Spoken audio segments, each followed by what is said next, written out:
That's right. Have you taken depositions? I assume you have. Oh, I've taken a few, not too many. Well, I don't know, a good place might be to start with how it is you came to be in the military in the first place. Well, that's what I had in mind.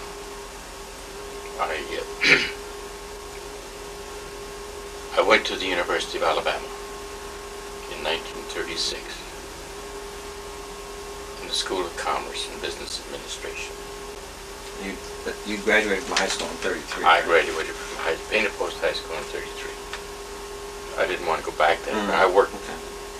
This was during the Depression. I worked a couple of years until things got straightened out at home financially, and I began to save a little money, and a sum total of $300, plus some assurances from a favorite old aunt of mine, Aunt Kate, that she would give me some financial support if I needed it. Fortunately, I didn't need much. I was able to get a job at a restaurant there in Tuscaloosa, which paid a few little bucks plus all my food.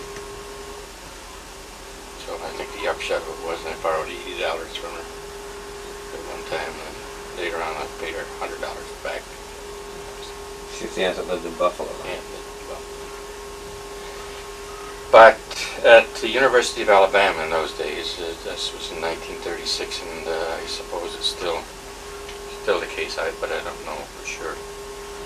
Unless there was a physical disability, male students were required to participate in the ROTC program. That stands for Reserve Officer Training Corps, ROTC.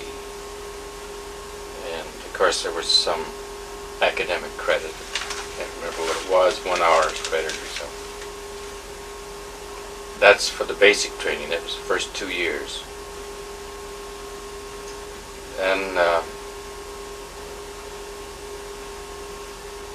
it was possible to continue on, get a commission, but that would be on a voluntary basis. It paid a little money, and so I decided to do that because it added a little bit of income, what I was able to earn working in a restaurant and working summers and so on. But you had to be in it anyway, right? No, I did not. The advanced ROTC, as it was called, that was purely voluntary.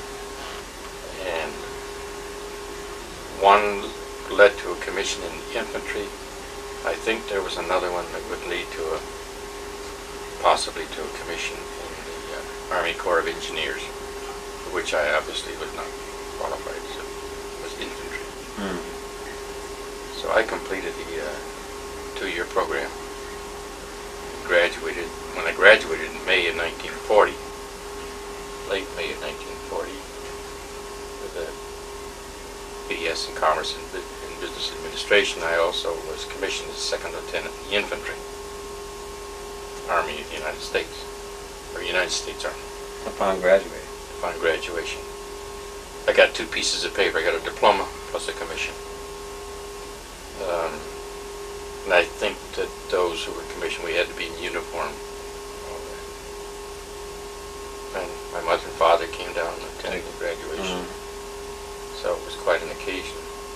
That's how I acquired what I call military status. Well, when you graduated, did you have to go right into the military? No. As a reservist, member of the a member of the Army Reserve. This is the status I'm talking about. Which would have required training every once in a while or something? Well, it could, but it was a commission, which meant that upon call, if I were called to active duty, I would come on active duty at that particular time as a second lieutenant. And since my commission was in the infantry, it would be second lieutenant infantry, more than likely. Well, this was in 1940, and the clouds of war were already beginning to gather. You graduated from college in In 1940. college in 1940, University of Alabama. And I went back to work for English Rand Company in Paint and Post, where I had worked before for 3 years. I worked in the accounting department. And I was rehired by the English Rand Company as a student accountant, what I was called. English Rand Company had, for a long time, had training programs for engineers, which is primarily the discipline they're interested in because it's an engineering firm. It's a firm that requires engineering, a large number of engineers. But it was thought that I could be put in the status of a student accountant, which meant simply that my status was not that I would work in just one department or another, but I would be moved around from one department to another to serve maybe 2 or 3 months to get a feel for primarily the internal accounting methods, procedures used by the company. I don't want to go into that detail, but it meant working out in the shop office, for example, becoming familiar with inventory control procedures, which today, of course, is done all by computers, but this was all well before computers, and move from one to another. But as time went on, the anxiety concerning what I was going to do with my life became increasingly burdensome because the wars, impending war, you could see that it was coming. And it so happened that in 1941, in the spring of 1941, another fella who was in a similar position, had a second lieutenant in the infantry, with whom I was acquainted with this guy at school. We had talked a time or two about what to do, and so we finally decided what we would do. Rather than being in limbo, we would see what might be available. That was Arnie Thompson, right? Arnie Thompson. This was in the summer of 1941. So we took a trip to the First Army headquarters, which was located in Syracuse, New York. We didn't know exactly who we wanted to talk to, but we made inquiries and we found the right office and talked to the master sergeant who had all the cards in front of him and all of that. So we told him that we were reserve officers, that we were expecting to be called to active duty most any time, but we were becoming so concerned, we kind of like to just get in. So if the right jobs were available. So he sorted through his material and he said, how would you like to serve with the Army Air Corps, as it was called at that time? We have a need for 2 administrative positions in the Army Air Corps in the 3rd Bombardment Group located in Savannah, Georgia.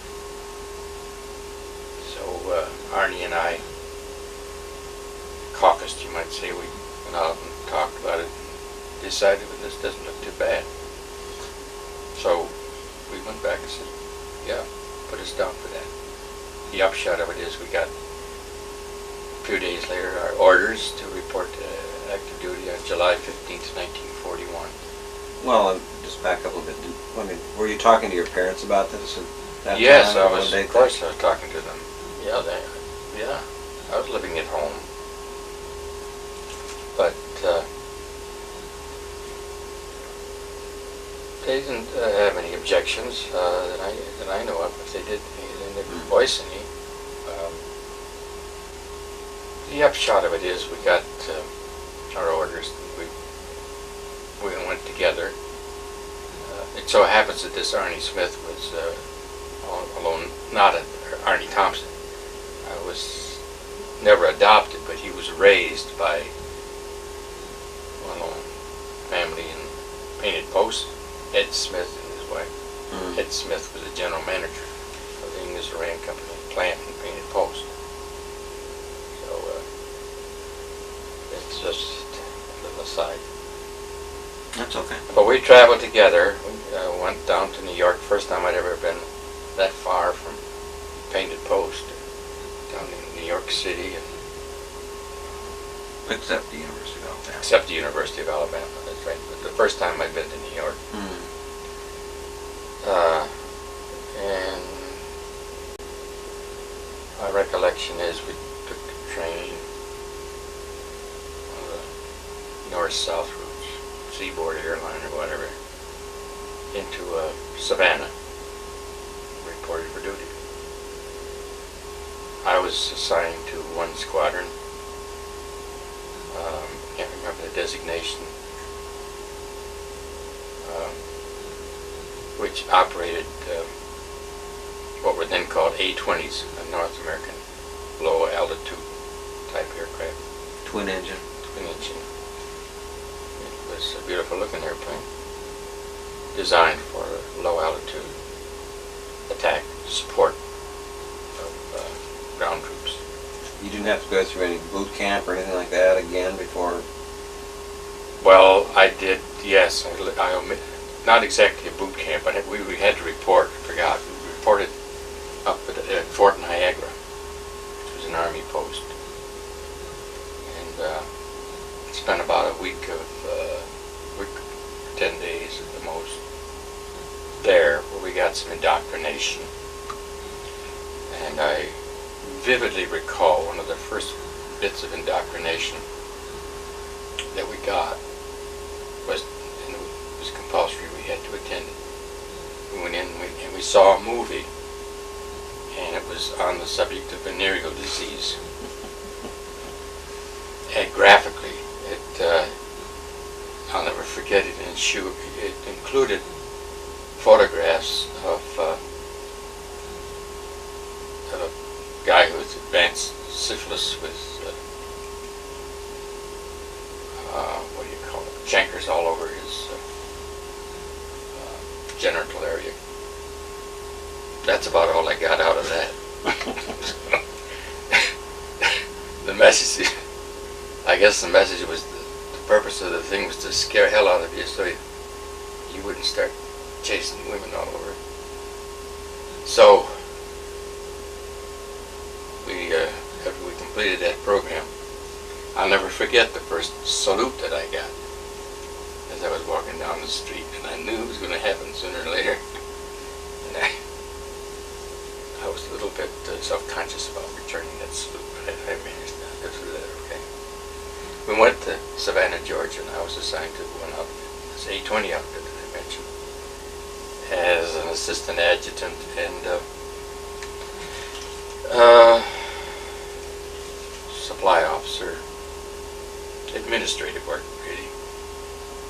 And this is when I learned that the key to the successful administration of any military unit is the first sergeant. Whether you're commissioned or whether you're enlisted, is the person to whom you look for assistance. And we had a good one, or I was fortunate to have a good one, and he taught me quite a lot about. He's just practical. Back of it, you and Thompson were not assigned to the same bomber. We were in the same bomb group, but different squadrons. So, and we lived in the same barracks building, but he was in one squadron, performing administrative duties similar to what I was doing in another one. Okay. Well, most of the officers in the squadron were pilots. Second lieutenants, most of them, and a few first lieutenants. We had a major layman who later became general, now deceased, was the squadron commander. And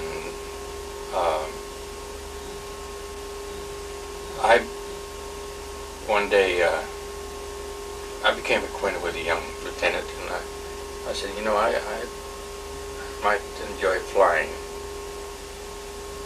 How about taking me out sometime? And we had a trainer aircraft. I can't remember the designation, the biplane. But I said, sure. Jenny's? No, it was biplane. It was a trainer type with. It's all right. It's okay. So he did. One day we just got out, and I just got in the back seat, he got in the front seat, and we took off and went up and out over the water. And he wrung me out, and we did all the aerobatics. It was a little bit nauseating, but I thought that was a lot of fun. That was an early experience. But then I became acquainted with other young guys, and they flying the E-20s. These airplanes I've already described. It was just a three-place airplane. There was a position in the nose for a bombardier, and then the pilot, and the gunner behind the pilot. Three people. So I started flying with them on some missions, and we went on maneuvers, and I flew some with them. You weren't training with them, you just went along? No, I wasn't training. I was just going along for the ride.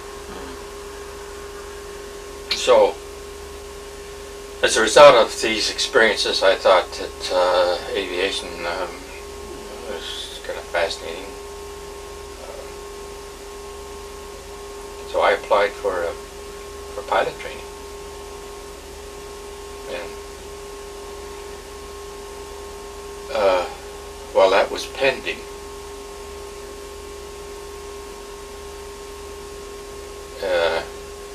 the 3rd Bombardment Group was scheduled for relocation to the Philippines. Islands. And not long after that news was broken and became general knowledge, the question came up, well, what about people who had pending applications for training? Do they go, or do they stay if they're accepted? Did you raise that question, or was that just... I raised the question, and I guess I remember going up to the group headquarters and asking about that.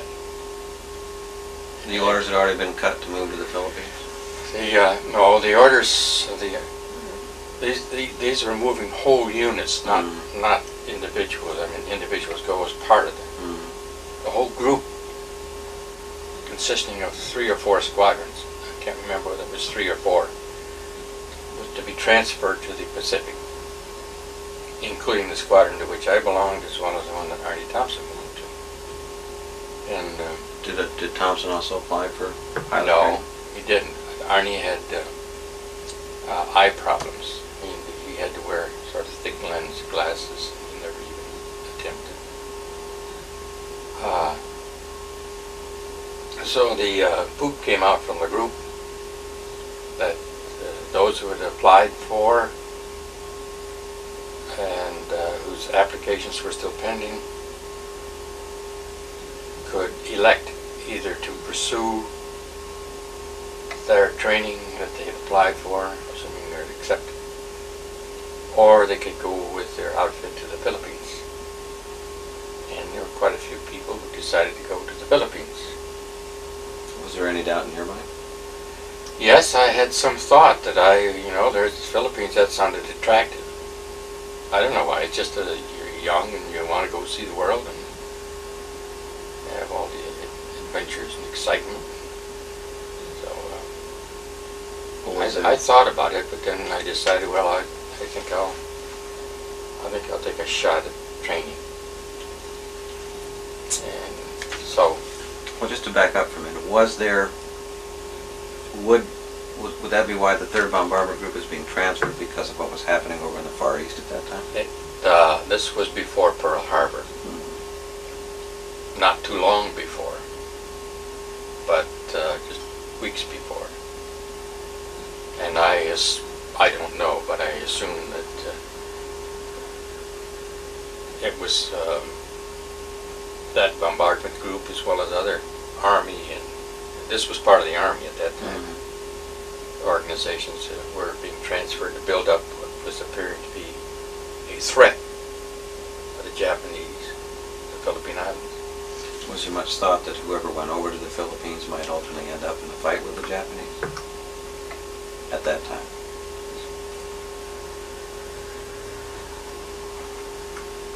Well, nobody gave it an awful lot of thought, but as I remember having a talk with a guy who was in a similar position as mine, he decided he wanted to go with this group because he said there's going to be a war coming pretty soon.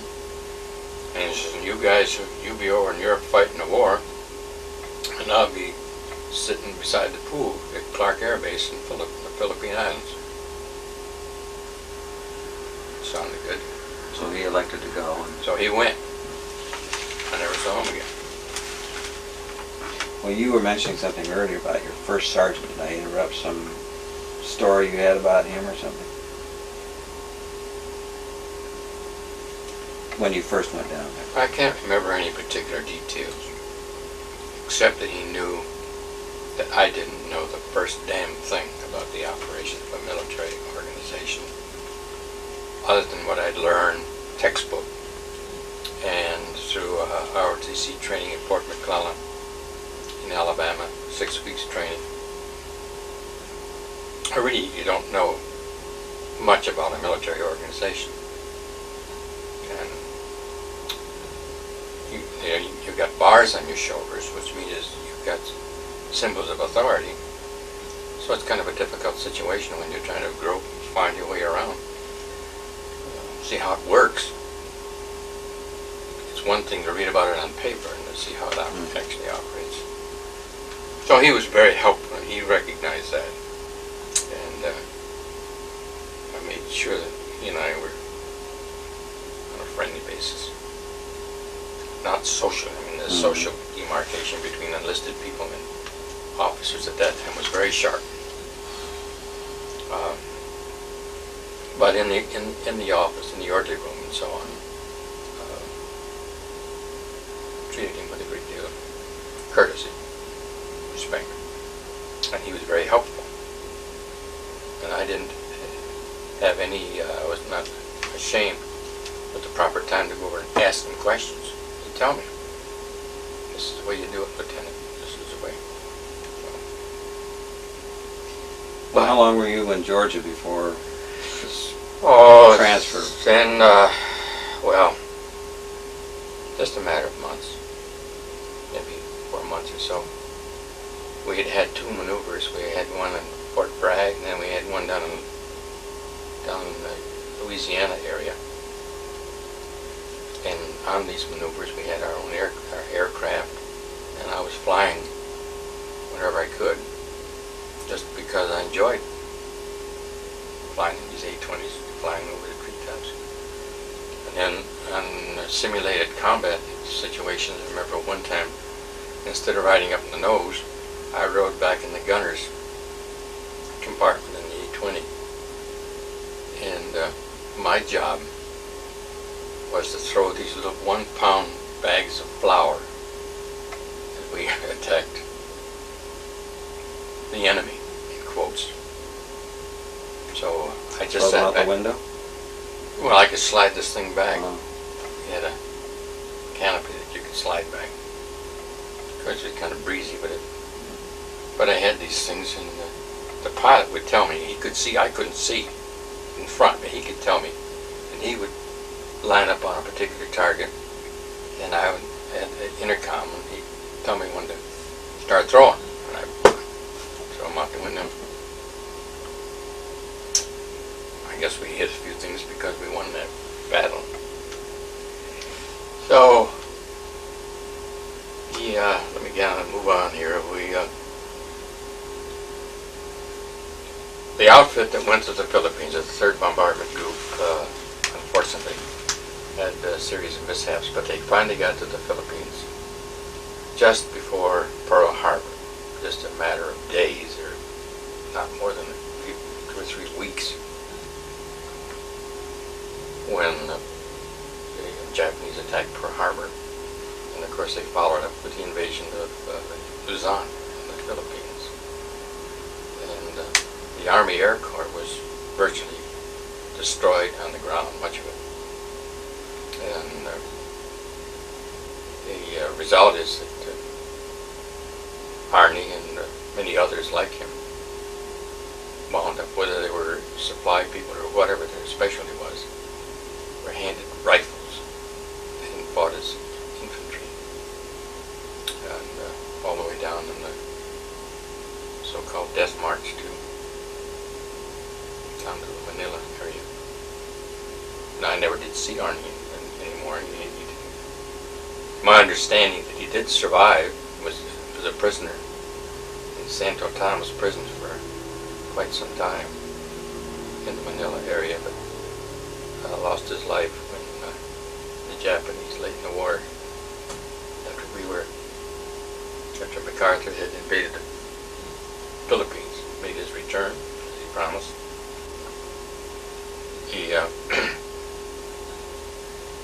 Arnie, so I've heard, and others were prisoners that the Japanese were transferring to, for most of it at that time, in freighters, which were attacked by American aircraft and sunk.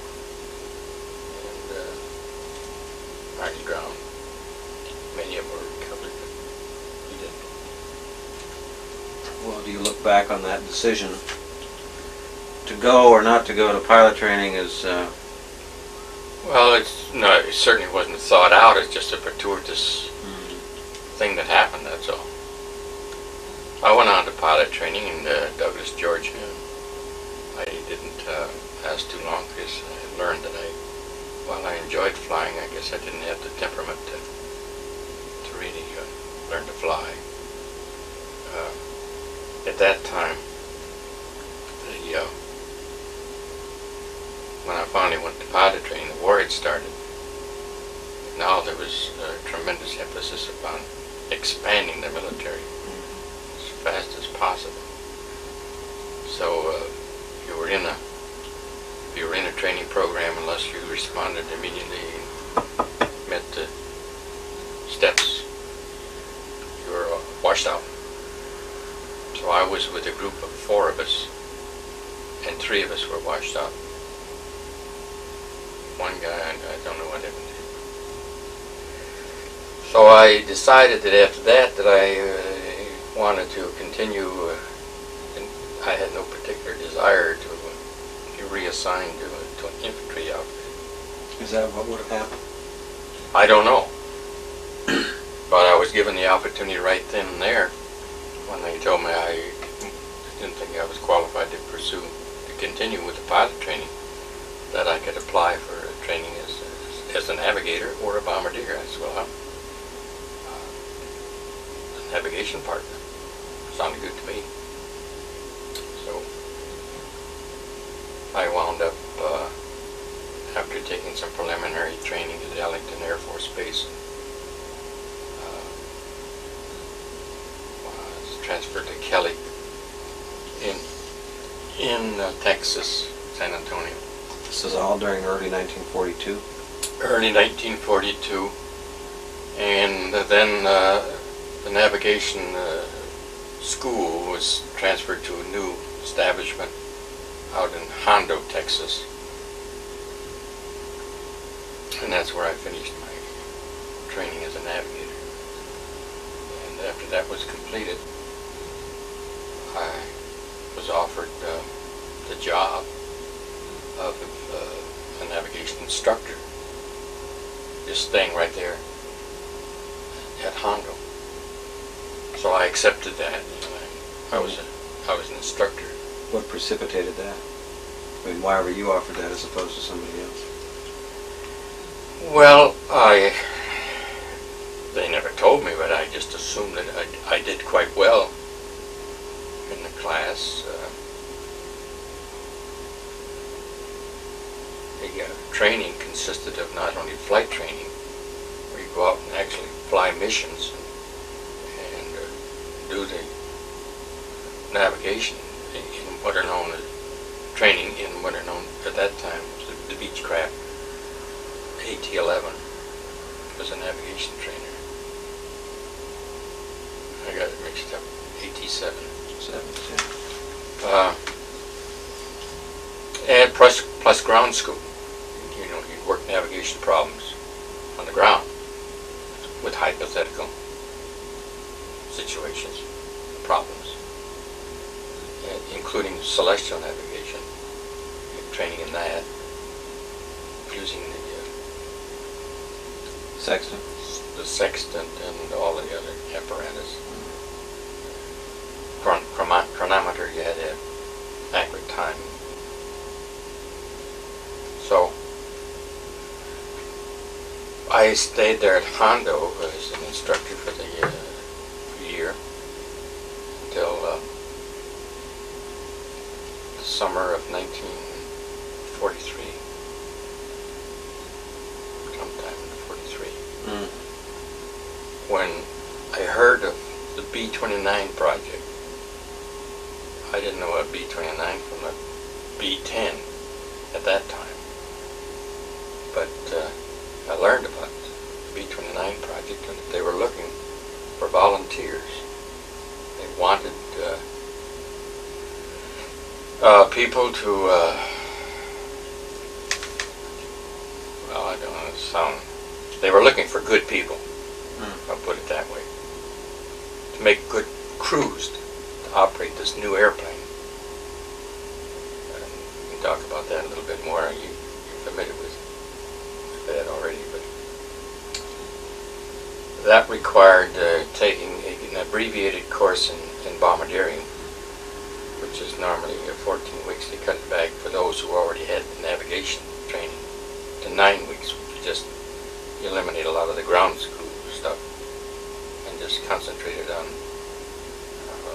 the use of the Norden bomb sight, which at that time was extremely secretive device.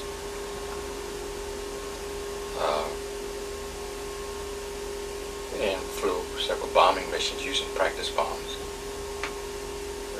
Practice bombs were a little blue type job that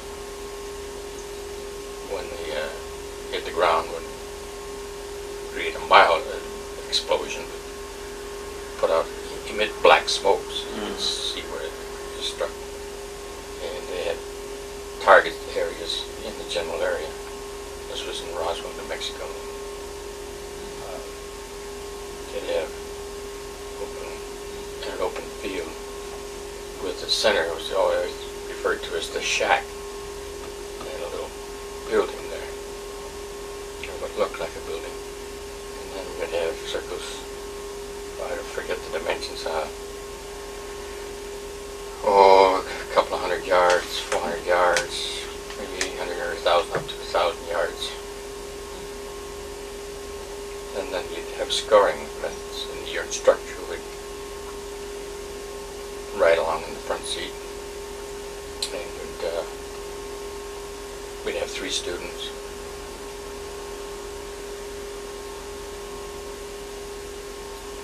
Well, the student you had to get up to where the bomb site was, where the instructor, there was an instructor on board. Put it that, I can't remember exactly what he said, but he'd keep score, so that you could tell him what you're doing and find out what problems you're having.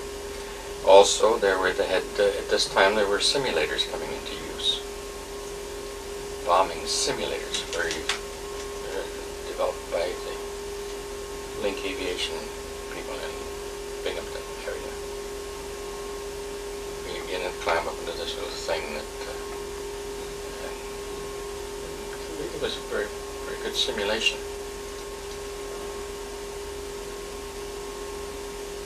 So after I completed that 9-week course, Did you go to that course because you'd been accepted for the B-29 program? that was part of the whole plan. Those that applied for volunteered to join the B-29 program. Would have to take this bombardiering training because the concept was that they wanted dual qualifications. And for the pilot, the pilot, the co-pilot, but then the bombardier, the navigator must be able to exchange positions. Each of those two positions were required to be dual rated. It was called that, both bombing and navigation. Of course, the pilots and co-pilots, they had their specialized training. Gunners, radio operators also. Well, was there something about that program that interested you more than, say, going and flying B-17s in Europe or something like that? Would that have been an option too? Well, I guess I could have volunteered for that if I wanted to. And I had thought about that because, these guys, I was training them and they were going off joining the 8th Air Force in the combat. And there I was kind of in the fat cat position. But I don't want to convey the impression that was bothering my conscience. It's just that I felt that I wanted to do more. And it was this idea of a B-29 new project, and that was exciting. What little bit I knew about it. After I finished the bombardiering training, I was assigned to the 40th Bomb Group, located in Pratt, Kansas, which is one of 4 groups made up what was then the 58th Bomb Wing. All 4 groups were located in various locations in Kansas. One where I was at Pratt, Kansas, for crew training and crew formation and then crew training. Hopefully in B-29s, but there were an assortment of problems that developed in B-29. This would have been in late 42 This would have been when you went to Pratt, or 43. Well, let me see now. Time sequence.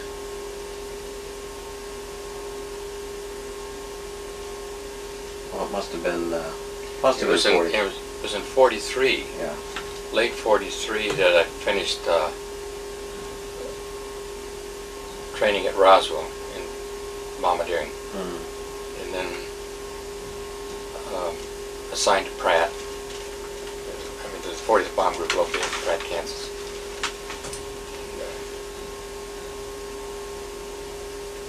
And, so I spent over the Christmas holidays.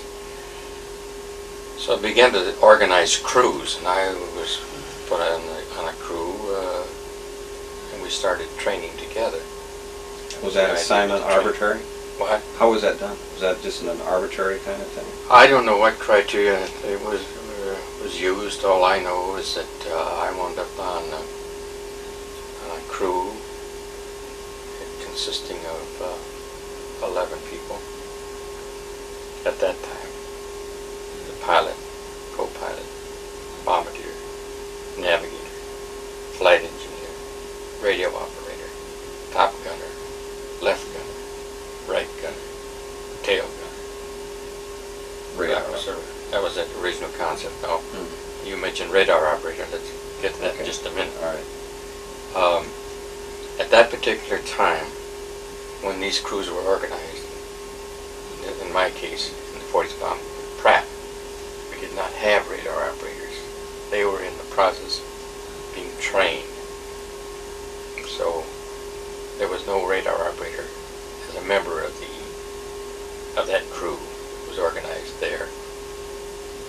that time. So we trained, but we didn't have any B-29s. For quite a while, we got one, and then we got two, but they were out of commission most of the time, undergoing repairs. So we were trained as crews primarily in B-17s, war-weary B-17s, airplanes, most of them that had been in combat in the European theater, but shot up, but no longer combat capable, but could be fixed up and be used for training purposes. So they were all shipped back, or not all, but many of them were shipped back and fixed up, and they were used for crew training. So you get to know each other and fly missions with each other, but unfortunately the plan that we were training B-29s didn't work out as rapidly as was originally conceived because of the technical difficulties. As a result, when we completed our training and we're ready for assignment, or ready for to move out as a combat organization, our training had been done in B-17s primarily. And our pilot had 10 hours approximately. His name was Bob Haiti. He had 10 hours of training in a B-29. I'd had about the same. Well, how long had you been training before you actually got to sit in a B-29? Well, to sit in the B-29. Now, there were a couple of B-29s on the base when I got there. Well, shortly after I met Haley, we got a couple of B-29s.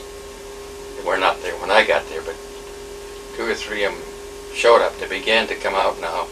These airplanes ostensibly were ready for training, for flying for training.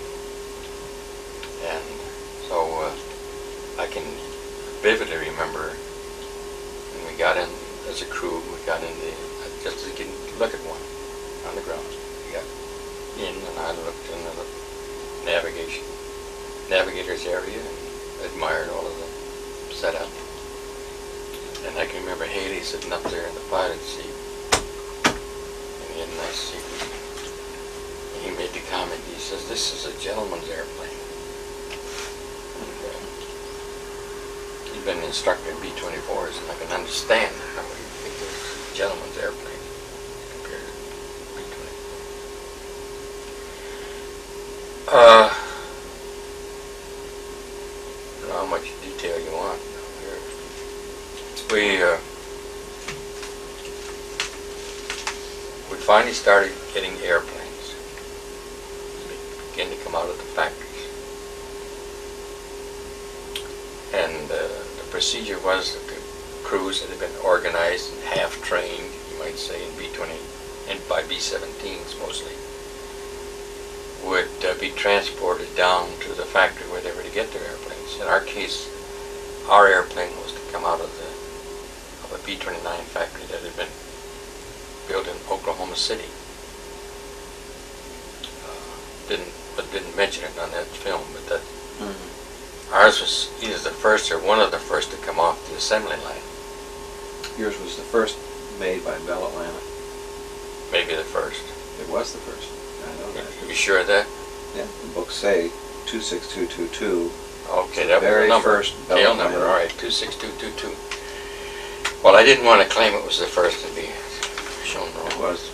But we got down there and we got our airplane and we looked it all over. We made inspections. I checked my equipment, and of course the pilot, who was Bob Haiti, and our co-pilot was John Nordhagen, whom I think you met.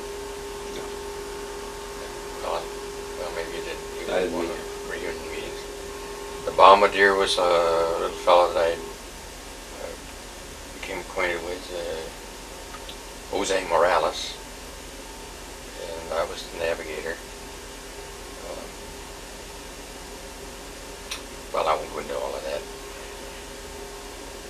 we to pick up our airplane.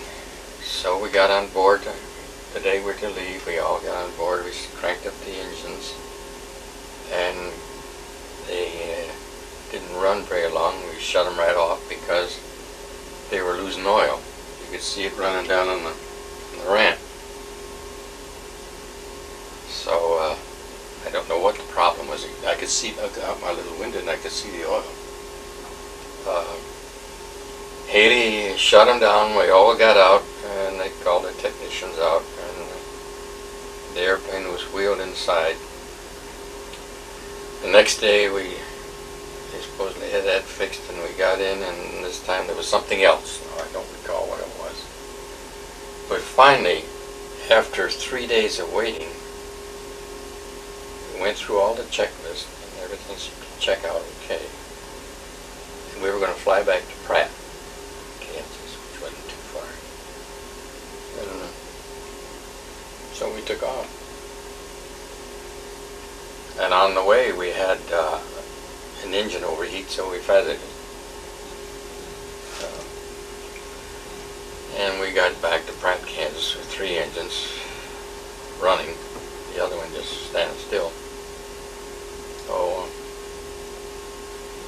one of the problems was, as I understand it, wasn't that our 3350 engine, Wright engine, was cylinder head temperatures with cylinder heads at the top. You know what I'm talking about. Yeah. You had this bank of cylinders, 2 banks of cylinders. Some of them, especially at the top, would overheat and could actually start fire if you didn't do something about it. It had something to do with clearances. It was not getting enough oil up into the cylinder heads.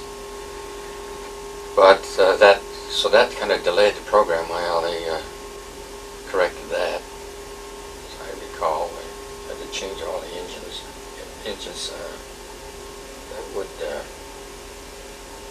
not overheat quite so much. So,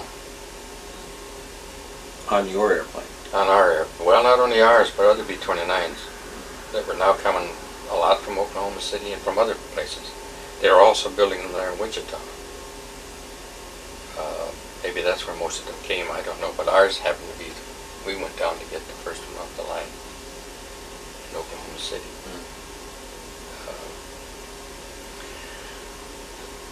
But then we had that problem, then we got ready, we were trying to get ready to go, and we took off one day and just got off the ground when the airplane began, it just filled up with gasoline fuel vapor in the cockpit, creating an extremely hazardous situation, as you might well imagine. So Haley gave the Mayday call. That means we're coming back. Clear runway. So he did a 180 and we got back on the ground. We all got out and got as far away as we could quickly, because we didn't know that this might catch fire, but fortunately it didn't. It was determined that, now this was the first one from Oklahoma City. I think maybe we had more than our share of problems that we deserved. Other crews were getting theirs from Wichita, and those airplanes were, I think, this is my own opinion, have been better checked out, inspected, and all of it. Those problems worked out. But in 26222 it was necessary to remove all of the fuel cells, they call them, fuel tanks, out of the wings, and go in and not either replace the cells or get inside the cells and tighten up the fasteners that fasten the cells.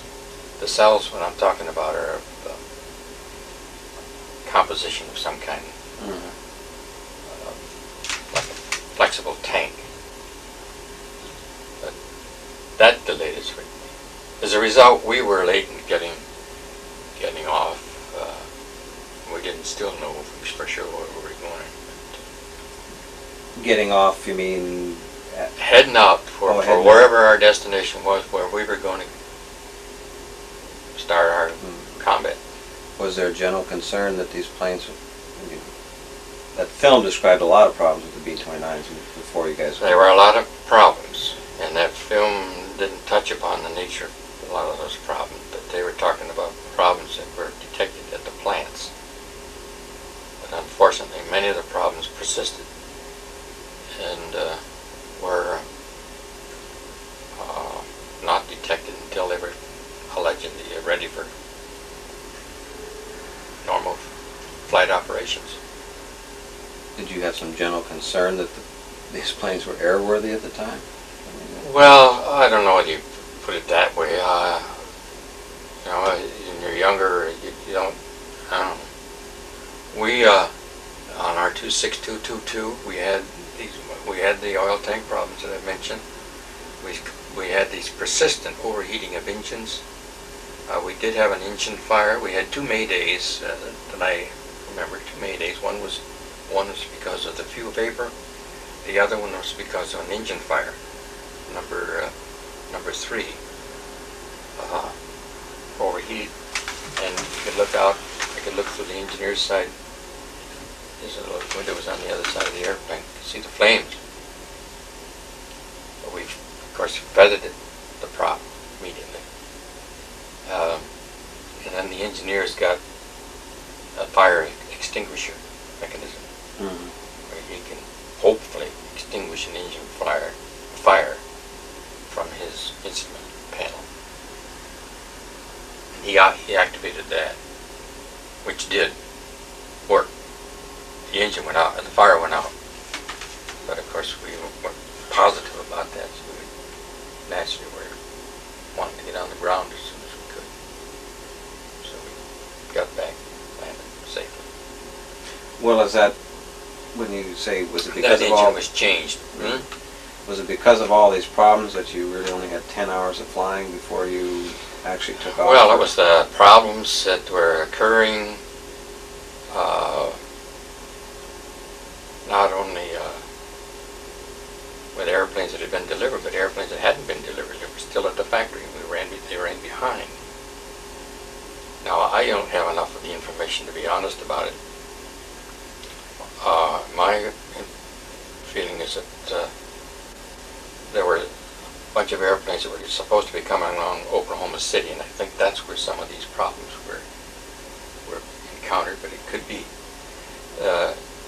that the engine persisted in being a problem, and later on was replaced with a Pratt & Whitney engine because we had the constant overheating difficulty. So we finally got all packed up. We took off. We were several days late. Took off. Well, when you were taking off, were you taking off?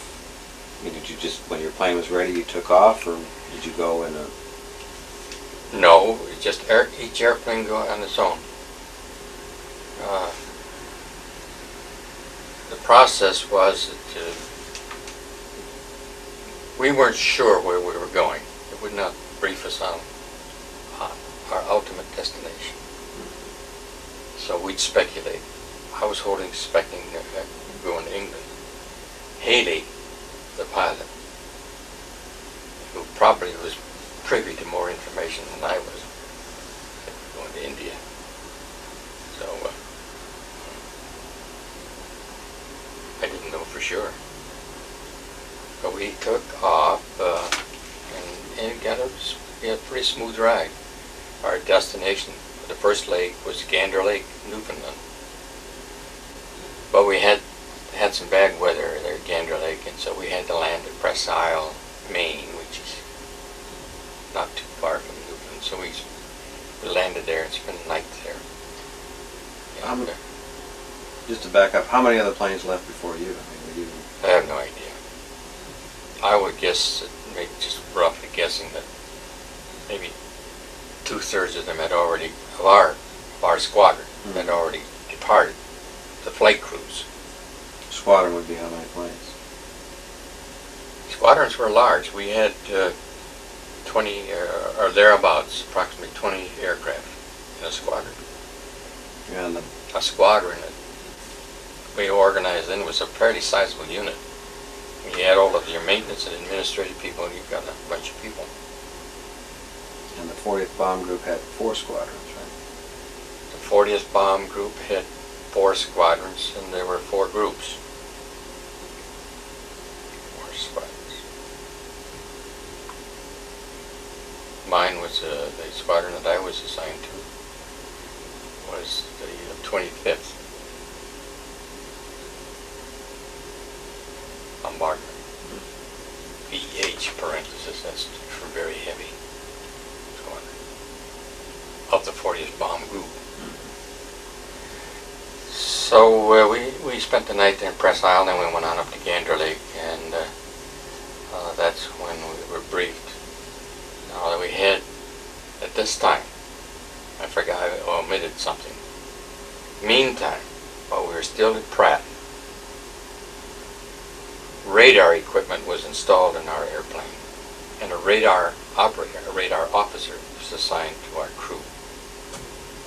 And that film didn't mention it when we were talking, we saw a little while ago. But the radar operator was located back in the aft compartment with all of his equipment that he operated, back where the gunners are, or were, in that area. Back of the tunnel, you saw the design of the B-29. But the Navigator had a scope. I had a radar scope, and I could look in. I could not control the operation of the radar equipment. That was the radar operator's function. But I could look into my scope, as it was called. This is on a 530, so let me know.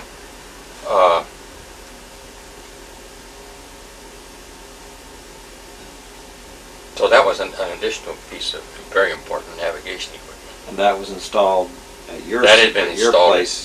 When we left Pratt, those installations had been accomplished, and a radar officer assigned to the crew.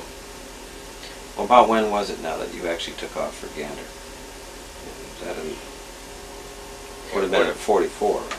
Yes, it had been in 44. It was in early April 44, as I recall. Early April 44, when we finally got the Gander. At Gander Lake, we spent a night there. We got briefed, and Haley was right. Our ultimate destination was India. That's where you were told? That's where we were told. We were given the entire,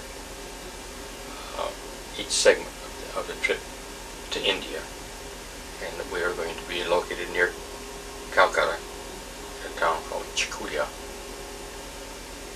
The first stop, a refueling stop, was in Marrakech,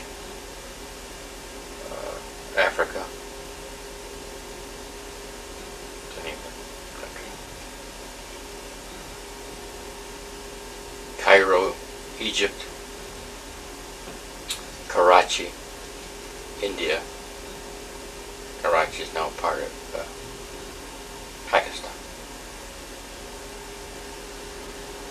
And then the last leg would be to Chikulia.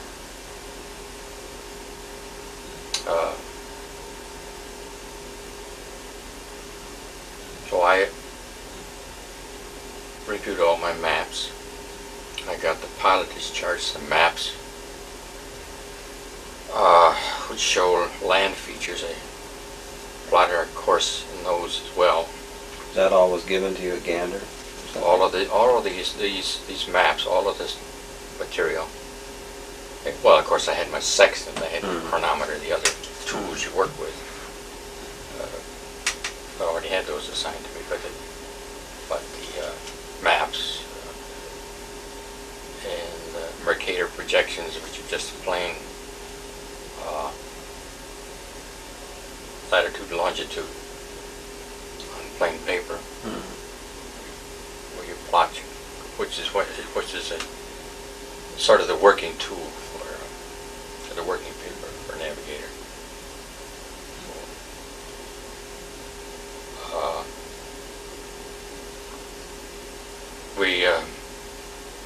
Of course, the other crew members had their preparations to make as well. We also had the crew chief with us, and because we had so much engine trouble, we had a spare engine in the forward bomb bay. There are two bomb bays in the B-29, the forward and aft bomb bay. Of course, we were not carrying any bombs at that point. We had a spare engine right there with us, and with the crew chief. And the gunners, most of them had some training in aircraft maintenance, and there were people spotted at these various places. So if you had to change an engine, it could be done. Fortunately, we didn't have to change an engine. So we got the briefing, and I remember the weather briefing. There was a front out in the Atlantic, which was not unusual. And we had the option, the pilot was given the option, the airplane commander, of flying at approximately 9,000 feet. The meteorologist thought there would be clearance you could fly without any difficulty. Or you could go on up to 26 or 27,000 feet, I've forgotten which would put you on top. So he said. But on top, I mean on top of the clouds. So if you're on top of the clouds, you can see the stars. Or you can navigate. Or you can try to navigate.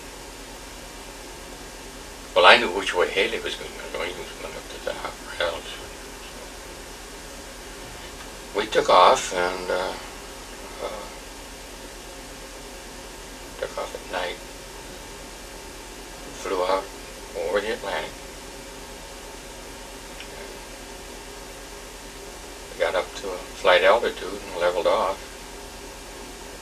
Haley even tried a little bit more, a couple of thousand feet more, and we still couldn't get out of the overcast. So the upshot of that was simply that I had nothing to navigate with other than rough calculations.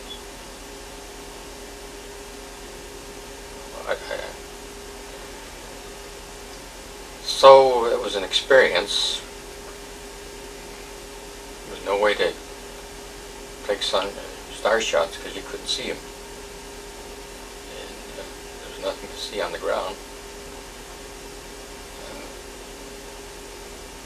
So I had a navigation problem. I was using rough calculations, using meteorological information, which is nothing but forecasts, winds and so on, and then computing an approximate ground speed using what's called true airspeed as the basis, assuming that true airspeed is the same as ground speed, which is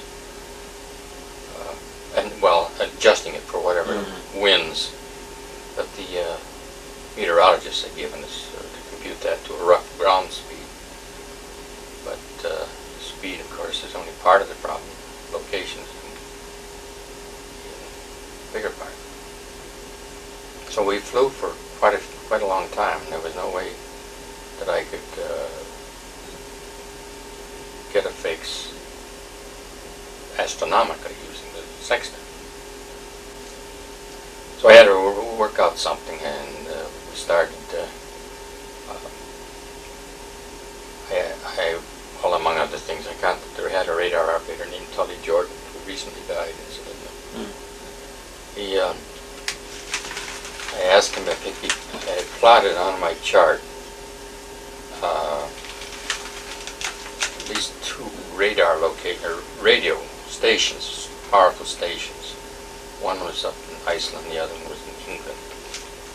And in the English one, I know they had a cathode ray tube that put out a strong signal. And the one in Reykjavik, Iceland, put out also a strong signal. So he got those tuners in and got bearings, which the bearings, you know what I mean by bearing? The angle, number of degrees to this station and to the other station. Then you add 180 degrees to get station to you. That's what you want. You want to line of position. Where am I in relation to that station? Follow me? So we did that, and that gave me a rough fix anyway, where those two lines of position intersected. It showed us to be substantially north of course. I didn't ask for any change in heading based on that information, because that's all I had, and still wanted some more information. So the next thing I did is estimated that we were going to be passing substantially north of the Azores Islands, and where they had a radio range station, which is a much lower frequency,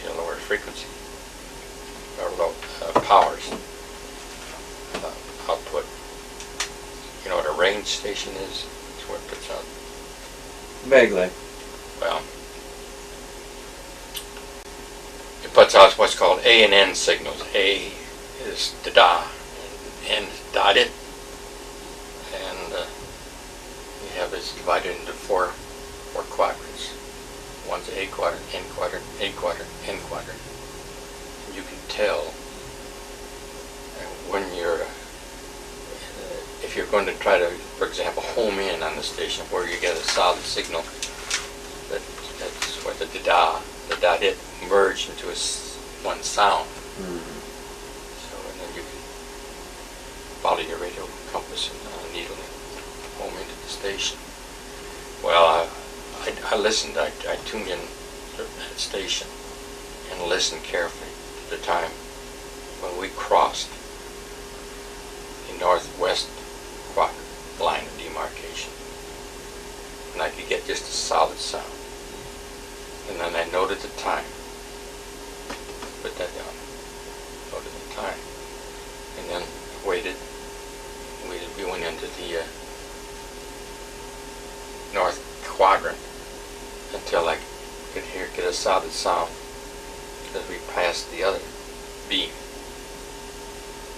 Confusing the hell out of it. No, well, I'm kind of following. But that by measuring the time that it took to go from one to the other, would give me a ground speed. Also, it confirmed the radio fix that I'd already gotten when I went over to this, that we were in fact north of course, substantially, which was comforting, because now I had two different methods that were showing us speed and location. So you're back here doing all these calculations. The pilot, co-pilot, those people don't know what's going on. They don't know what's going on. I was sitting there. The radio operator is aware of the problem. Our crew chief was with us, Vic. He was under. Jordan told me when I was talking to him at our last reunion.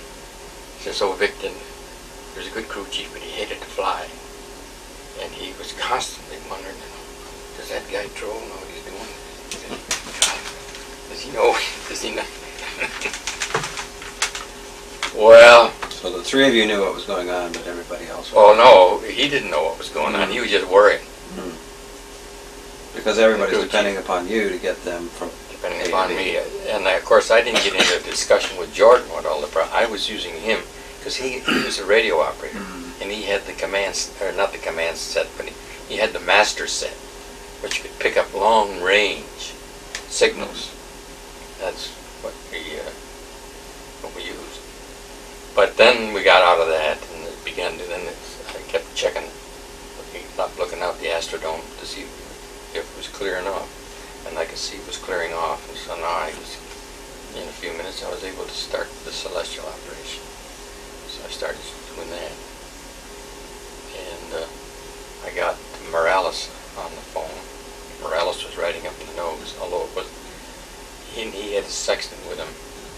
Between the two of us, although there's some distortion in the window out of which he had to use the sextant as compared with the Astrodome, which is much clearer. He shot some fixes too. But after I got 2 or 3 or 4 fixes all showing the same thing, falling right in line, confirming that we were substantially north, of course, that's when I asked for correction. And Morales has been cross-trained as a navigator. He's been cross-trained as a navigator, so he knew how to use the sextant. So that was,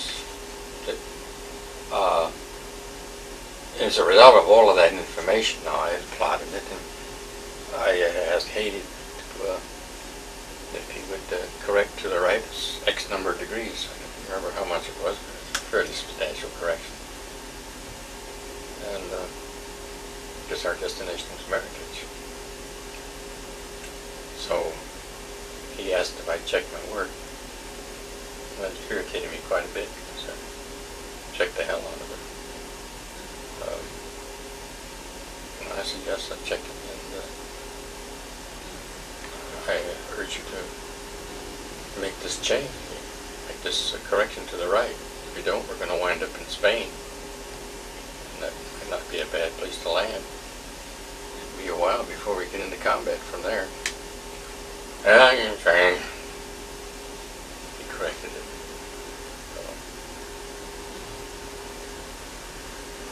Later on, we kept flying along here. I was still kind of teed off at Haley on the intercom, questioning before the rest of the crew, who were also interested in the same thing, they want to get there.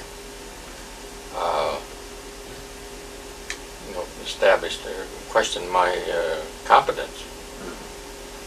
He begrudgingly asked me if I checked my work. He says, that's a big correction, Ray. I said, I've checked it.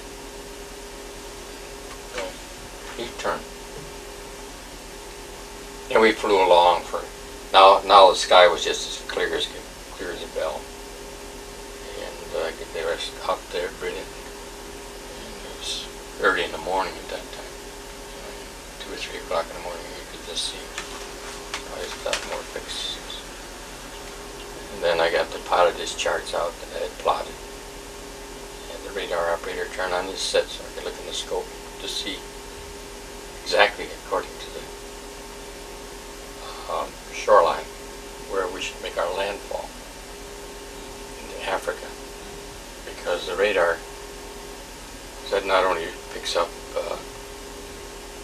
ground, the picture of the ground, reproduction of the terrain, but it also has a course line on it. The course line is directly, or a heading line, more accurate. It's a line on the scope which runs straight from the front of the airplane, right through the airplane, straight ahead,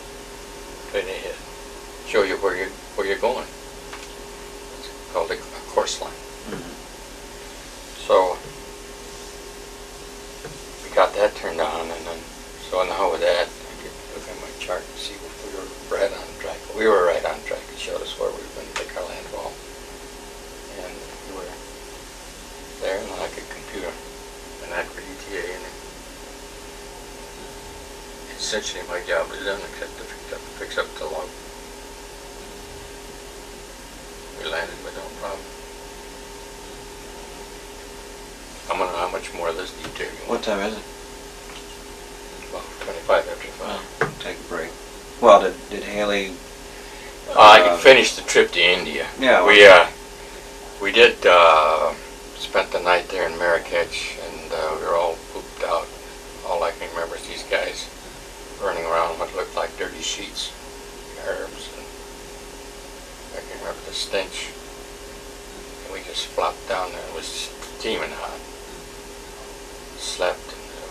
all decided we were going to get out of there as soon as we could. So we did. We refueled and we took off. We flew to Cairo.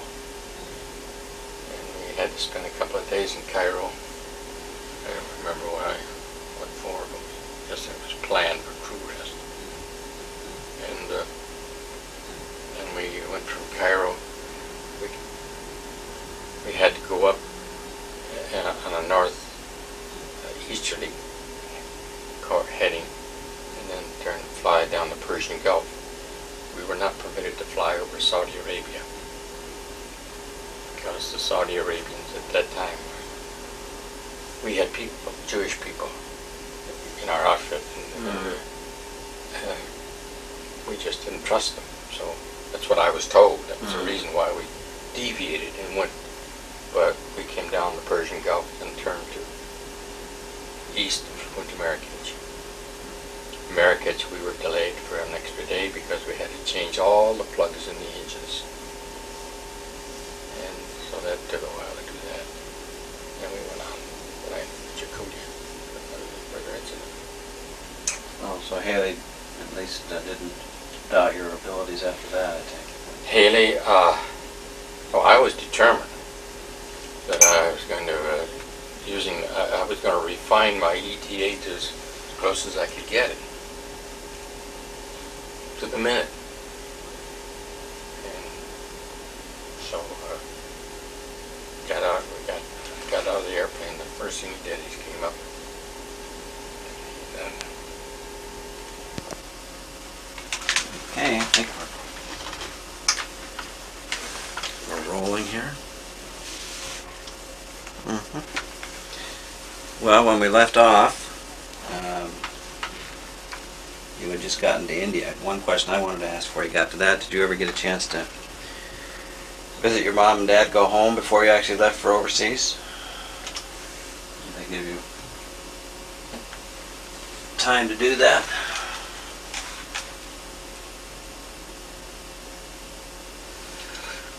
well, actually, what happened as far as going home after I got to Pratt, Kansas, and assigned to the 40th Bomb Group, I didn't get home. But my father and mother came down to Pratt to spend a couple, 3 days with me, 2 days. Pratt, Kansas is a typical Kansas town. Wasn't much activity around there. Wasn't much when we visited it. No. I mean, there was a movie house and that's it. But there was sort of a big old home that had been converted into a sort of a hotel. It's called the Maxwell House. And I had gotten a room for them there. And they did come down by train. And at that time, train travel was terrible because that was the principal means of transportation. Didn't have air travel like today. And gasoline was rationed. So driving long trips was difficult. But they managed to get down. Missouri Pacific came through Pratt and I met them at the train. And took them over to the Maxwell House, which is right in downtown Pratt, right in the downtown area.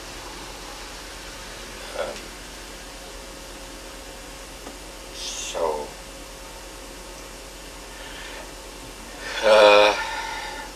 we spent time together. We went to movies. There wasn't an awful lot to do. But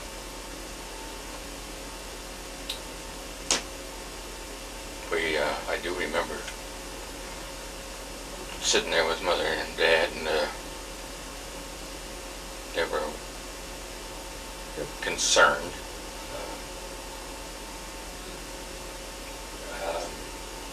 So I designed sort of a crude code system. I knew that maybe it was more than likely would be censored from overseas. Just to let them know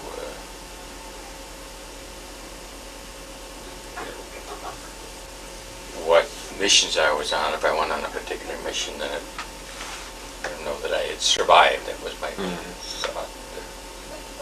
Because it was getting to B-29, it was bound to hit the news at some time, and there would be stories about the raids that were on to Japan, because that was the top news item at that time, or would be. So it was a very simple thing. I don't even remember what it was, but just a little way that I could tell them that I was on this mission, or was not on it. If something was in the paper, so they'd know.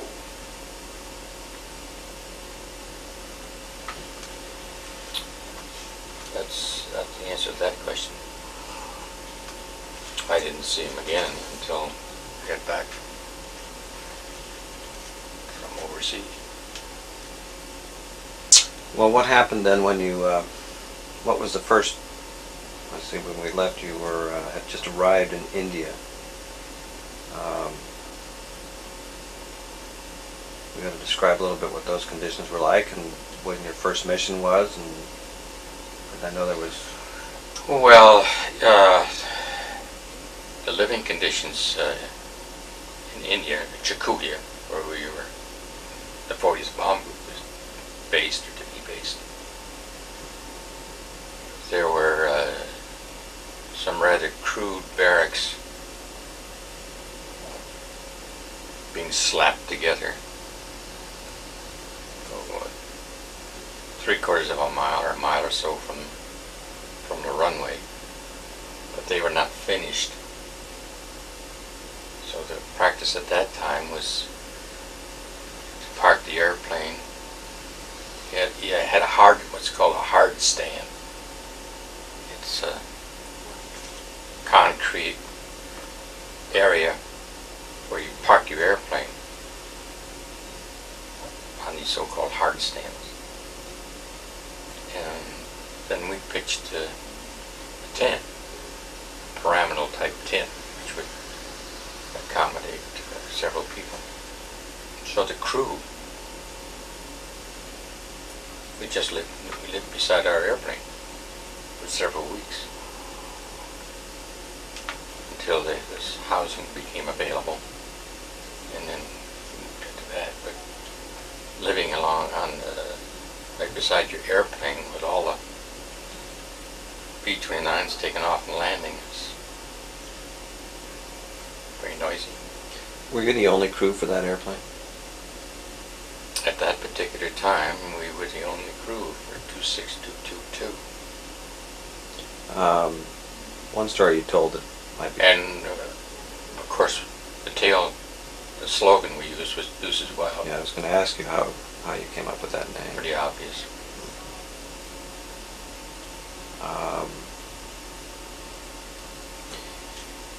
Well, let's see, when, I think the first, as I remember reading, the first mission that was one to Bangkok, I think.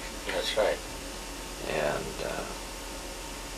then there was one shortly after that to Japan, the first raid in Japan. No. The first raid was to Bangkok, over in Thailand, which was then occupied by the Japanese. We were not assigned to go on that mission. I don't recall why. Maybe our airplane was out of commission, but we didn't go.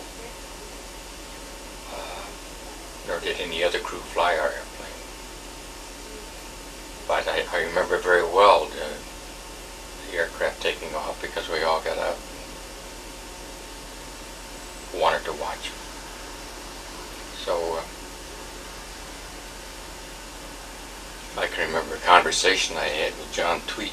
He was our flight engineer, Lieutenant John Tweet. He lived up in Connecticut. We were standing around. He says, "Come on, Ray, let's get down at the end of the runway. And maybe somebody won't make it." It's a crude way he put it. I do recall vividly that we got down near near the end of the particular runway that they were taking off. It was a very hot day. Practically all the aircraft followed the procedure of using all the runway that you could get up to maximum airspeed. And then rotate, pull up the nose, take off.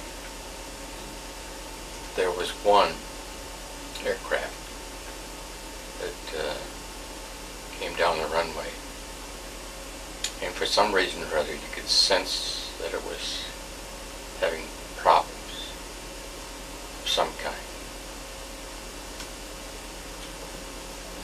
Maybe pilot error, I don't know. But as it was about 3/4 of the way down the runway, the nose came up. I mean, the nose wheel was off the ground and the nose was in up attitude. And at the rear of the B-29 is what's known as a tail skid, which retracts or can be extended. In flight it retracts, but this skid was hitting the runway and throwing out sparks as it scraped along the runway. Got down to the end of the runway and it just sort of labored as it got off the ground.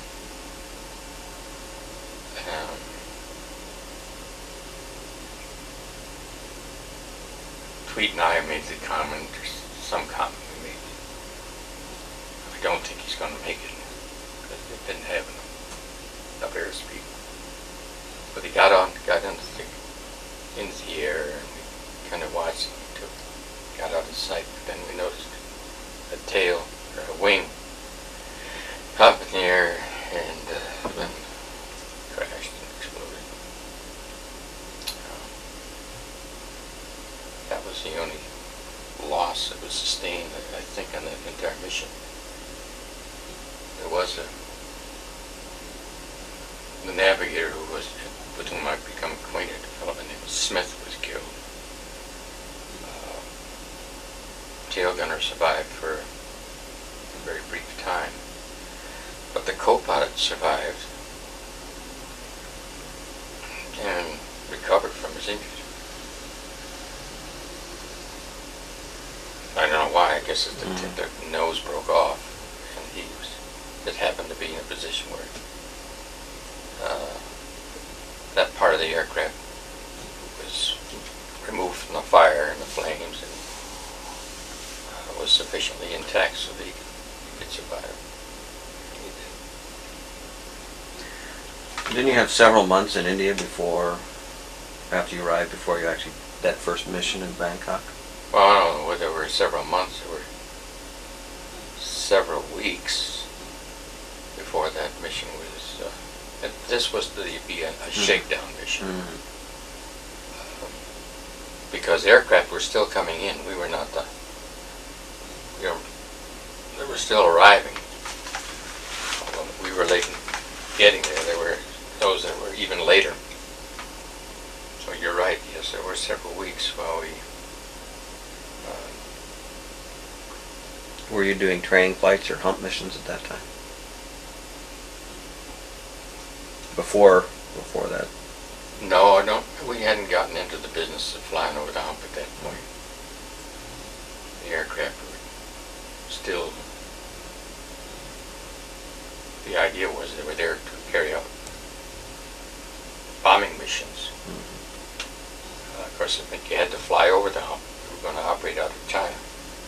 But the thought was you'd fly over them and then take off from the forward base, which was called A1. Ours was in China, to conduct raids on that part of Japan that we could reach. But this Bangkok mission was the shakedown mission.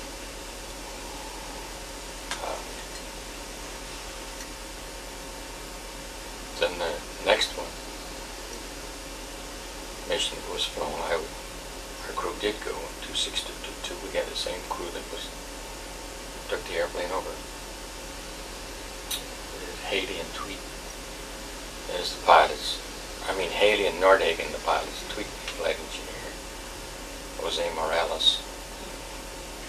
Myself, the radio operator. Same gunners.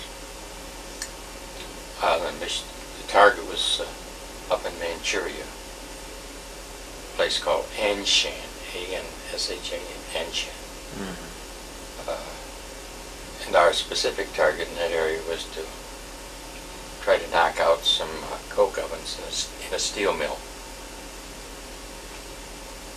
Coke is an important ingredient in the manufacture of steel. That's what we were told anyway, and that was our target. So we did fly that. Of course, we had to fly over the hump to get to the E1, where we loaded bombs and fuel, and took off on that mission, way up in the northwestern part of China. It was occupied by the Japanese. It had long been occupied by the Japanese, and they were operating this facility. All I know is when we went over the target and dropped their bombs, there was a lot of black smoke. Judged by the smoke, it was a successful mission.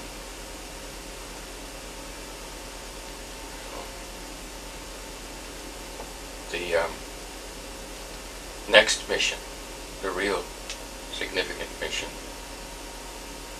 that I went on, was a daylight mission to Iwata, Japan. Iwata is a steel mill. There are steel mills in the area. Iwata was accessible to us because it was on the island of Kyushu, which is a main island in southwestern Japan, near the coastline of that island. So it was within range. Was that the first mission to Japan? That was the first mission to Japan. I seem to recall that they had tried a nighttime mission before that to the same target with mixed results, but I'm not sure whether that. At any rate, it was the first major mission that I went on. That was the Anshan mission. Mm-hmm. And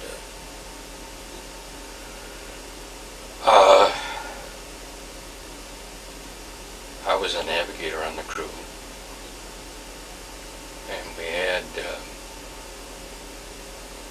new group commander for the bomb group commander that arrived not too much, a few weeks before that mission was flown. His name was Blanchard. He later became Deputy Chief of Staff many years later. But this was his first combat mission. Mm-hmm. And of course we were veterans. We'd been on the Anshan mission. But he was the aircraft commander. Oh, in the plane that you flew? Yes, in the plane 2622. What happened to Haley? He just gets bounced for the Haley was moved to the co-pilot position. Nordhagen did not go on the mission. Mm-hmm. But other than that, except for that change, the crew, the original crew, was intact. I was a navigator. Jose Morales was our bombardier. And it was a really exciting mission. And exciting in the sense that we anticipated and we got substantial opposition.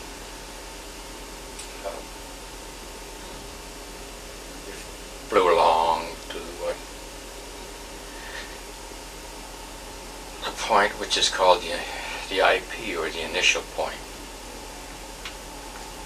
where at a designated spot where you make a turn and pick the bomb was in formation. We were to be the lead crew on that flight. But for some reason or other, Blanchard thought that we had an engine problem. And so he directed another crew to move into the number 1 slot. So we flew on one of the wings.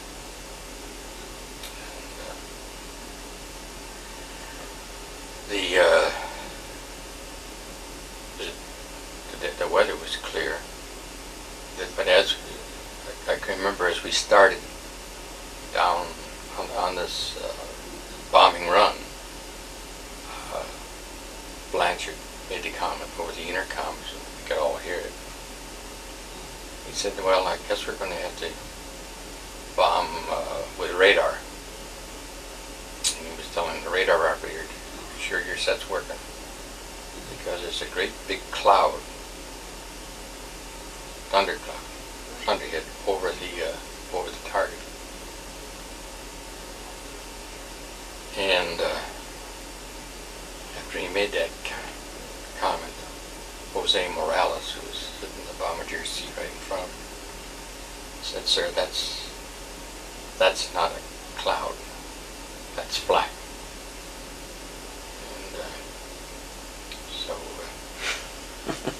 And in other words, flak is a term referring to anti-aircraft artillery. As it explodes, it sprays shrapnel. It also leaves smoke in the air. So that if you have a collection of smoke, if it's heavily defended, it was clear that what they were doing, the Japanese anti-aircraft, they were not trying to target any particular airplane, but they were trying to protect the target by just throwing up a massive amount of anti-aircraft shells. We went on the run.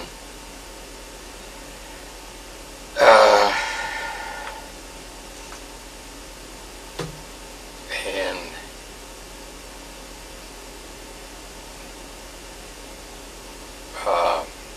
we put as we were on the run,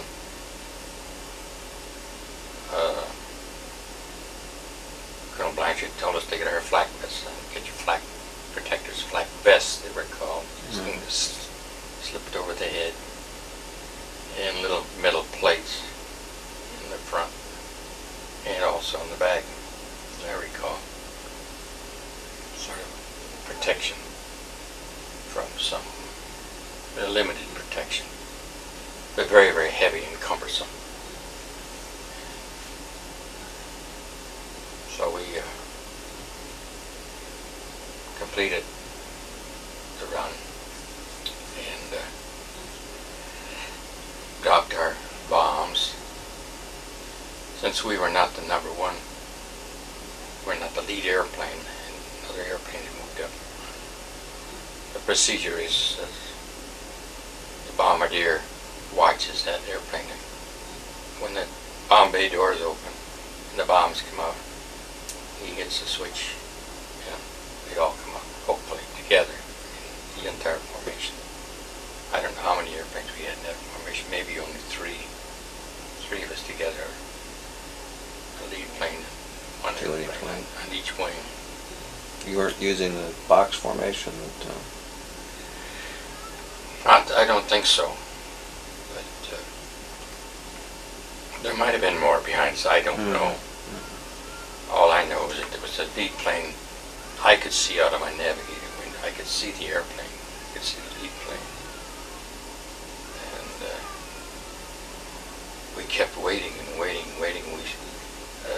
The bomb bay doors to come open on the lead plane, because the technique was that when you do everything as following the lead of the lead aircraft, you see their bomb bay doors open, you open your bomb bay doors.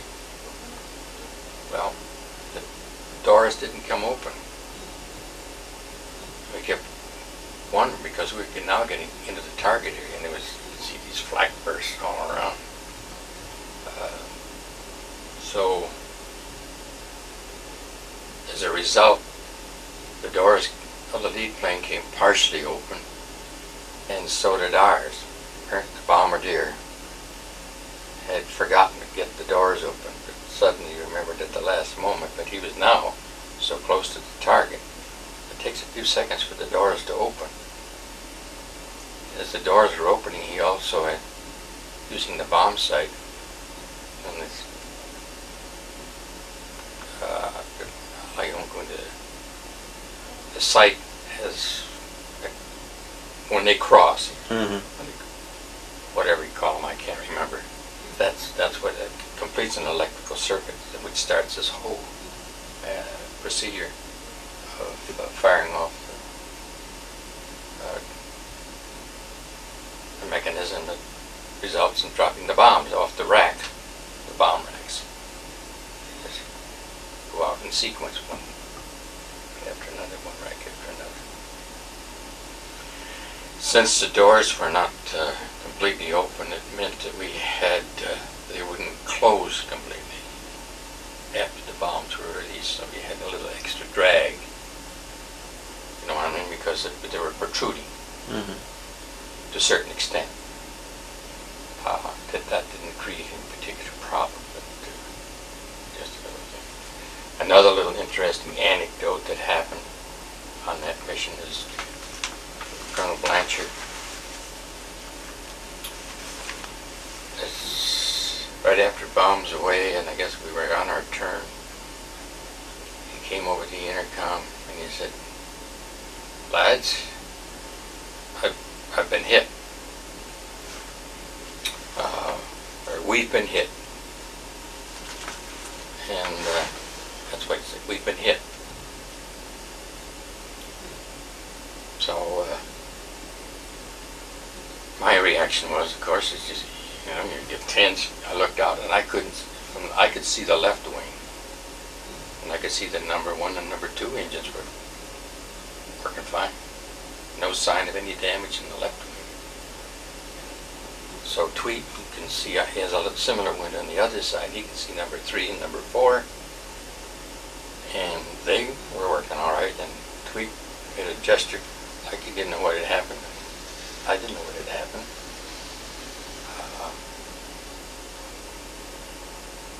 So I don't remember who it was, and somebody reported in from the back that there was no sign of any damage. So we had not actually been hit. As it turned out, what had happened was, as we were going into the target area, and after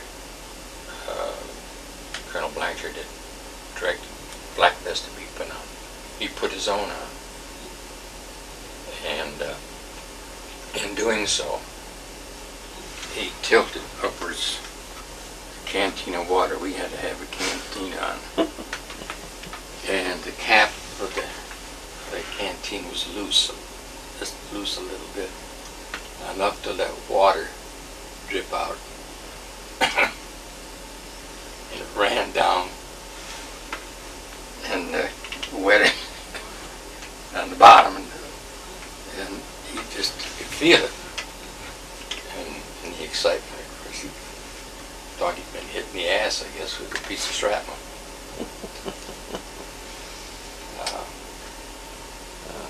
At this point, I'm tempted to make a comment, but I won't. About him? Yeah. There are some who wish to hell it. That he had it. Yeah, we could have dumped him. He was not a very likable guy, to be honest with you. But he was humble enough. And he found, he said, I may have to look to see. He discovered what had happened. And he came on the interphone. He said, "Lads," being a West Pointer, you know, bird colonel, we were lads. He said, told us what had happened. We flew on. We were still in the target area, but now trying to get out of it. We were attacked by some Japanese Zeros. Not severely attacked. I know a couple of them made passes at us. I could see one as it came flying right towards the see out my window, I could see the little zero. It was called a zero because that's where the front of the aircraft looked. Zero. But he didn't hit us.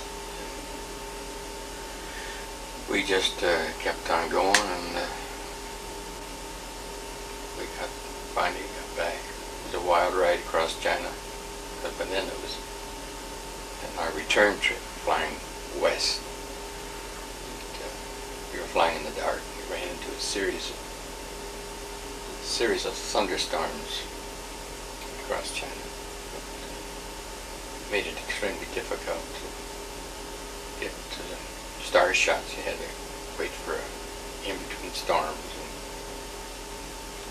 try to get up in the Astrodome and take some pictures, or take some shots, star shots. We got back. That was Iwata mission. Daylight Iwata mission. Well, I think that would have been the first. I think probably it was the first, because that was when we got back. There were reporters, newspaper reporters around, and this was the one that was given all the publicity. Yeah, well, that would have been it then. It was the first. It was hard to judge whether how much a big item that was debated after that was how effective it was. Personally, I kind of think it was not too effective. We hit the place, but whether we did the damage that was anticipated, took substantial aircraft losses. There were some that were shot down, some ditched in the Sea of Japan. We think that others, flying in the bad weather on the way back to A1. Well, I know of one that had to make an emergency landing successfully, and ultimately the crew got back. But there were others that I guess just disappeared. I think maybe they missed the time. We don't know. But, that was the second mission.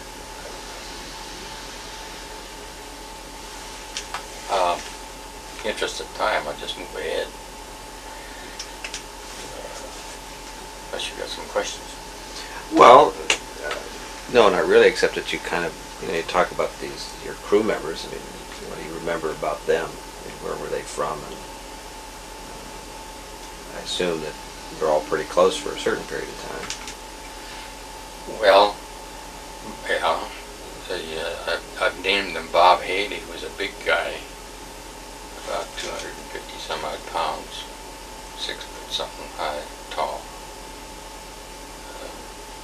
He'd been a B-24 instructor. Nordhagen was from Montana. Would this have all been the first combat experience for all of you? It was well, of course, Nordhagen was not on that Iwata mission. Mm-hmm. Haley was the co-pilot.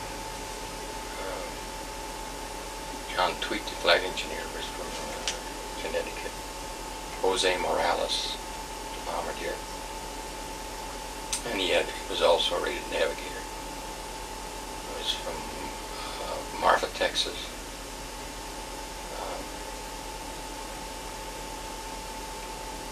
Tully Jordan, the radio operator. I can't remember where he was from. And we had a radar operator. I don't remember who that was. And we had a tail gunner named Greenwood, young guy. Had an older fella, his name's I've forgotten. Was one of the side gunners. And we had a fellow by the name of Krzyzkowski, who was the top gunner. Another fellow by the Polish name was on the left side. That's about all I can remember. Mm-hmm.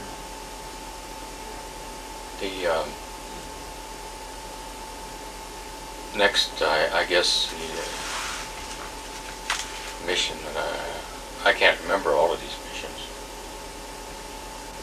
Well, just, things that stick out in your mind now. Things that stand out in my mind is indicated on that film we saw. It became apparent that the logistics of trying to effectively bomb the islands of Japan from bases in western China was a difficult undertaking. The main island of Honshu and all of the industrial plants, facilities on that island in the Tokyo, Yokohama area were well beyond our reach. On a regular combat mission, we would send out formations of aircraft and then fly back to a base. You could reach it, but then you'd have no place to land. Mm-hmm. As in B-25s under General Doolittle, which was sort of a sacrificial one-way trip. Quite a few of them did survive. They got over to China. And in the friendly hands, some of them, I understand, were ditched and were picked up by U.S. Navy. So and then we did try, I think it was later, a night Yoata mission in the same area, the same steel. We were doing it at night with single airplanes going in over the target. So then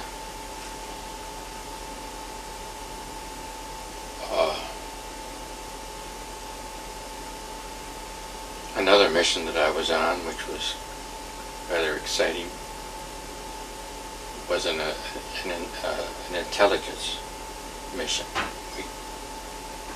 We had been designated as a crew to fly the B-29 all by ourselves, without information, with camera equipment installed and a specialist in the operation of that equipment, to fly over Formosa, which is now Taiwan.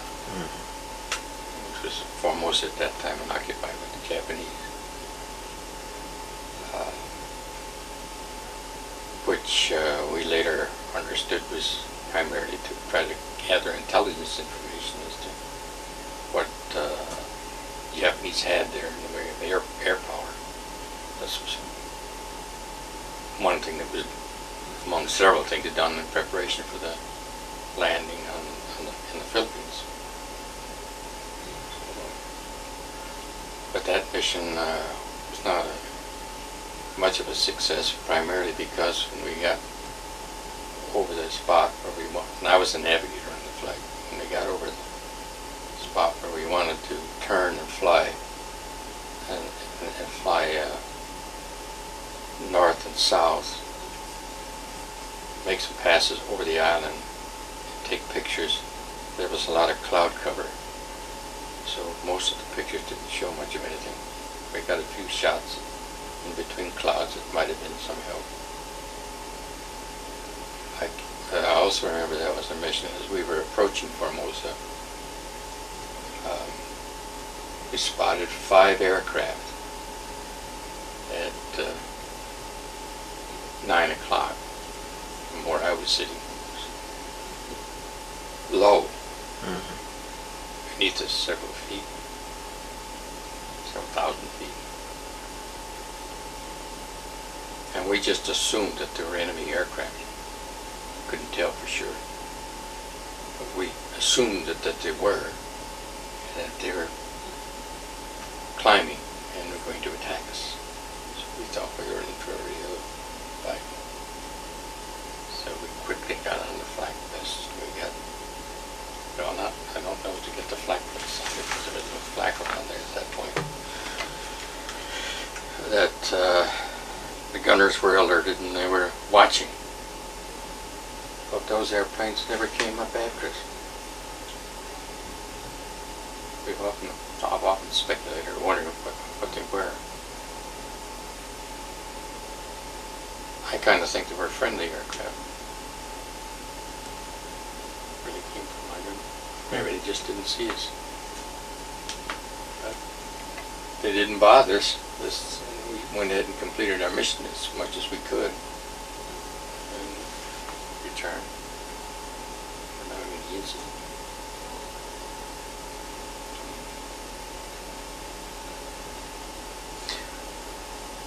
Well, you've mentioned many times before that eventually your plane was converted from combat to a tanker status. How did that happen, and why did they pick your airplane? And there was also a couple of particular hump missions that you told about that I thought would be real.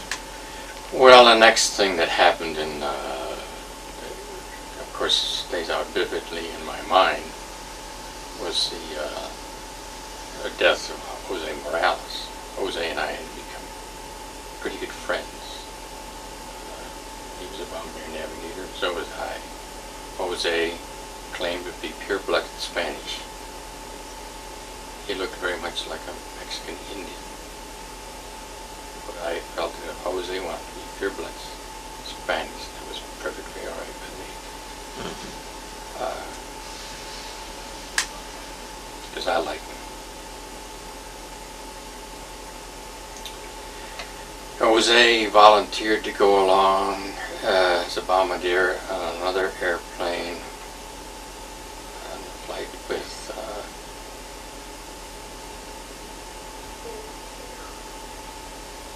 well, I'm kind of getting ahead of myself, but this was after we had started to convert tankers, several B-29s into tankers. It was on one of those missions that he went along with I think you saw that picture that Weinberg had. This fellow flew in unsafe altitudes in mountainous areas. Right. And Weinberg got himself off that crew. Jose had volunteered to go along on that flight. With this same fellow? With this guy. As a second navigator, I suppose, because it was not a bombing mission, it was a mission to transport gas over the hump, A1. And they disappeared and never came back. Somebody told me later at one of the reunions that they did find some debris. I had never heard that happen, and I'm not sure it's true. I never saw him again. The assumption being this guy was flying too low. Flying too low. He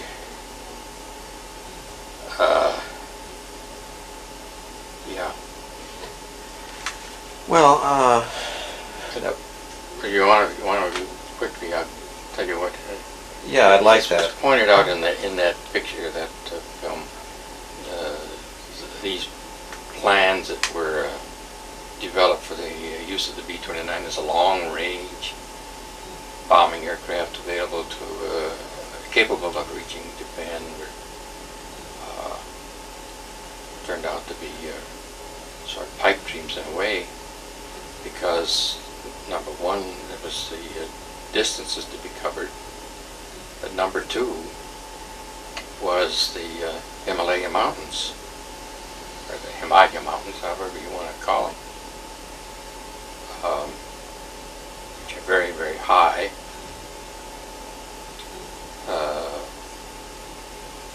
And in order to operate out of western China, it was necessary to transport a huge amount of gasoline, aircraft fuel,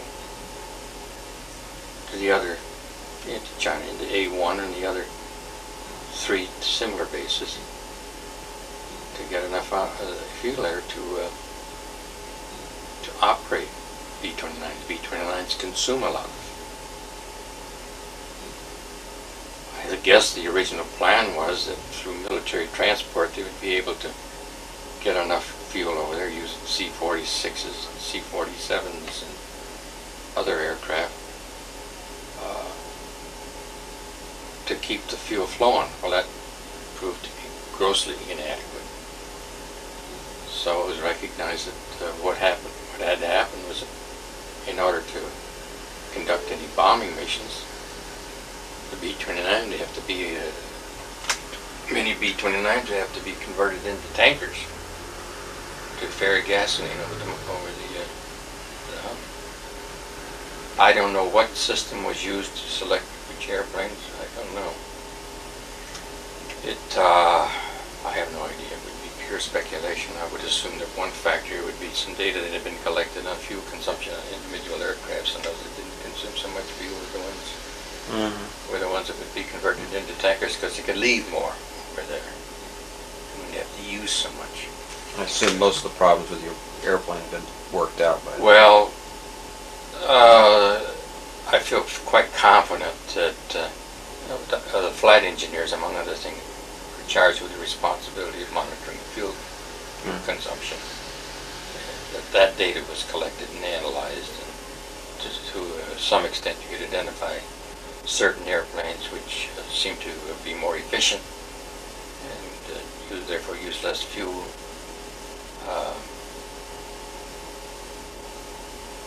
So the airplane was converted into 26222 was converted into a tanker along with several others. So as a result, I flew several flights or missions along over the hump, just transporting fuel. Now, in order to do that, you had to use the bomb bays, of course. Yeah.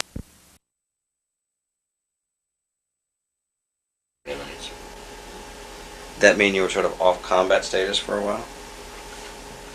No, not necessarily combat status, because well, number one, flights over the hump. Well, I can't remember what the fraction was, but each flight over the hump, round trip, was worth a fraction of a point towards a combat mission. I'll make myself clear. 35 combat missions was the standard. As soon as you got 35 combat missions, and you were eligible for rotation. Oh, that was already established by then? Unlike the 8th Air Force, which was 25. Right. Of course, they were exposed to a hell of a lot more risks than we were. Well, how did you know at that time, though? Well, I don't know. I'm just, as far as enemy action is concerned, there were other risks that we were exposed to.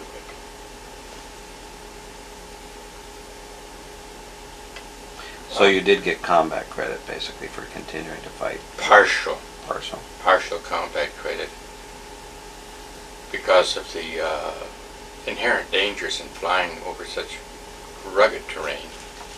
And also there was occasionally a Japanese aircraft you'd encounter. I remember one mission where we did.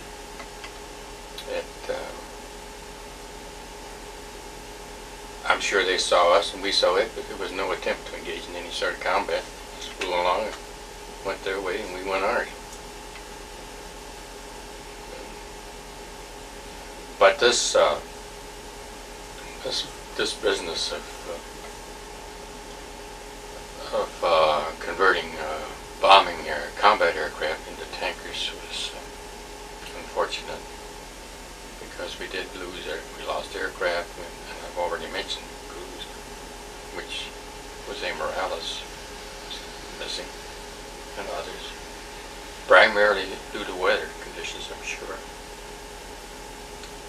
Because you knew almost always that the weather that you would encounter over the Himalaya mountains was going to be bad. Thunderstorms, very high winds, extreme turbulence. Was it also a difficult navigational kind of it was difficult navigation, extremely difficult on some missions, because may have a high overcast over a large part of the mountains. You couldn't see. And they were always daylight missions, but you couldn't see to shoot sun lines if you wanted to use the sun as a method of navigation. But primarily, you had to rely upon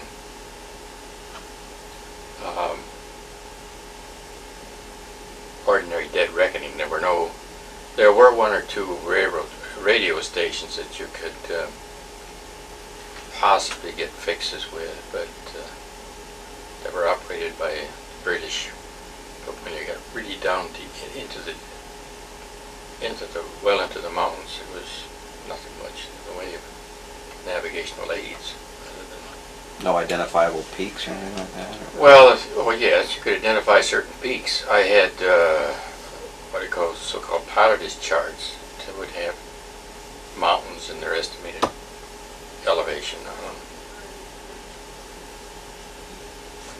But the major instrument, as it turned out, that made it possible to fly, in my opinion, to fly these hump missions with a fair degree of safety was radar, and a competent radar operator. You once told a story of how you felt that saved your whole crew. Well, it did, and I can think of two occasions where I have no doubt in my mind it saved us. And the reason is Haiti was highly competitive. And a gross mistake that was made in my judgment, and like in this film they were talking about, using B-29s to ferry fuel and supplies and other stuff, but mostly fuel over the hump. Using B-29s was uneconomic, to say the least, because you burned up a hell of a lot of fuel just to get some over there. So an error, a gross error was made in my judgment. They started running charts, keeping charts. Crew number so-and-so flew 26222 on mission so-and-so left or discharged X amount of fuel in China. Was this something that was just done informally, or was actually being counted by them? It was on the bulletin board. Mm. And it was so the net result of that was, among those types of individuals who are so competitive in nature that they're willing to assume completely unreasonable risks in order to leave more fuel over there to beat this guy or to beat that guy, resulted. And I'm convinced in my own mind that this guy that flew in the ferry mission, or the fuel mission, in which Jose was killed, was of that type. He just had some pilots simply feel that they're so gifted in the ability to operate aircraft that nothing's going to happen to them. And Haley was of that type. Haley, as I mentioned, was a B-24 instructor pilot, a big guy, and he really could handle the air. He could fly that B-29, there's no question about it. He was an excellent pilot from a technical standpoint. Being able to operate it, but extremely short on, in my opinion, on judgment, good judgment. And as a result of that, by far the most frightening missions for all the crew, at least perhaps not for him, involved flying over the hump. When we would run into adverse weather conditions that were not forecast by meteorologists. There was no way you could give really accurate weather forecasts as to what you were going to run into. And there's one mission that stands out in mind because, well, let me point out first that in our briefing, there was, depending upon the route you were following, but the route we were flying at this particular time, there was a minimum altitude specified. For example, follow this track and you do not go below 23,000 feet. This particular 23,000 feet is the minimum. Because of the high mountain. Because of the high mountainous area that you're going to be flying in. Now Mount Everest goes up to just slightly over 29,000. That was where you were flying. But we're not flying up in that area. There are other peaks that are not quite as high as Everest, but are well above 23,000. But by following the track that was laid out in this particular farm that I'm thinking about, 23,000 feet was this prescribed minimum altitude. Well, we started on this mission and it was a nice day. And you could see outside and the sun was shining and so on. But we got up into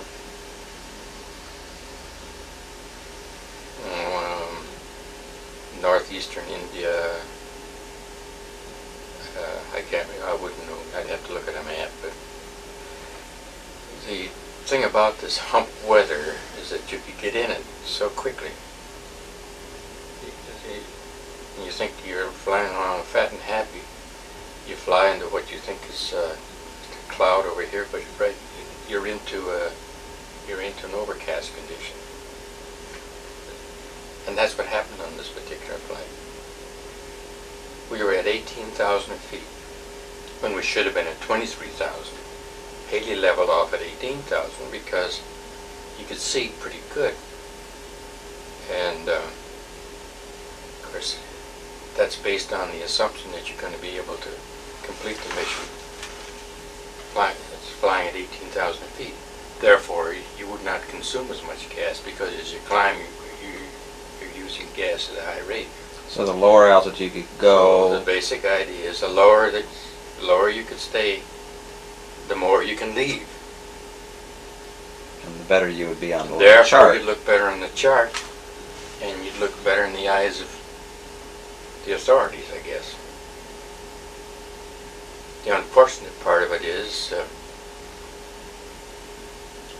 if it's a pilot who wants to assume the risk, well, of course, that's his business. He can crash up a multi-million-dollar airplane. He's alone. But you got other people on board who had no vote and who were at the mercy of a pilot who was not conforming with minimum standards that are prescribed because of safety considerations. And this is what we encountered, and I'm using this as an example. There were others. We got up over Chabwas, I remember. Wish I had a map of India. I don't. But I was up in northeastern India, in the mountains, where we ran into weather, sucked in. And I was the navigator in the flight. Fortunately, we had a radar operator. This is your regular 2622 crew, right? Right. With the radar operator, I can't recall his name at the moment. You ever seen him since? I don't think so. I mean, At one of the reunions? Yeah. No. Because I've only attended a couple, three of those. But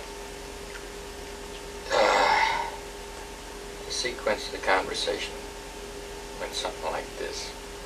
We were at 18,000 feet, flying in so-called soup. It's nothing except what you could see on the radar scope.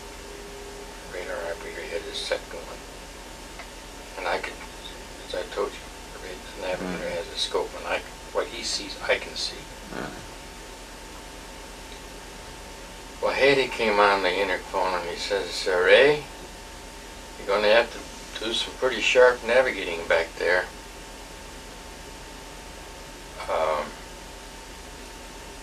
I said, well, Bob, all I've got here is what I can see in the radar, and I can't see anything in the ground, I can't see anything in the air. I don't really have any much to navigate with other than estimated ground speeds, things like that. Why didn't you climb out of it? Good question. Why didn't we climb out of it? And I said, hey, Bob, we need to climb out of here. He says, we're at I said, Bob, we're at 18,000 feet indicated altitude. And on my chart, where I figure we have peaks that go up to 24,000 feet. And we got to get up out of here. So his attempted humor was, well, look out there. Can you see out there, Ray? Can you see the leading edge of that wing on your side, the left wing? Yes, I can. I can see it out there. Well, that's stuff that you use to put in your scotch and soda if you want to get it cold.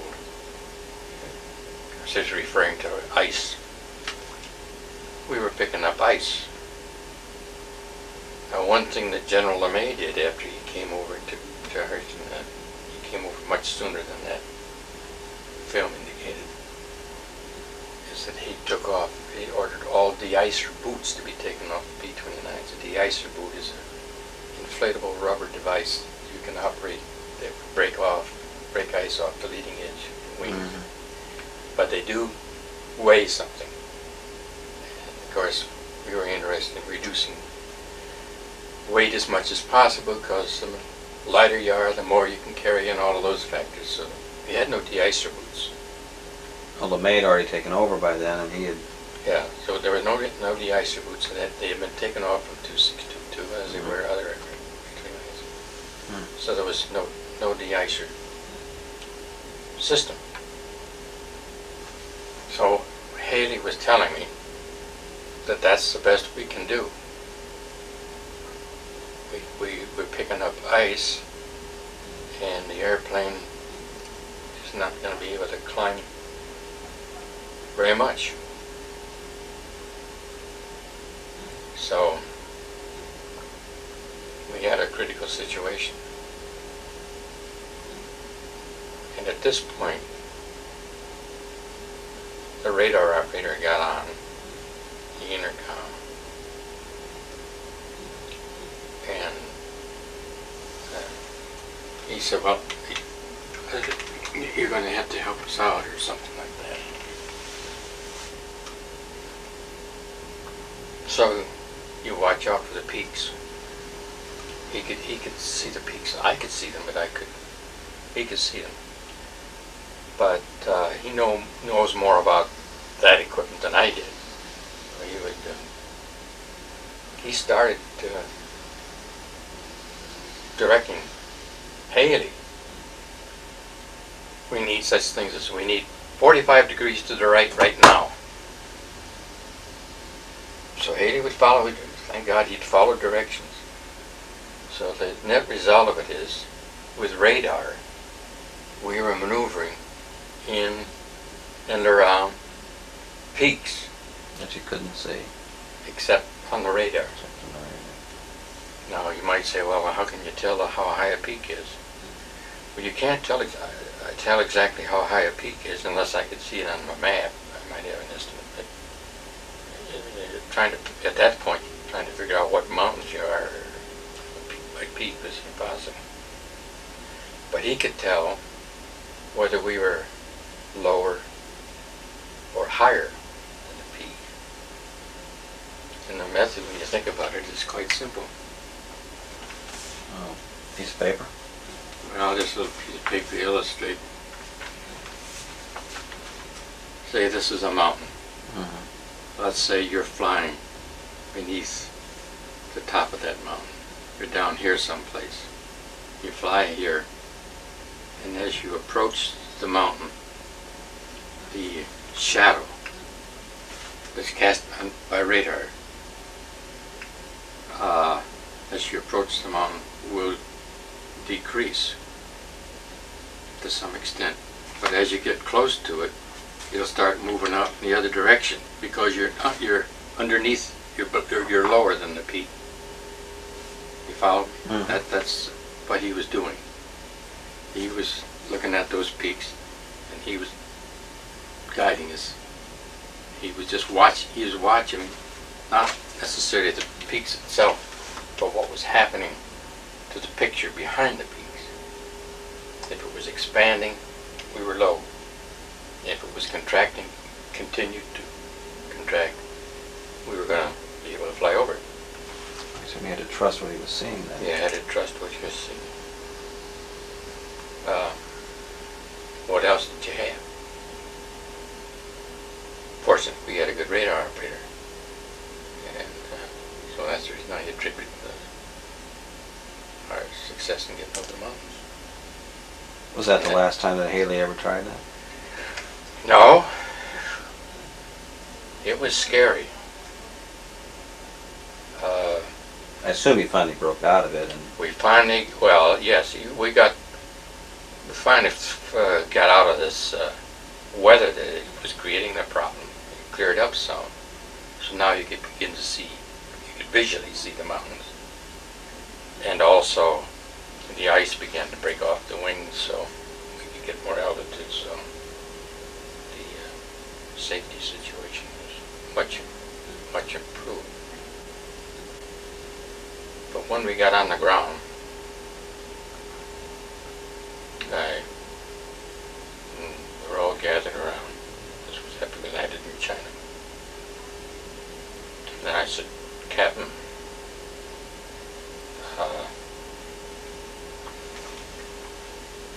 that was a very, very frightening flight.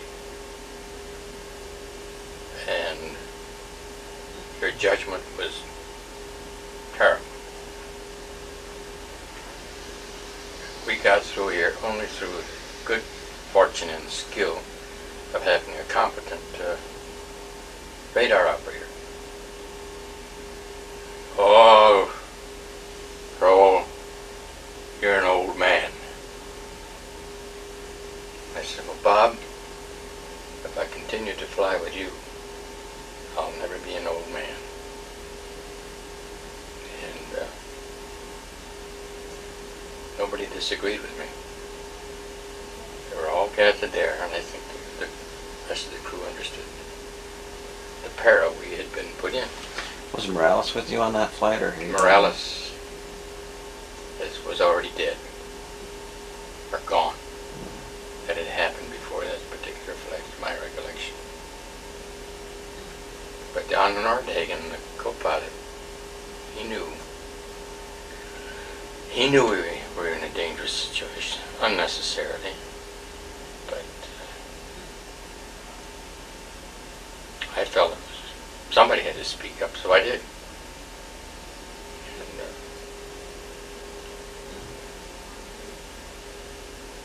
there were other instances where we took unnecessary risks. I remember one time flying from A1 back to India. This is after we had offloaded a few.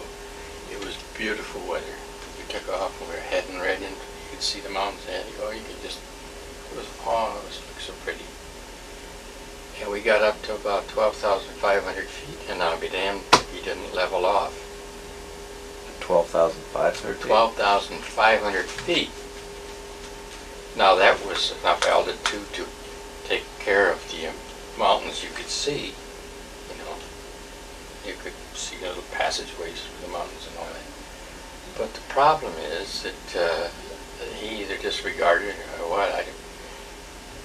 If you are at that altitude and you get into these weather conditions, you can get into them rapidly, and you can just fly yourself into one hell of a predicament. So I got on the intercom and I had the guts to remind him. I said, Bob, we're too low. minimum altitude that's been prescribed, whatever it was, I don't remember, X thousands of feet, and you are X thousands of feet beneath that minimum altitude. I recommend that you get to that altitude. We maintain a safe altitude. Well, he did it. I put it in the form of a recommendation. Obviously, I had no authority to order him. But Nordhagen chipped in. Nordhagen had to be on that. He was the co-pilot. He said, yes, I think we better get up. And so we did.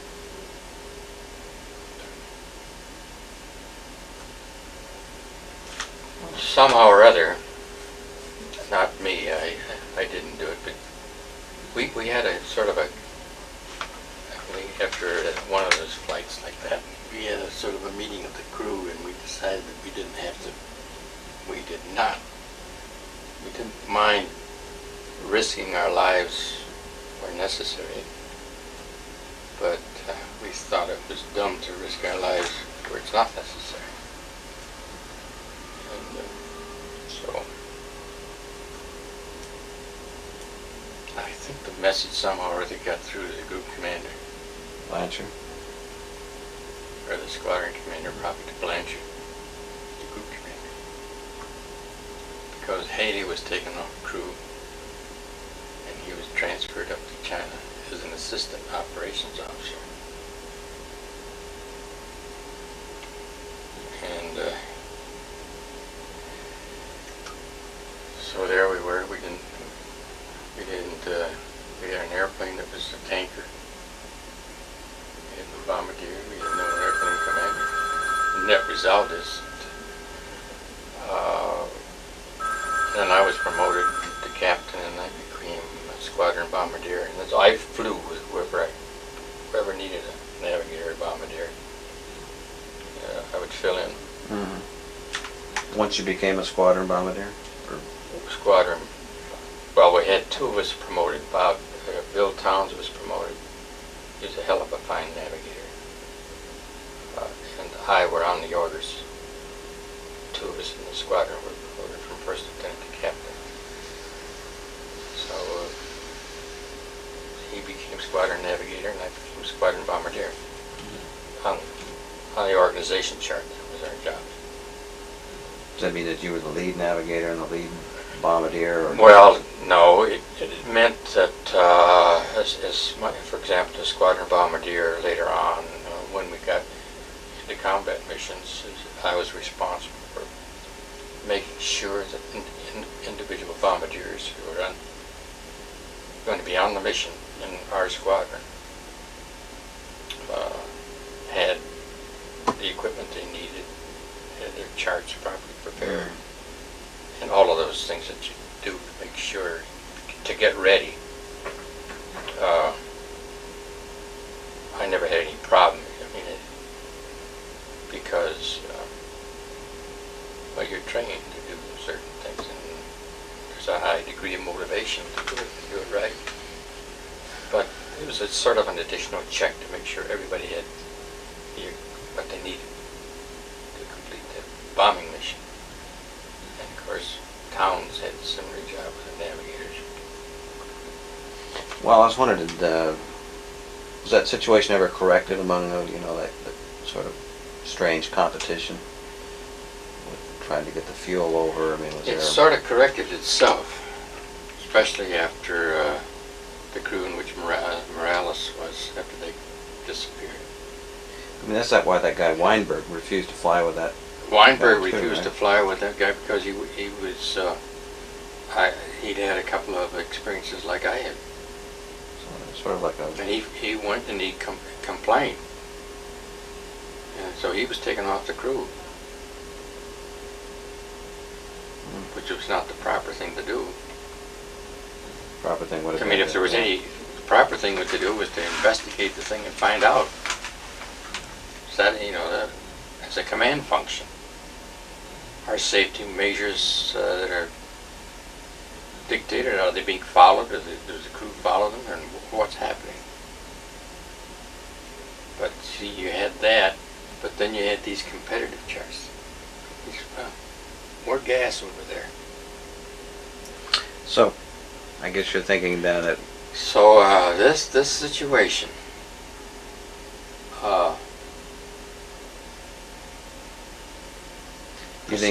You think this situation accounted for a lot of the losses that may have occurred on those runs? I have no way of knowing.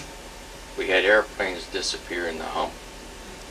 Whether they could have happened at any altitude. Sometimes you'd encounter extreme turbulence, even at a higher altitude. You're at a safe altitude. I talked to you last night about one that started to come apart. Fortunately, all the crew were able to get out and ultimately get back. The airplane was lost due to the violent turbulence that it was in.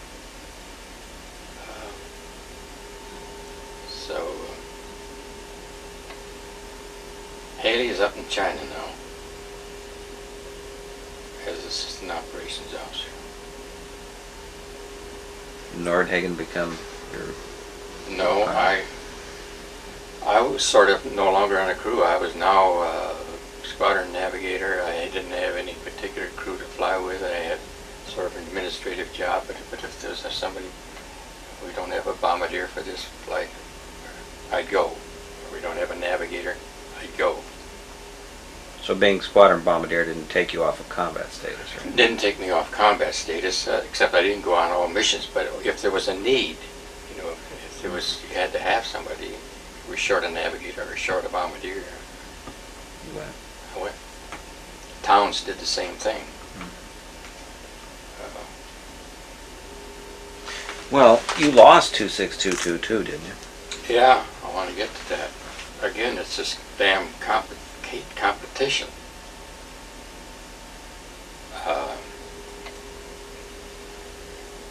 Our airplane was being piloted by a Major Renfro, R-E-N-F-R-O, 26222. I didn't go on that mission. He had his own crew, but then he took that airplane, which was then a tanker. Were you switching crews on the same plane at that time?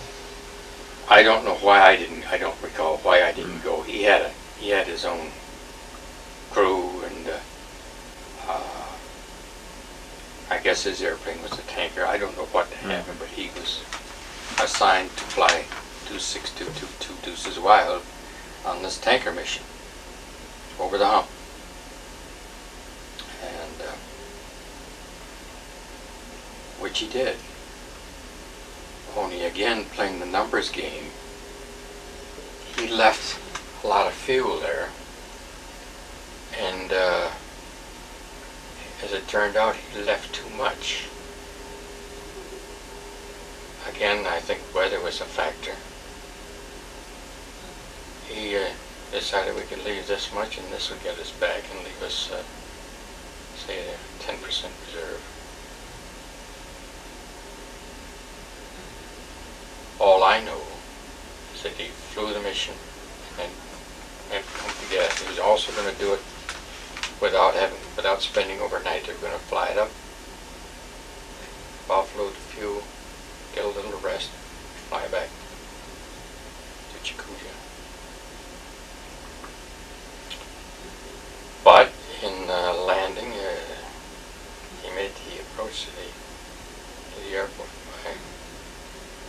He was running very low on fuel, and he knew it. But he started on the final approach, and now he lost all power. Apparently, because when you put the airplane in the descending nose down position, whatever fuel you got in the tanks out there will surge forward, and it's just not available. The aircrafts, and they conk out as a result of fuel starvation. He did a beautiful airmanship job. He had no way to go get on. He didn't have enough fuel to try to go around and make another approach. He was committed to a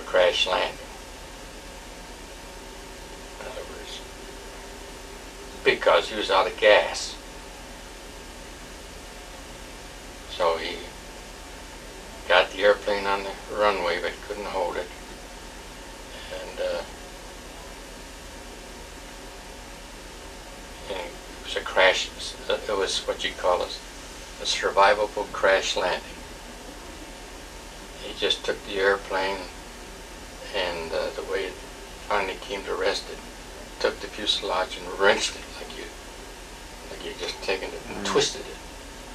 Plus bent wings. This was obviously no longer even worthwhile trying to fix up. It was a flyable airplane. The crew, the people who were on board the aircraft, they all got out and they all survived. Nobody was hurt. They ran away but there was no fire. And the reason there was no fire is because there wasn't anything to fuel it. So that was the end of 26222. The most distressing thing about it is that we had been told that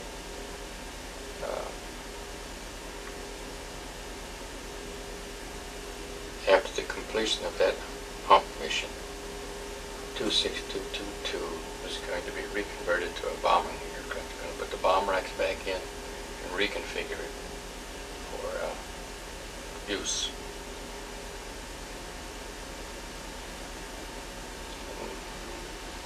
I was going to be flying as a member of the crew. You're with the same crew you'd come over with it, didn't you? Haley was still in China. I get the sequence of events kind of mixed up here, but this was along towards Christmas time, not for Christmas 1944. Is that light bothering you? No, when I was up in China. Went up there, I guess that Kelowna Hump mission or something. Another crew. And we were sitting there having a briefing on something. And Haley came over. He didn't like being up there as an assistant operations officer. He really didn't have much to do. He came over and he sat down beside me. He put his arm around my shoulders.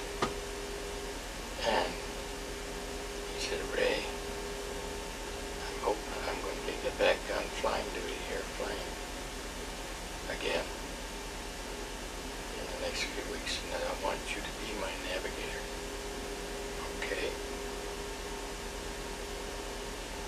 Well, I didn't really want to be his navigator. That's okay, Bob. Fine. He was really a kind-hearted guy, but I was, I guess, willing to take a chance. He never got back because during the Christmas holidays in 1944, he and Captain Raglan, who was our group navigator, had been to a party, and some kind of, my understanding, they were flying, it was a little liaison aircraft, Taylor type, or Cub aircraft, L4 I guess it was called, a little single engine job. And they had been to one of the other bases that we were using, and then we're to fly back to A1 back at night. And they got all kinds of stories. What the actual story is, I don't know what exactly happened.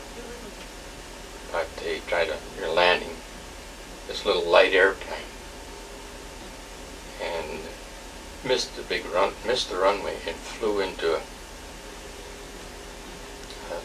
hill or an embankment down at the end of the runway.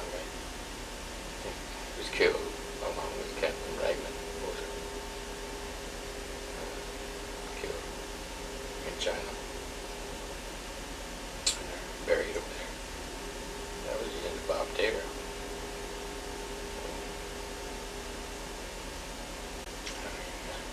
Haley. What I say? You said Bob Taylor, but it's Bob Haley. Haley.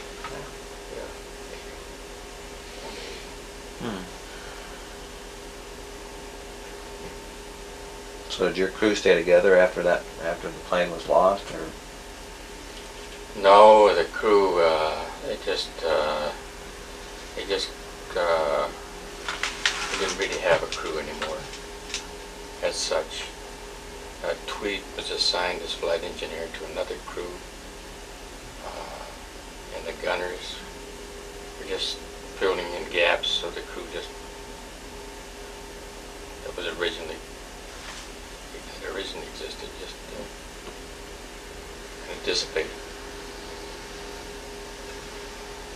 Well, is that what you did too? I mean, did you ever have another crew that you actually flew with a lot? Or? Never had. Well, there was a crew that I did fly with quite a lot because I enjoyed flying with them, and so I was a squadron bombardier, but I flew. I think. Let me tell you what happened. Remember on the film, it dealt, as I remember, a little bit with the successful invasion of the Philippine Islands, and then the taking of Iwo Jima. And the taking of Iwo Jima now really was a big turning point, because although there were B-29s coming into the taking of the Marianas Islands occurred first. I'm getting ahead of myself. The taking of Saipan and Tinian, particularly by the Marines, now gave us the landing sites, aircraft basing sites, within range of the main island of Honshu, including Tokyo, most of the main island of Honshu. From those islands, that's what started to change the whole setup. But as those battles were going on and these islands were being converted into airfields, and this was a crash job, pushing forward. They had Seabees in there, building runways out of coral. Saipan and Tinian. Now the B-29 crews, we had B-29 crews coming into India to replace some of our losses. But now they began a major influx into Saipan, Tinian, and then somewhat time later down in Guam. These islands are very close together. You can see Saipan from Tinian, like across the river, or across the bay. They're that close together. So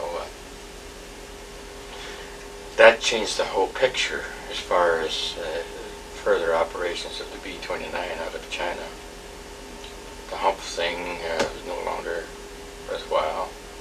We couldn't really reach targets of consequence out of China as we'd hoped. But now, as a result of the taking of those islands, that could be done. And of course, later on, the taking of Iwo Jima made it even better, because now you had a stopping point. You had a safety area. You also could base spiders on Iwo Jima, which was done. It was almost exactly midway between Marianas Islands and Japan, Iwo Jima. But during this interim, we had to do something with we had the 58th Wing here in India. So a plan was developed that we would be moved to the Marianas Islands, specifically to Tinian, in which they were building two airfields. They had a north field, which would have 4 runways, a west field, which would have 2 runways. Actually, more B-29s would be based on Tinian than over in Saipan. Saipan is a volcanic island and it had a big peak in the middle of it, so it was limited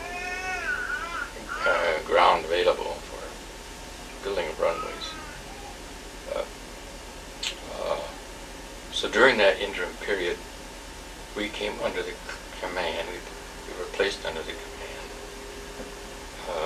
The English Lord Mountbatten. Lord Mountbatten. Yeah, I remember Thank it. you for the name.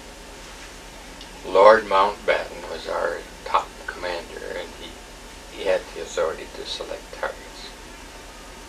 And he came up, I saw him, he came up and visited us at the other bases.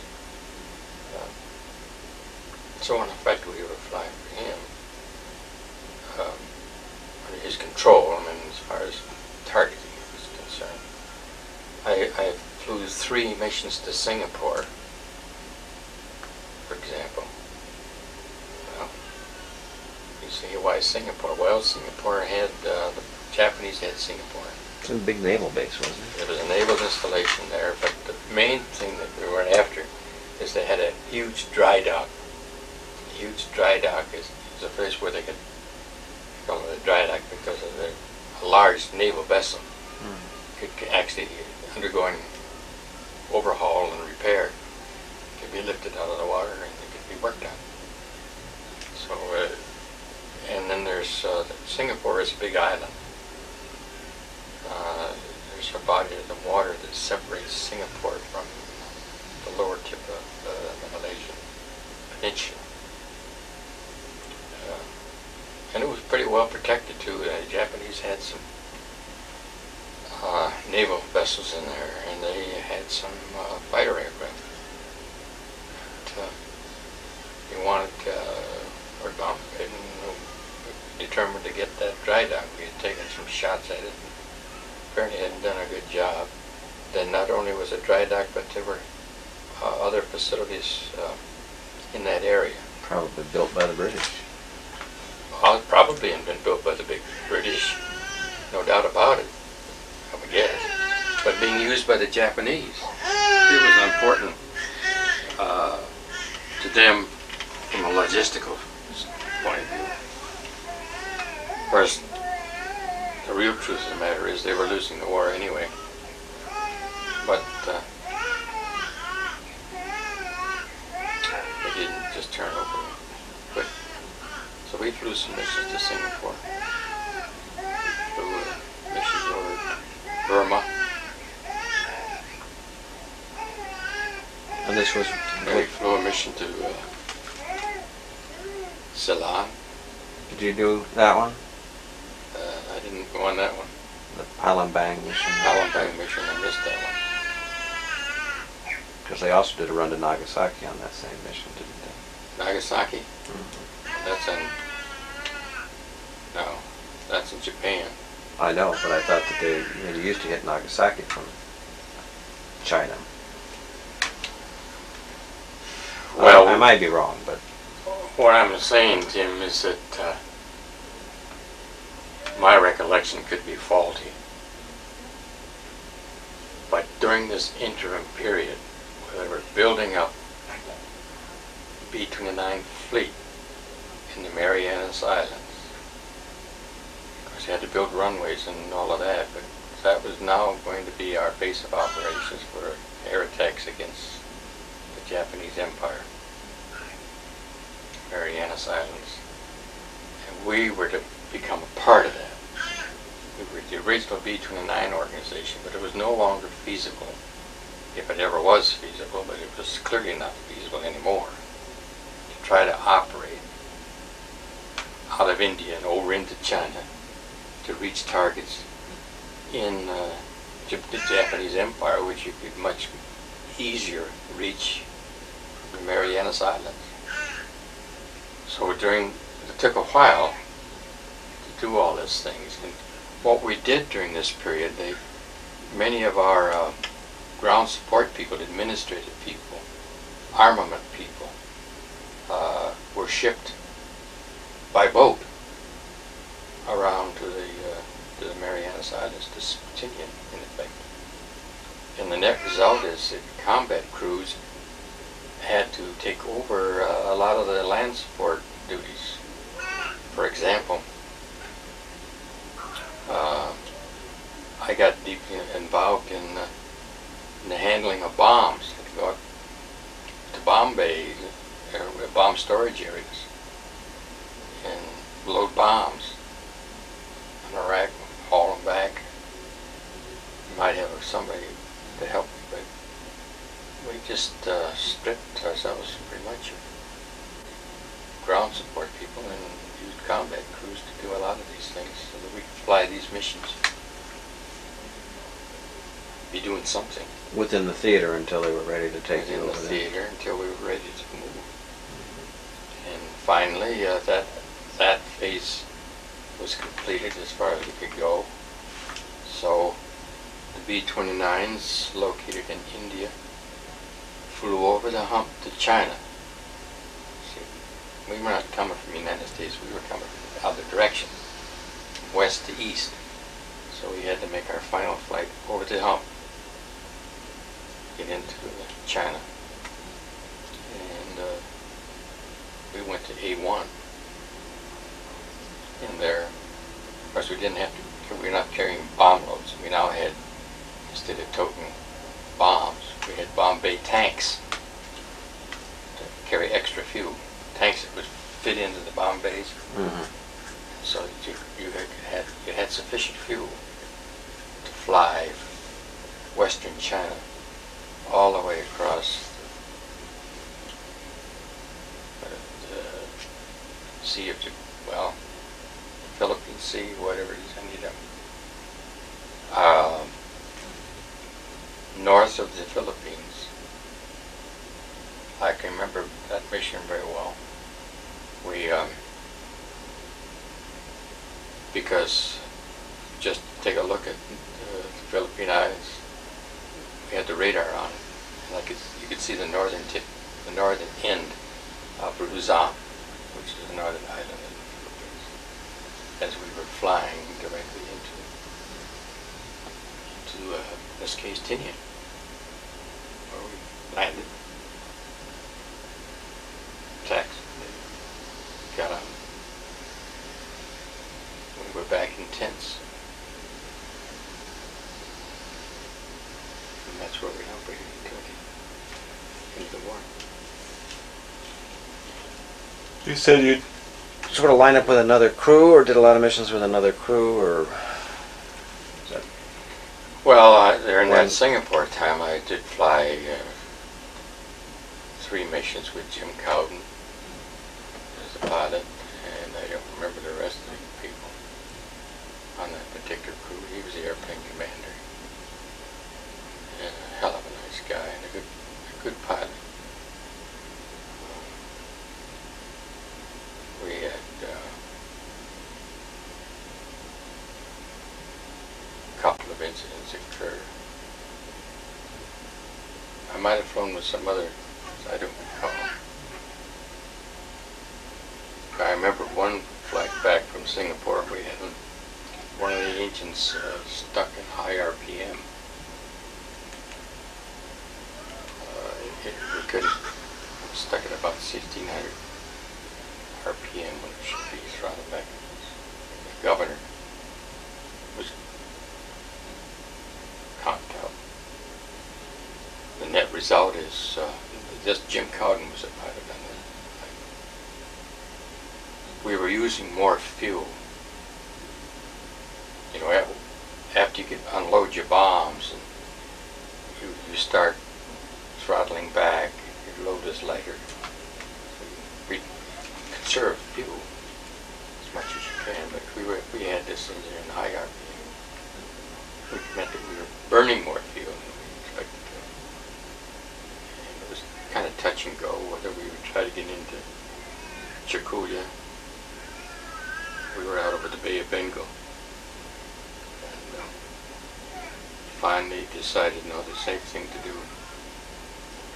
I was the navigator in that mission.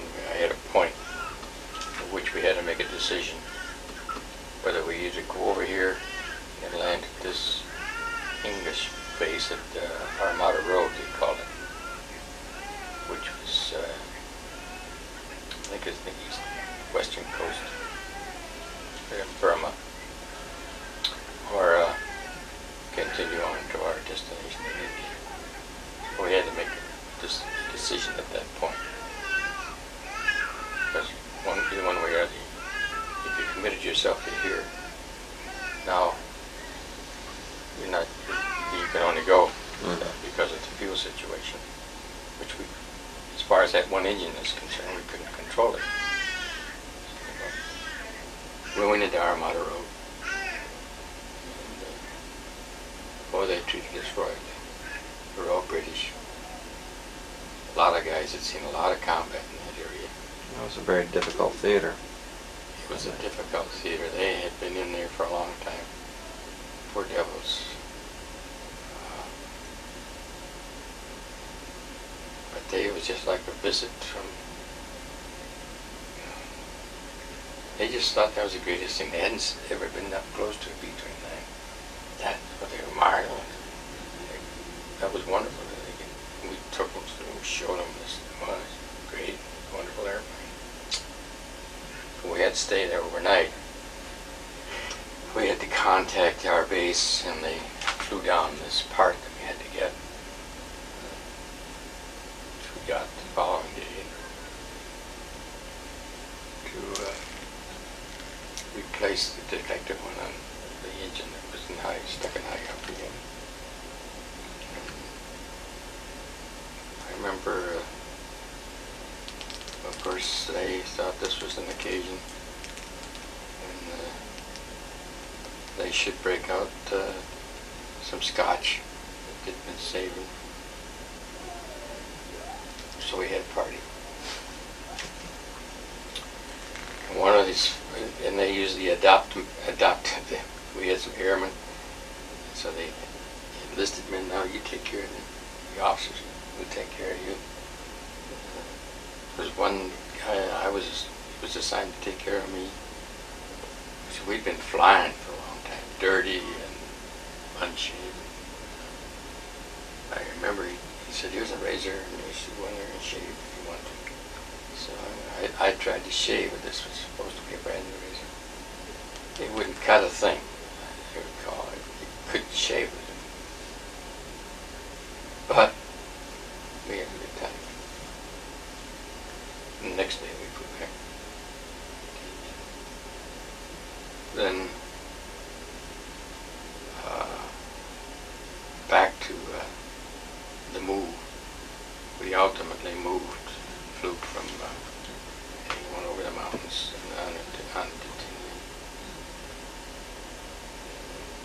And you were still Squadron Bombardier at that time? I was Squadron Bombardier. On that particular mission, I was the Navigator.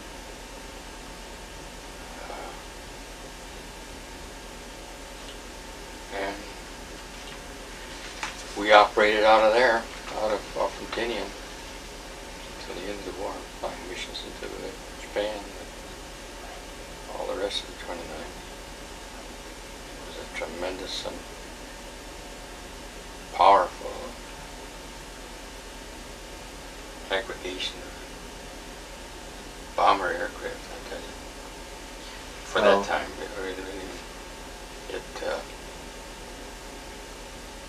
these were the days before the atomic bomb appeared on this thing.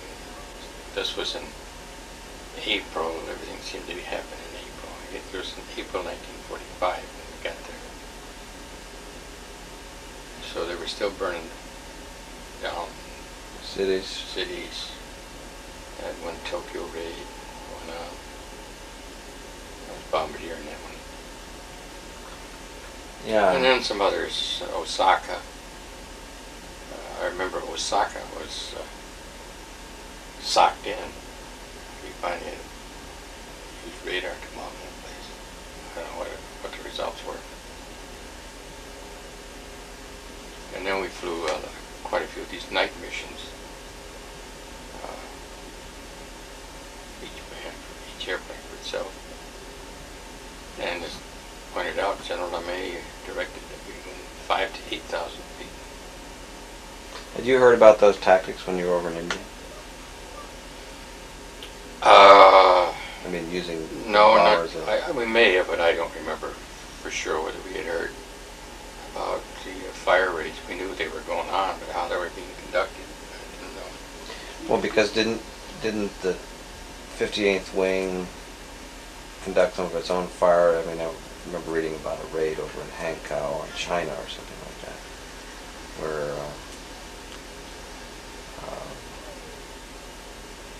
fire raid was from your wing somewhere. Could have been, Tim, but I don't remember. You wouldn't have flown on that one. No. I don't recall as we ever flew a combat mission at all to a target inside China. Well, Manchuria. Other than that, Manchuria. But that Japanese considered that part of Japan at that time. I think they actually tried to annex it. But I don't recall any other mission that was flown, any target other than that one, into China. Well, was the pace much different when you were over in Tinian than it was in India? Well, the pace was much different because now we were really piling it on. Now you could do the things that the B-29 was capable of doing. And so you could plan missions and you could make massive airstrikes on targets. Now, as pointed out in that film, the B-29 was conceived primarily as sort of a replacement for the B-17, and the concept was it would be a daytime, be used in daytime in formation. That's the reason we had the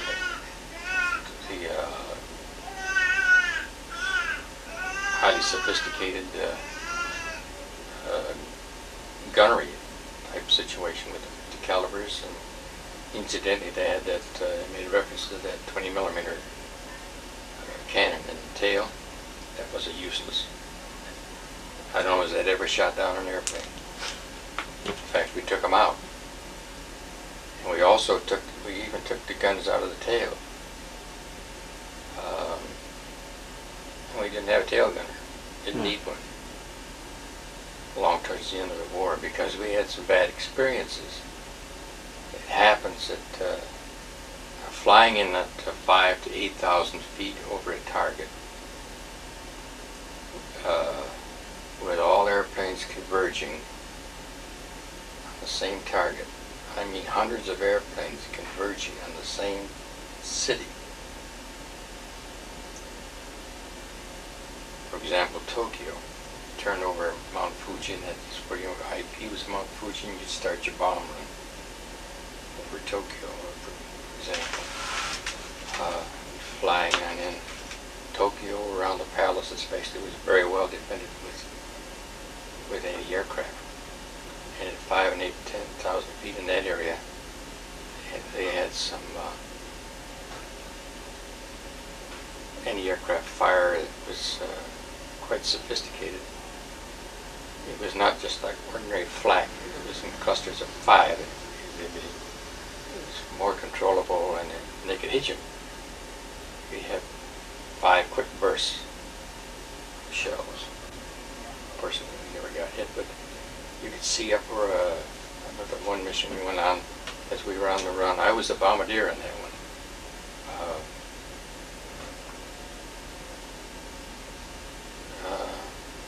There was a lot of defense in there, particularly anti-aircraft fire. The Japanese had the palace area that was well defended with anti-aircraft fire. I remember as we were on the run, I was in the bomb site. I happened to look up, and there was a 29 up ahead of us. It was on fire. It was going in. But back to the tail gun situation. Not only in Tokyo, but other places.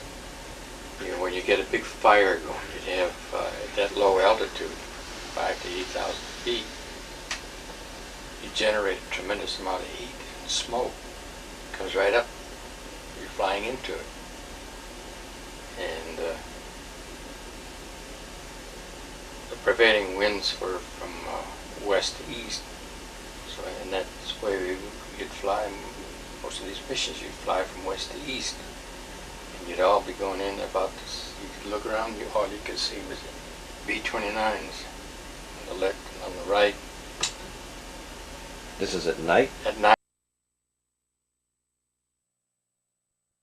Over here, they landed this English base at Armada Road, they called it, which was, I think it's the east, western coast of Burma, or continue on to our destination in India. So we had to make this decision at that point. Because either one way or the other, if you committed yourself to here, now you're not, you can only go because of the fuel situation, which we, as far as that one engine is concerned, we couldn't control it.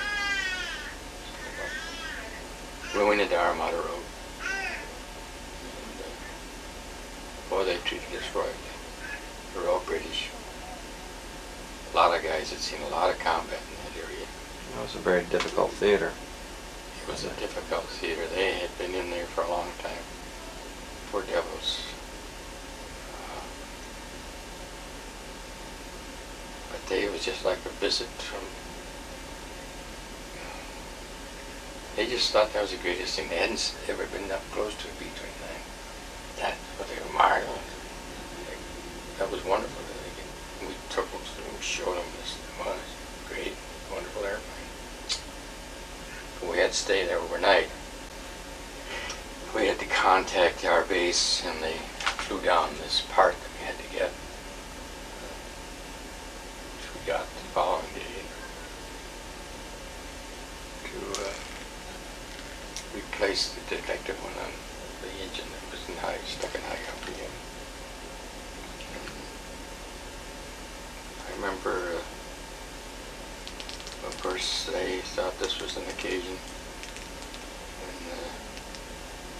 when they should break out some scotch that they'd been saving. So we had a party. And one of these, and they usually adopted, we had some airmen, so they enlisted men. Now you take care of the officers, we take care of you. There was one guy he was assigned to take care of me. So we'd been flying for a long time, dirty and unshaved. I remember he said, "Here's a razor, and you should go in there and shave if you want to." So I tried to shave, but this was supposed to be a brand new razor. It wouldn't cut a thing, I recall. You couldn't shave with it. But we had a good time. And the next day we put back. Then back to the move. We ultimately moved, flew from went over the mountains and on to Tinea. And you were still Squadron Bombardier at that time? I was Squadron Bombardier. On that particular mission, I was a Navigator.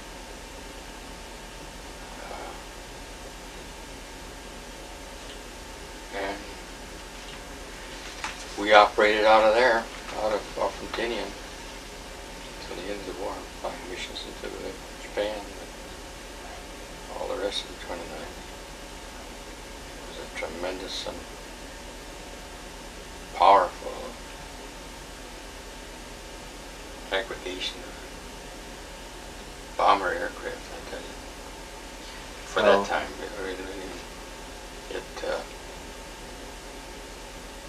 these were the days before the atomic bomb appeared on this thing. This was in April. Everything seemed to be happening in April. It was in April 1945 when we got there. So they were still burning down cities. Had one Tokyo raid, one that was Bombadier in that one. Yeah. And then some others, Osaka. I remember Osaka was socked in.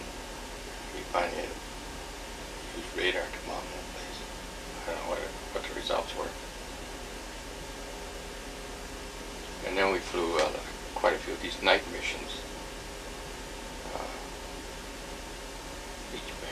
Each airplane for itself. And as pointed out, General LeMay directed that we went 5,000 to 8,000 feet. Had you heard about those tactics when you were over in India? I mean, using no, bars we may have, but I don't remember for sure whether we had heard about the fire raids. We knew they were going on, but how they were being conducted, I didn't know. Well, because didn't the 58th Wing conduct some of its own fire? I mean, I remember reading about a raid over in Hankow in China or something like that, where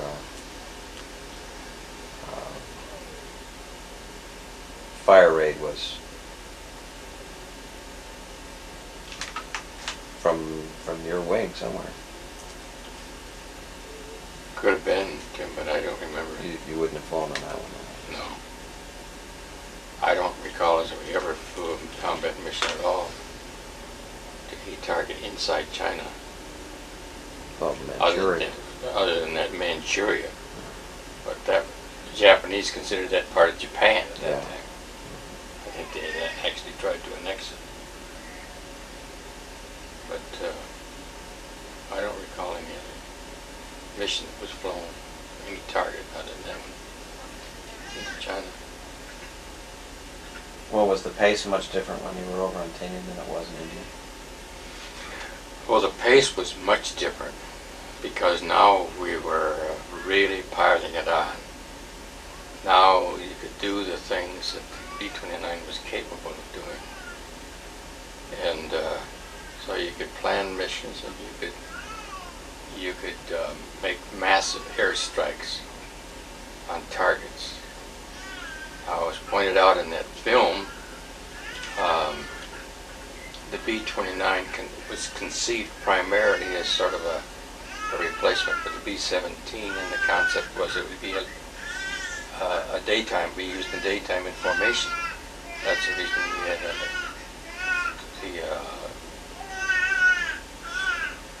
highly sophisticated gunnery type situation with the calibers, and incidentally they had that, made reference to that 20 millimeter cannon in the tail. That was a useless. I don't know if that ever shot down an airplane. In fact, we took them out. And we also even took the guns out of the tail. And we didn't have a tail gunner. Didn't need one. Long towards the end of the war, because we had some bad experiences. It happens that flying in at 5,000 to 8,000 feet over a target, with all airplanes converging on the same target. I mean, hundreds of airplanes converging on the same city. For example, Tokyo. Turn over Mount Fuji, and that's where your IP was Mount Fuji, and you'd start your bomb run over Tokyo, for example. Flying on in Tokyo, around the palace especially, was very well defended with anti-aircraft. And at 5,000 and 10,000 feet in that area, they had some anti-aircraft fire that was quite sophisticated. It was not just like ordinary flak. It was in clusters of 5. It was more controllable, and they could hit you. We had 5 quick bursts of shells. Personally, we never got hit, but you could see up where, I remember one mission we went on as we were on the run. I was the Bombadier in that one.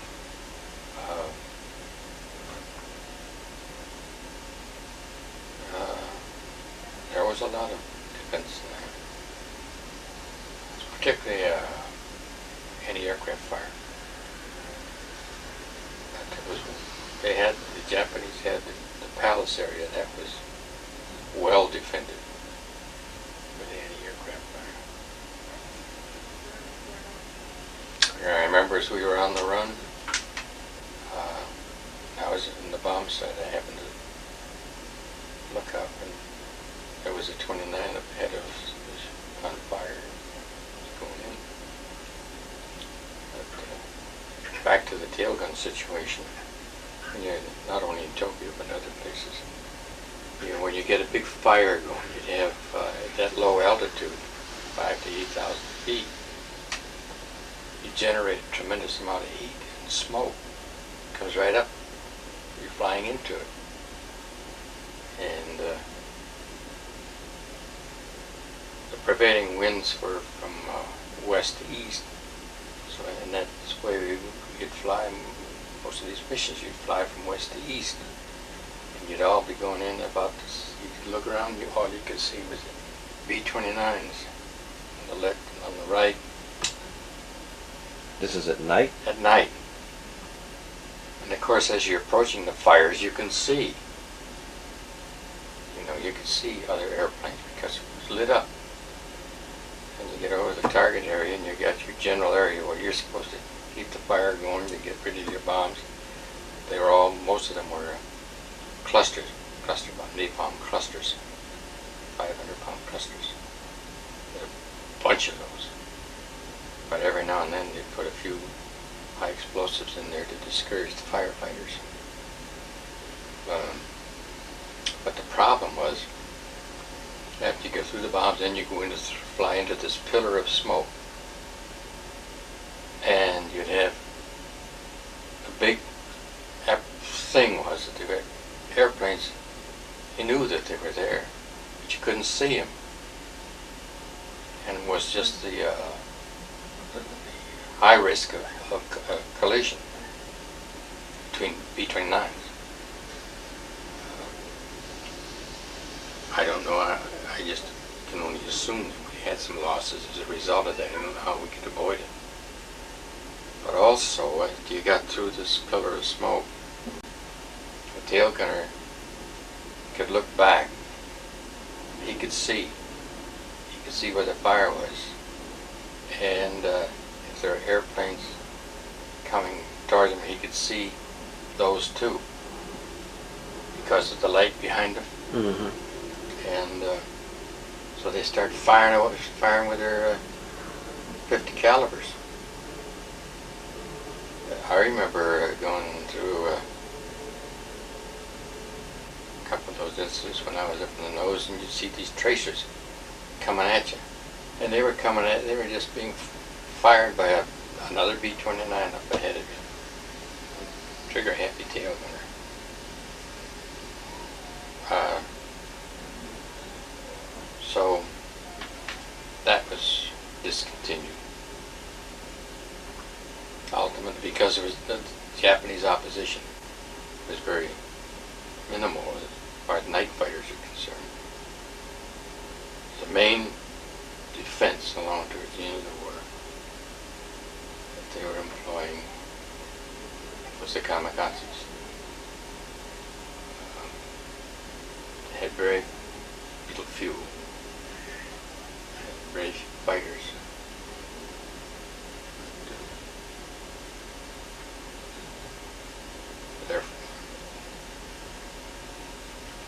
So, to bring this thing to a conclusion, the last noteworthy item that I can comment on is that, as you know, the so-called atomic bomb, the Enola Gay, was based in Tinian. That aircraft took off from the North Field in Tinian. We'd been hearing rumors about a big bomb, but nobody had any concept. We, among us, is what we were talking about. What's this big bomb? The big bomb. There were stories going around. General LeMay says this war is going to be over in October. When we get the big bomb, God, the North can beat them. It's sort of a big bomb. So I think I mentioned to you one day, the guy and I were talking about it. So we got a Jeep. We drove up to North Field and thought maybe we could see what was going on.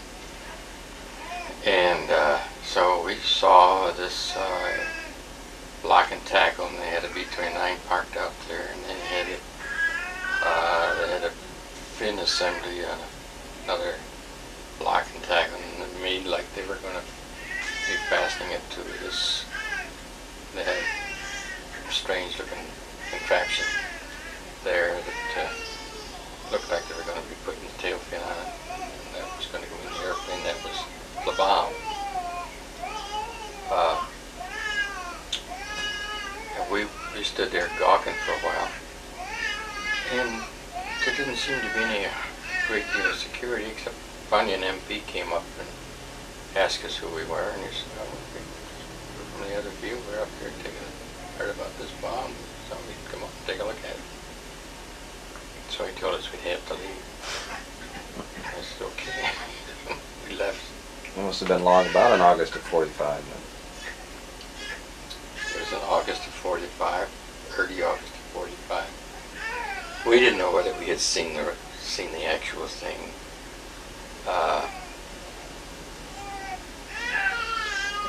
But about a week after we saw whatever this was, we had been on a daylight mission to Japan.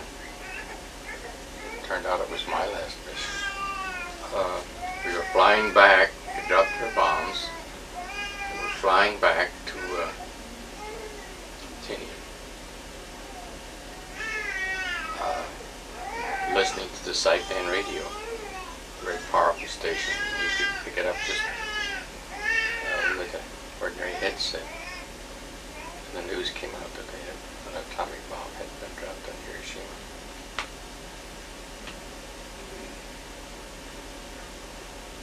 That was a surprise. So your last mission was on August, what was that, 7th? About that time was the last mission that I flew, and then what happened after that, of course, the news hit the world, and waiting to see what the Japanese reaction would be. And so they're given a reminder with another one on Nagasaki. That let them surrender. But what we saw there, I often wondered whether that was a real thing. But finally, I found out that it was not. There was an item that appeared in the retired officers magazine a few issues back that described what they had done. They had contrived this thing. They had put it out there. They had gone to a great deal of pains to show this was it. They pretended to have some security measures, but you could get real close and see all these activities going. But that wasn't it. Where the actual bomb loading where it took place was not near the runway, not near Northfield. It was out in the woods someplace. They had a special private location, very closely guarded, where that was accomplished. So what they were just trying to get some This was signals. This was a decoy. Yeah. To take care of the curious. So that was that. I don't know whether we got time for one more last. What time is it? We got time. 2:45. Well, there are two things. There's one story you told that about your trip home. That I think is a good story. Yeah, it's a good story.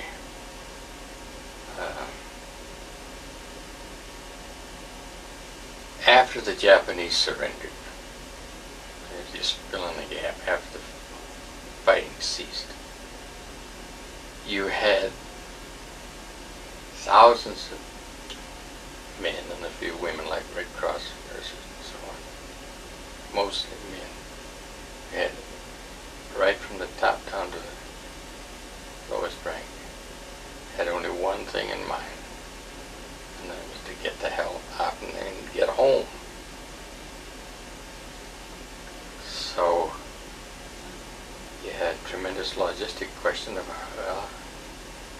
these airplanes too. We don't have enough airplanes to fly everybody home, so somebody's going to have to go on ships. Well, people hated like hell. They have to spend 30 days out on the high seas in some tub Liberty ship waiting to get home. But so there was a period of time when they were trying to develop a plan to transport people. And of course, you had not only the Air Force, you had Army personnel, Navy personnel, all the same idea in mind.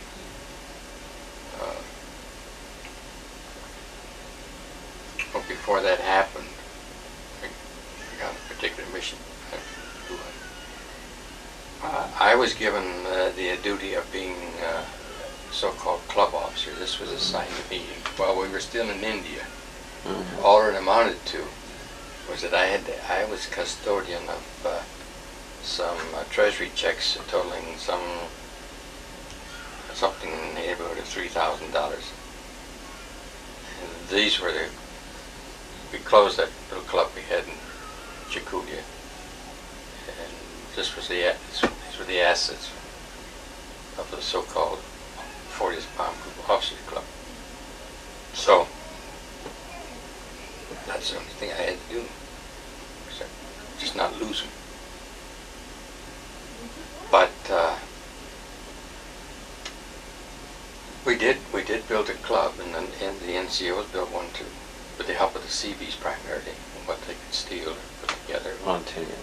Huh? Ontinian? Ontinian. Built this little club, and the NCOs did the same thing with plywood and whatever you could find, and build a bar, and you could have a little club. Of course, that was started before the atomic bomb was dropped and before the war. So the clubs, at least the officers' club, was finished just about the time the fighting was finished, which might have been a good thing. That's my recollection anyway. Whether right which came first, I don't know. But I was, in my capacity as club officer, and also as a navigator, I was assigned to the crew to fly a B-29, which was to be under the command of Colonel Scaer, S-K-E-R. He was our group commander at that time. And the mission, I guess we had some phony mission, but the real mission, well, I had not hit any R&R, and a couple of other people hadn't hit it either. So was to fly back to Hawaii for a little R&R. Be gone for a period of maybe 5 days.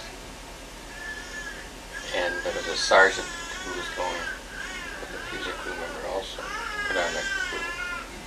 And he had a check, he had a similar certified or treasurer's check for the NCOs. They had taken up a collection and somehow already converted it into a single instrument that could be negotiated. And the purpose was to buy booze. Real purpose of the trip. So we flew to Kwajalein and spent overnight. Then we flew on into Hawaii the next day. And we had found out a certain captain at Pier 13 that you had to find. I can't remember his name now, but we found him. And it just stated our purpose, what we wanted. You know, we had our own means of transportation. So he took us down to the pier and he showed us, and there was stacks and stacks of whiskey. Most of it not of the highest grade, but we tried to, with the sergeant with all of his money and all of his people, he had very little interest in quality. He was much more interested in quantity because he had a lot of people that wanted to drink this booze. So he didn't have any trouble making his selection, whatever it was a Seagram's something or other. We tried to crank in a little more variety, and so we negotiated with his captain who took our order. And,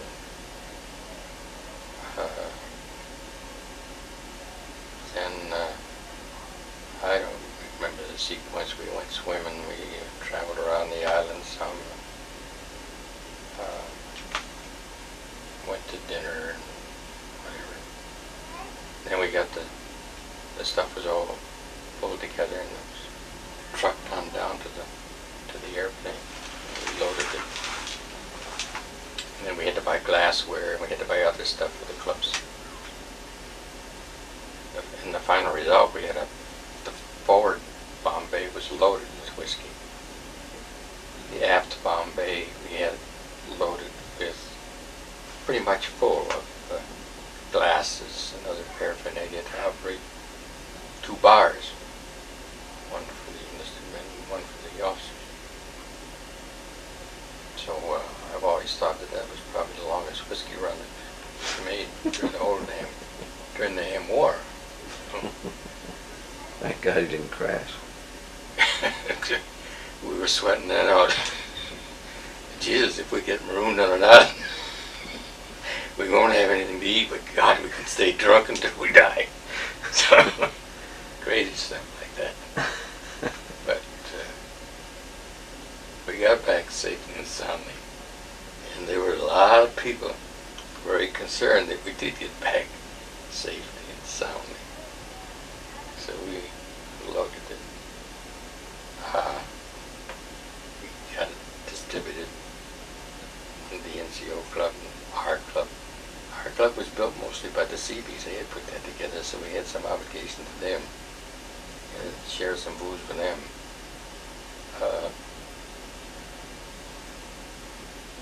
And then we did have the foresight. As club officer, I had suggested that we have a place that quite secure, that we could put padlocks on, so that we could lock the booze up at night, in case we don't run all night long, which we've done. My recollection is this was about the time, I think the hostilities had ended when we made that trip. So the problem was, how do you entertain people? What do you do? One of the smartest things that was done first was that the armaments people went around and picked up everybody's. I had a 45 that I never fired in my life. I never intended to. And I turned mine in, gave it to them. And some guys claimed they didn't. They lost it and they took them home. But that was what happened in that deal.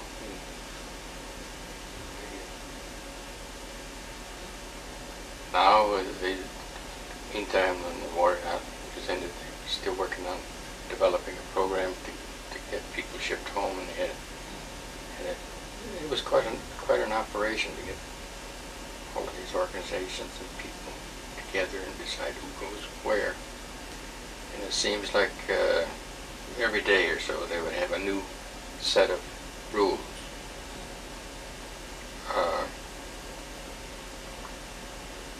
So one rule came out. They happened to everybody looking at the bulletin board to see what's the law today.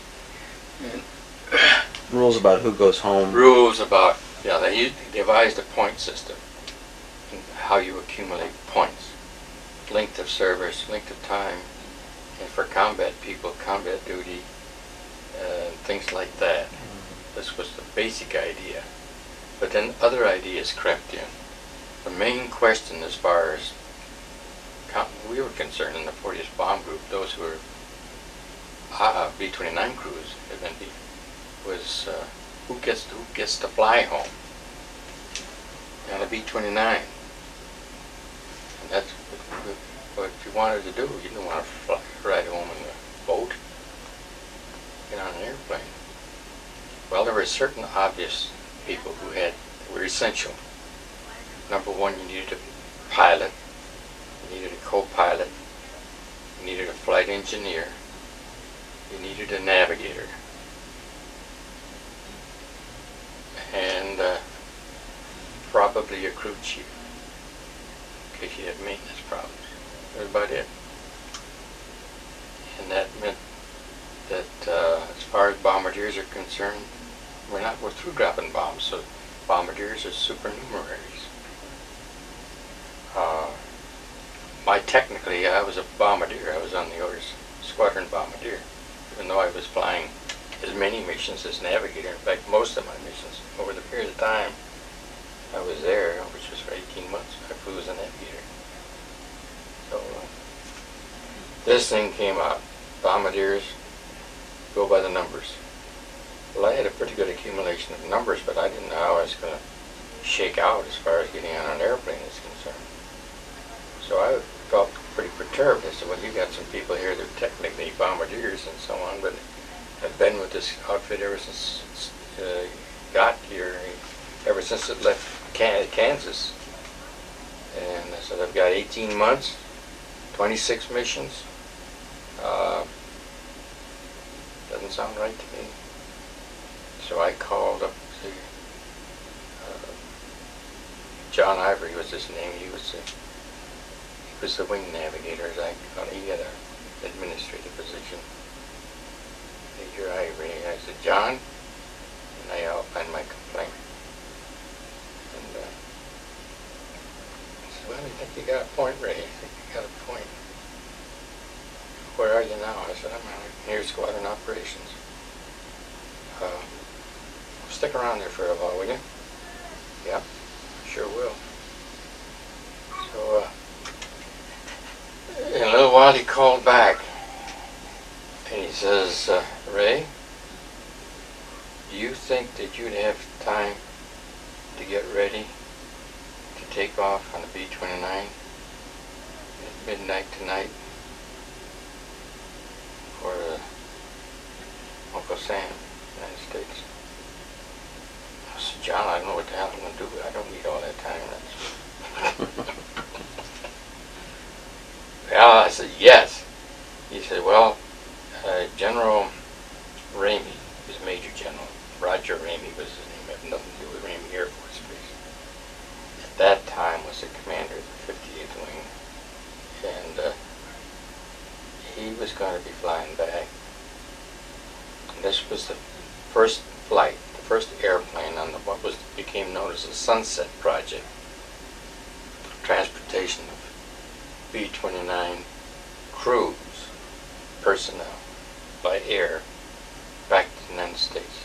I mean, just a lot of airplanes went back to the United States. This was the first one. And I did have a few little things to take care of as in my capacity as club officer, but I got those taken care of. And, I was there at one time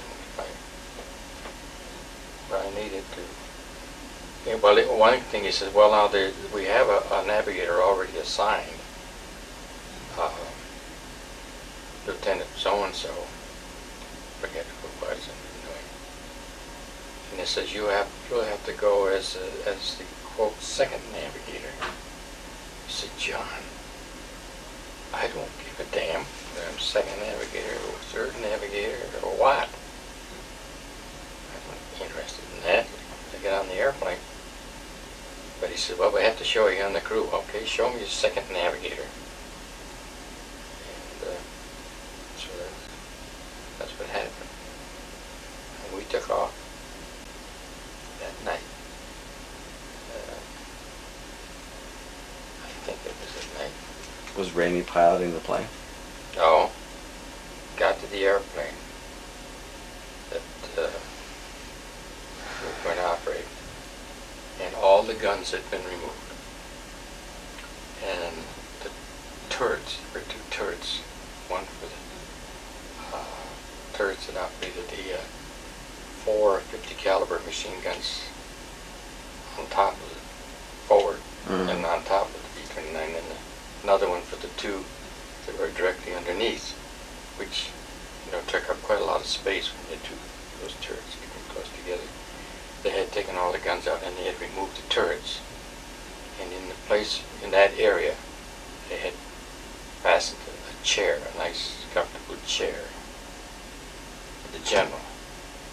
Obviously it was for the general, it wasn't for me. So General Raymond, we all got on board, and that was where the general was. And, I could be wrong in the times when he took off, but I think it was at night he took off, and we were going to fly directly. We had a lot of fuel, an extra Bombay tank, and we were not going to stop at Kwajalein, which was the usual thing. We were going to stop en route. We were going to make a direct flight, non-stop flight, hopefully, to Hawaii, to Hickam Air Force Base, or to John Payne Field, which is near here. And that was it. We were just going to go straight through. It was like one of the first non-stop flights from... It was a long flight. Well, it wasn't the first one. It was the one later that was put together, and it was flown from Bill Towns. This guy I mentioned was our squadron navigator. He was navigator on that airplane that took off from Tinian, and they tried to fly the Great Circle route over, you know, up the polar region down across Alaska, Canada. The destination was Washington, D.C. But they were running short of fuel, and so they landed in Chicago. Your flight was after that one? My flight was after that, as I recall. Yes, I think. But this was not to set any sort of records. This was just to get home. Get home. So we flew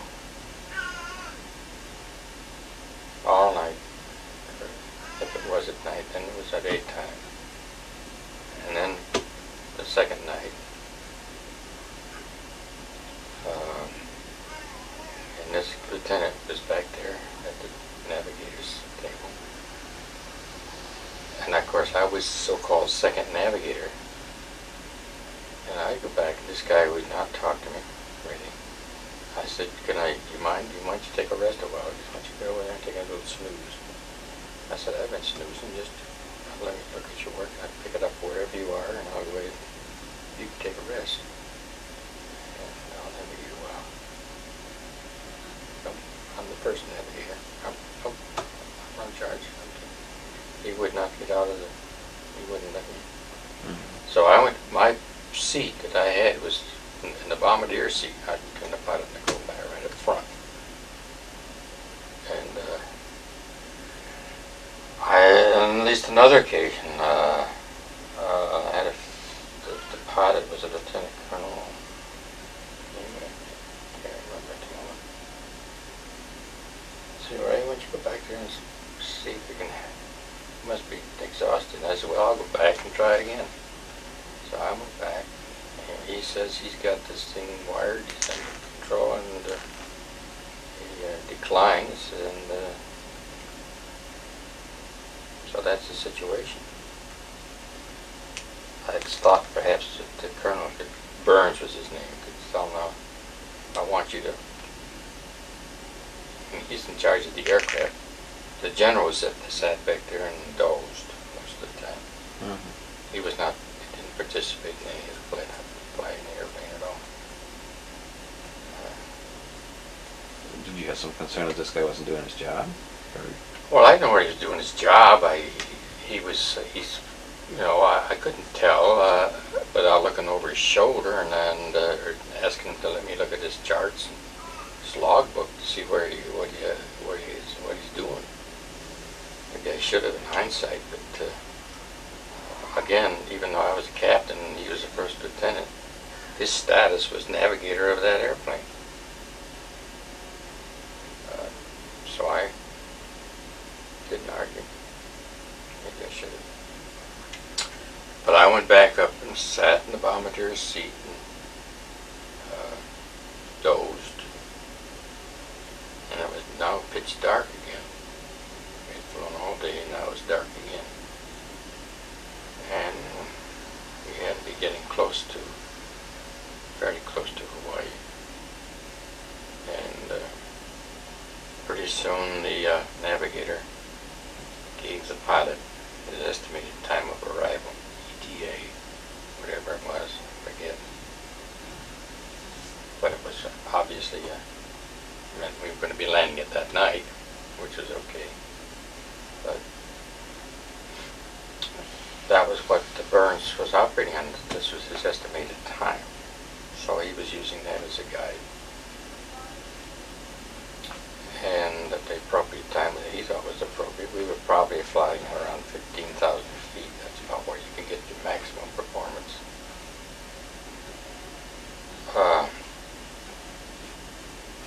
And started to let down to a couple thousand, maybe 2,500 feet over the Pacific.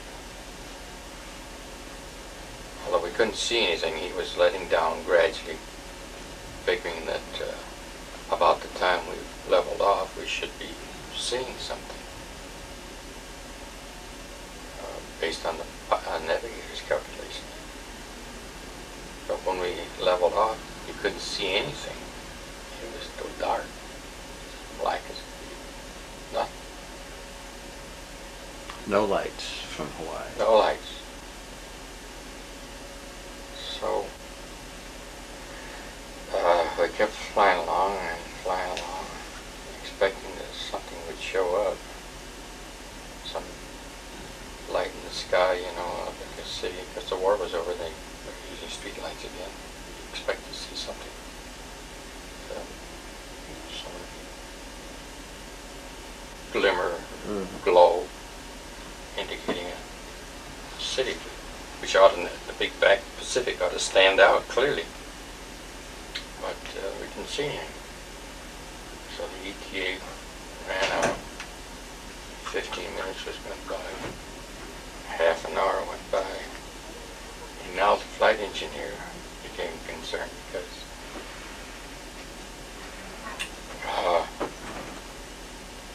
he talked to the pilot about fuel consumption.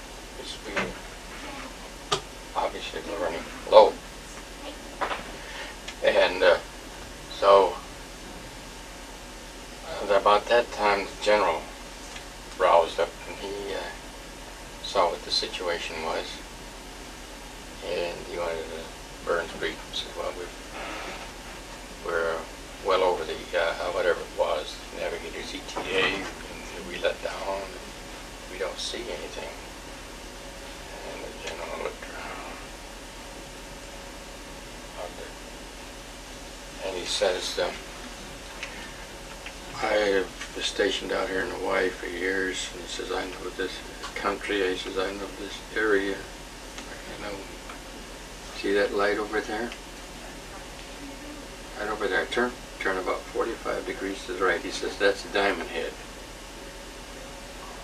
And so Burns returned, and then the general went back and sat down in his seat. So we turned. But what the general had said was a light. Diamond Head, as you may know, is a prominent point in the Hawaiian Islands, south of west of Honolulu. So we kept flying towards that night heading for a few minutes. And I said, Colonel Burns, I don't see any light. I don't see a thing. That's what you were telling the pilot. Yeah, well, he's right here. The general was back there, he couldn't hear me. I said, I don't see anything. And he'd been looking too. He says, I don't either. He said, I don't see a damn thing. But meantime, the radio operator was trying his damnedest way. After we let down, you lose. It affects your operation of your radios because you don't get the range. And the major, who was a co-pilot, he was operating the so-called command set. The pilot radio operator was using the master said. We were trying to get, sending out signals, trying to get a response. And from Hawaii, we didn't get any. You couldn't have climbed back up to get into... Well, we didn't want to use the gas. We had the fuel problem. Start climbing, you're going to start burning up fuel. So we were sort of stuck where we were. But on this immediate situation, on the South and the Light, I think, I said, I don't know what I can't tell what the Navigator did wrong, and it would take me quite a while to figure it out. But there are two aspects to navigating. One is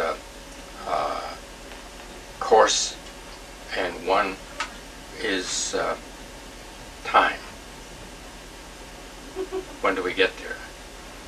I said, I think we have to assume that he's made an error in calculating ground speed, calculating speed, and that he's miscalculated how long it would take. And I think if he's at night he's been shooting, I've seen he's been shooting star fixes, and but he's probably a competent navigator, but he's made a mistake. But to try to figure it out, I think we should go back to the heading that we were on. And he says, well, I think you're right. But the general, sir, the general sitting back there, I said, you're the guy who's making the decisions as far as this flight is concerned, it seems to me. And that's true. He said, well, I said, well, why don't you just take the automatic pilot and just a slow turn, just get back on the heading we were on, and maybe fly a few minutes back towards that, I think compensate for what we've gotten off course, and then get back right on that old heading. So that's what I'm going to do. And that's what he did. So meantime, we kept looking and looking and looking. And I kept thinking, geez, this is a hell of a way to go. Go through all the war, and on the way home, you ditch, and that's the end of it. Ditching, even under the best of conditions, is a very dangerous operation. Ditching at night is even worse. So, finally I just kept looking and confused. Maybe not, it seemed like a long time, but it probably was only a matter of a very few minutes. We began to see a glow directly ahead. A glow. And I didn't say anything at first, but then I asked, you see it? You see it up there? He said, yes. I think that's Honolulu. Can't be anything else. He said, think so? Think so? We couldn't get any radio contact at all. But because of your altitude? I mean, you're flying low? Well, I don't know why, but because of probably the altitude, the fact that we were now under lower altitude made it more difficult. But we were trying to, now the co-pilot, when they're in very close, he's got this command set. He wants to talk to the tower, because we want clearance to come in and land. So we kept on flying, and of course now you could see it was a city, and then you could see the land, then you could see the runway lights directly ahead. So Major called in on the radio. He says, if this is John Payne Field, turn off, will you flash your runway lights off and on, please? They did. Off. Back on. Yes, we are very low on fuel, and we request permission to make a straight-in approach if if okay, flash, do it again. So he turned the lights went off, back on, indicating that not only was that the right location, but there was nobody going to interfere with our trying to hit the end of the runway. And you could send a signal but couldn't receive it? We were transmitting, but we could get nothing back. And so, we just came in, and Burns did a beautiful job. He came in a little bit high, You don't want to get down too low, because then if you lose fuel, you're just going to go down. If you come in high, you're keeping you're doing two things. You're keeping the fuel that you have left in the tanks at a fairly level basis, so you don't have a surge. You know what I mean? Which might mean fuel will rush forward, and then you have an engine stalled out for lack of fuel.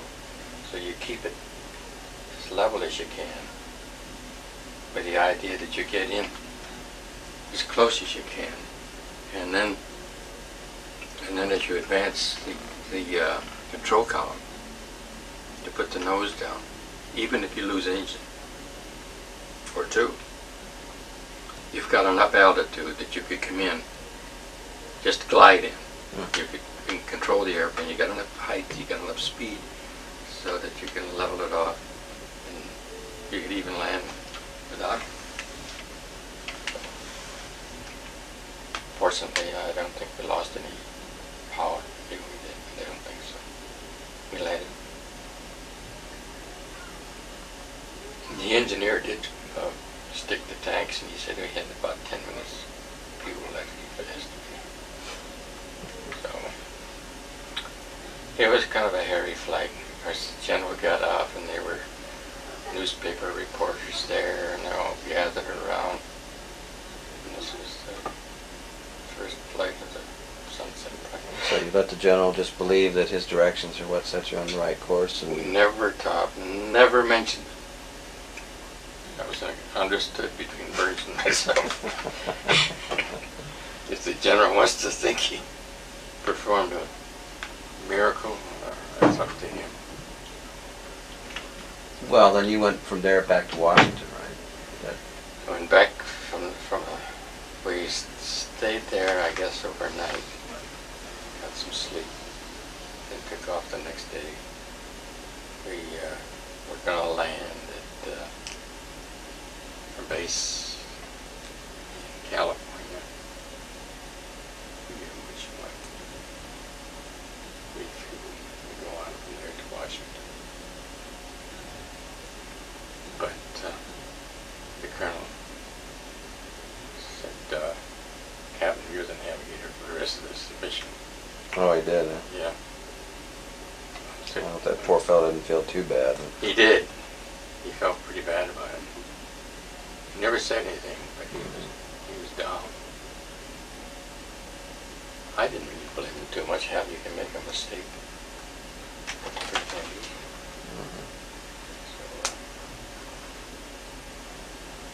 We got back to Washington, and the general lined us all up by the airplane.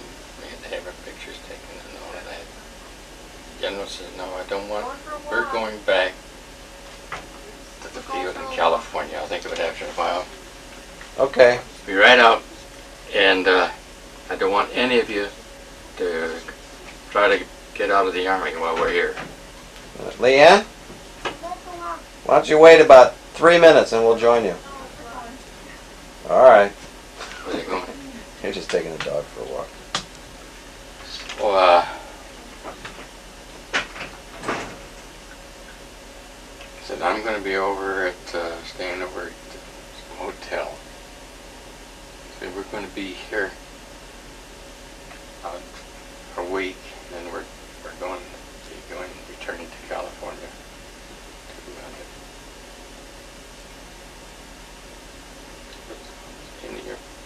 Where'd we leave from when we went to Japan? Begins with T. In Travis? Travis. We're going back to Travis. And so we'll all gather here, and he gave us the date and the time. Have a good time. See you then. Dispersed. I got a hotel. I guess I stayed at EOQ. Bowling. We landed at Bowling. That was an active airport at that time. Mm-hmm.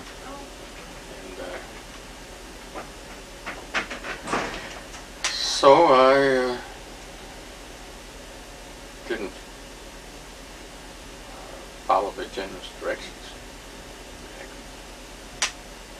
I decided that I couldn't see any reason for going back to California and back east. So here I am, I'm home, I'm near my home. So I had called Mother and Mom and Dad and told them I was where I was and all of that. So I went out to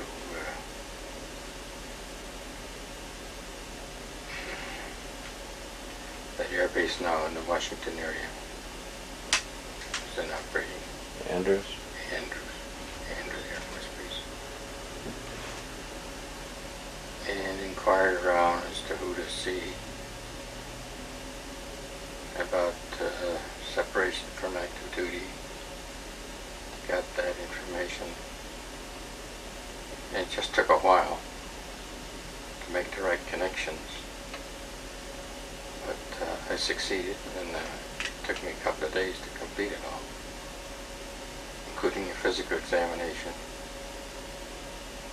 and computation of accrued leave pay, which several was a few $100, which was quite a pile of money in those days. And got everything worked up, but they said there's one thing we need.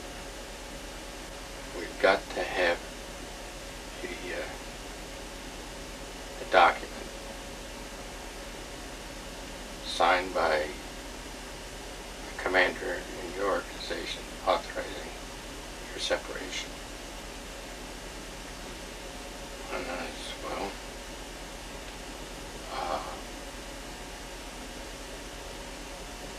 I think maybe I could work that out. So just tell me what you want. So they gave me an idea of what you want. So I'll write it out in longhand. So that's what I did. And I called the general the next day. And it's getting close to the time when they're going to be returning to California. And I told him, I said, now General Remy, I know that you had given instructions to all of us. We should not make any effort to get discharged at this point. I said I didn't follow that exactly. I have looked into it and have done all of the administrative work necessary. And you have a navigator on the crew. I was your second navigator, a supernumerary, so to speak. I have prepared a piece of paper, a document. And I said, I'll read it to you, sir, if you care. I read it to him. And he said, well, all right, bring it over here and I'll sign it. Did you tell him you were close to home and all that anyway? I told him, give him all the arguments. I said, I'm very close to home. I said, this is Washington. I live in western New York. I plan to go on. I said, my plans are, if all works out all right, to start law school. And I'd like to get that done. And I'm thinking about Cornell University, which is right close to my home. I gave him all the arguments I could think of. And it just seemed to me that it made good sense, if since I'm not needed, and these are my intentions, that I go ahead and stay here close to home. Well, he agreed finally, so I'll bring it over here. I'll sign it. So he's very nice about it. I knocked on this, went over to this hotel, got up to this room, knocked on the door. And he was just getting dressed. He was standing there in his shorts. He says, Captain, he says, you got me with my pants down. I said, well, I'm sorry, you didn't know that. So he got his pants on. And I threw on the piece of paper, signed it. shook hands with him, saluted him, and thanked him. Went back out to Andrews, presented the paper, party, and they completed the process. You could have just forged his signature, it seems. That'd have been illegal. You know that. No, I was prepared if he said no. He probably could have raised hell.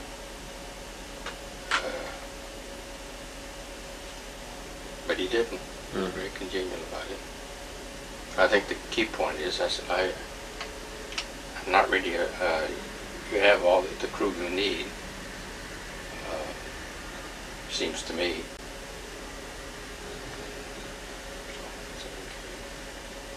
Unfortunately, you came as a second navigator. I guess so. But, when was this, in September? well, this was, I think, into October of 1945. Sometime in October. So you'd spent nearly a month on the Antonian, more than a month, since the end of the war. It was August, it was almost 2 months. We spent on the island.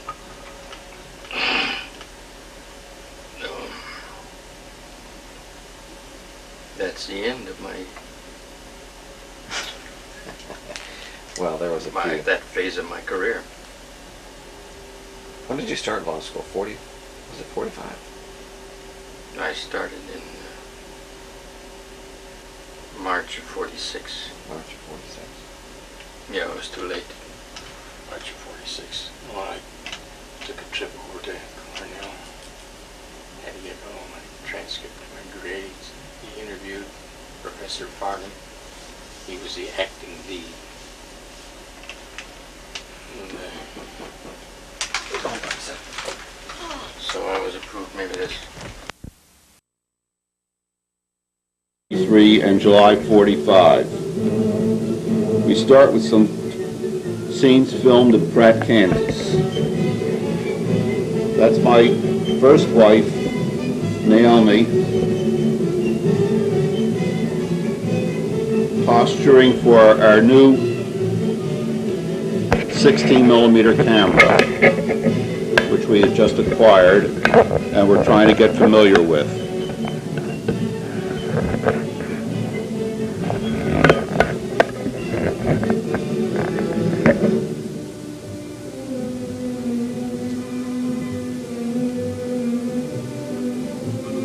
A Keystone fixed focus spring wound movie camera.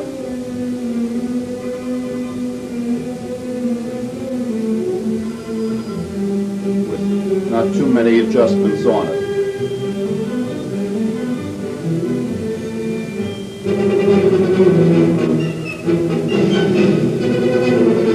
Here's a scene in and around the outskirts of Pratt, Kansas.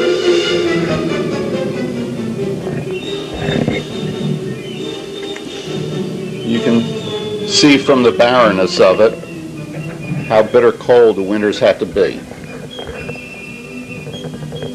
An example of that extreme cold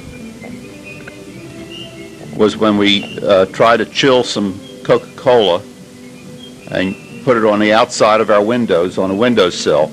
After an hour, we took them in, and they were practically frozen solid, so that when we opened them, they squirted all over the room.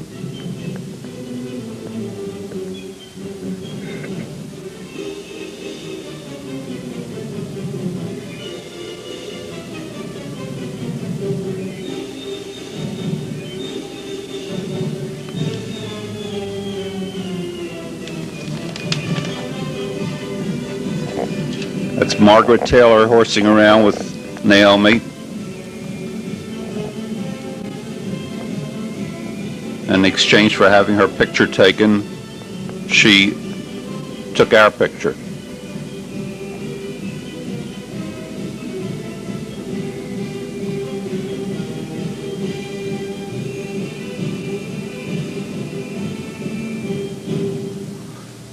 This is our original area when we hit Chikulya.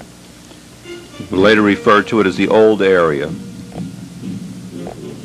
When we arrived, we were greeted at the planes with the statement that it was 110 in the shade and no shade.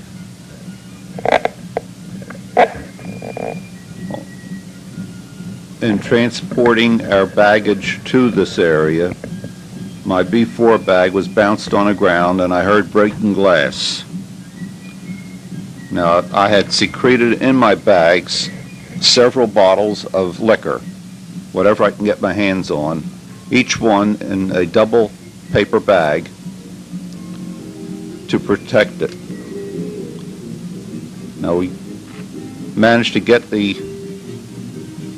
broken bottle out before the liquor penetrated through the paper bags, and everyone held their canteens out, and with the bags as filters we distributed what we could of the rum that was in that particular bag.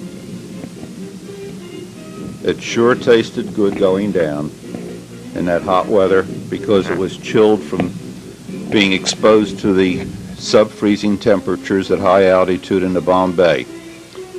However, after a couple of hours, it hit bottom, and boy, did we have big heads.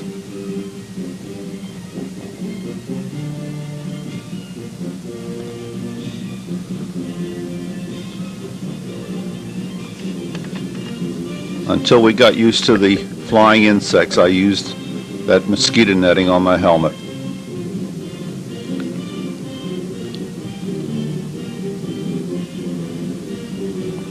These were our fancy quarters with the mosquito netting, which some of us felt that mosquitoes could pick up and carry away. Here you see the natives single filing past our quarters.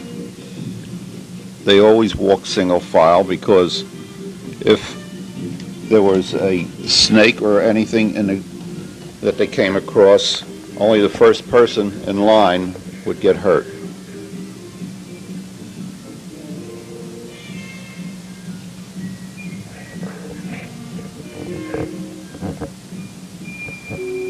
Here are the sacred cows of Calcutta, and this segment was taken under an overhang. Now we're in a park.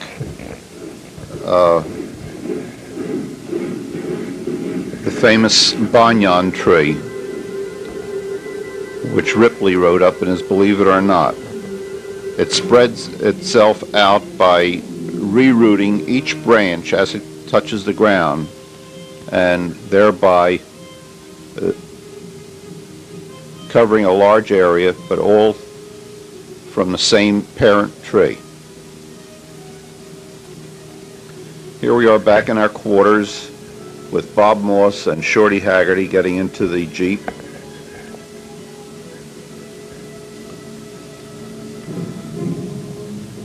Wilbur playing with a neighbor's dog.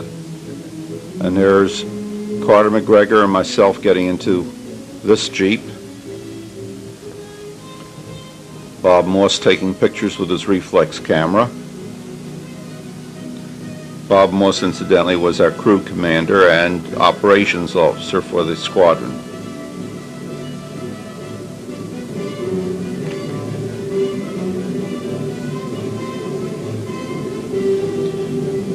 There's Fritz Kulika and Carter McGregor in the back seat of that Jeep. And these were our enlisted men, our gunners. There's Dumig, and that was our tail gunner, and I don't remember their names.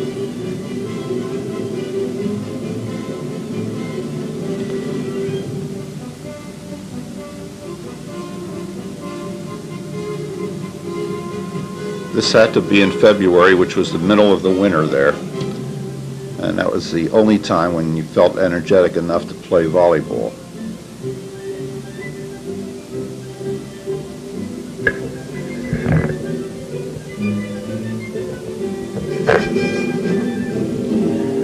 Now we're at Karagapur, where High Holy Day services were being held for all the men in the 20th from all the bases, since we only had one Jewish chaplain, and he couldn't cover all the circuits on the High Holy Days, so we brought the men to him.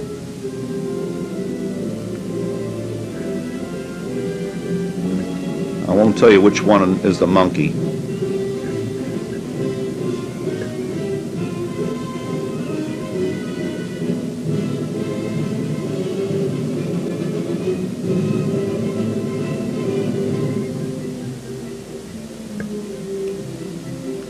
Incidentally, as peaceful as that little monkey looked, after, a couple days after these pictures were taken, he went nuts in our quarters and ripped the quarters apart. Now this is the famous hump, the Himalaya Mountains. I took these pictures more for my own protection than because of the scenery, because I had taken my camera along in order to take pictures up in China, and I used up my film on this leg of the flight.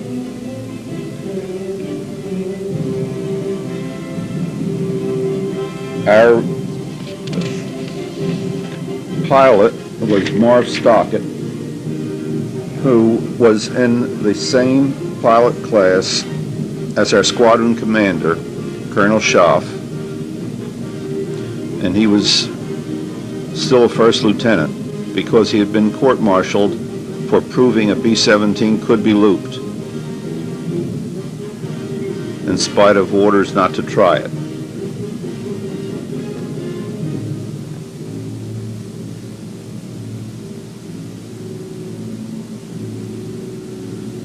As you can see, the camera is pointing up to get the tops of the mountains. The theory that Stockett used was that if he could haul more gas and more bombs over the hump than any other crew, he could speed up his promotions and thereby catch up to his classmates.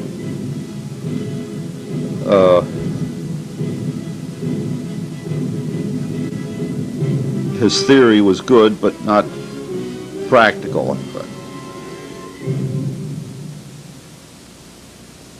As we came up to this particular spot, he argued that an updraft would take us over.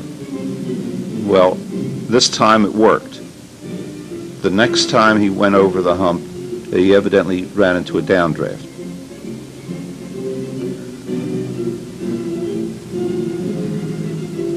The reason he wouldn't climb any higher was because I had been on one of the crews that had plotted this area, since there were no maps for the area when we arrived there. And he felt that since I had helped plot the area, I could give him headings through the valleys. And when I protested I didn't have the skill to do that, he poo-pooed it. When we got to China, I went to Colonel Schaff and told him that I wouldn't fly with Stockett anymore. He threatened to have me court-martialed. I said, fine, I have movies in my camera that will bear me out as far as how sanely Stockett flies. And he backed off. He said that there reshuffling of crews going to take place when we got back to India, and we would go back in formation and thereby eliminate any prerogatives that Stockett might think he had.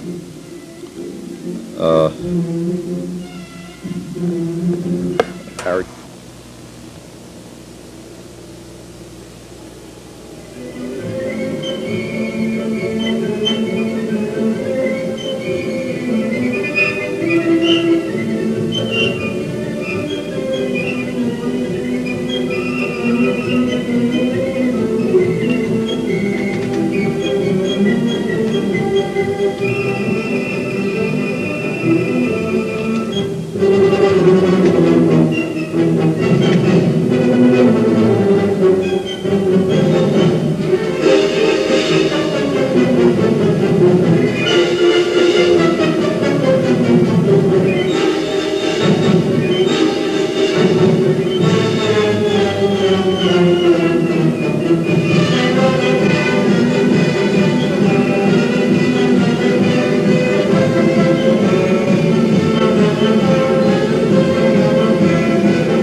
The average height of the mountains in this area was 24 to 28,000 feet. We were flying at not more than 17,000 feet. That's the reason why I had to point the camera up in order to get these pictures.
Back in India,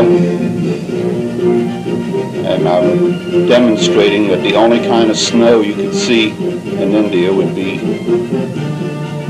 the dandruff from one's head.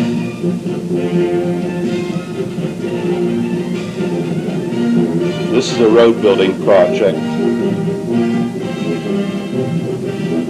that the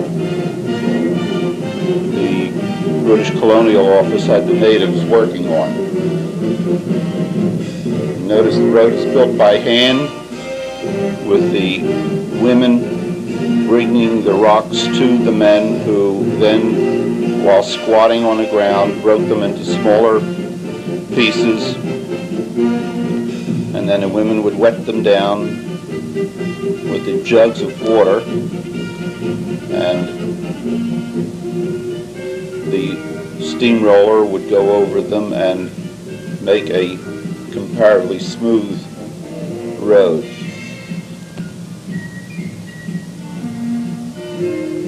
That was the coal-fired steamroller, the only piece of modern equipment that they permitted.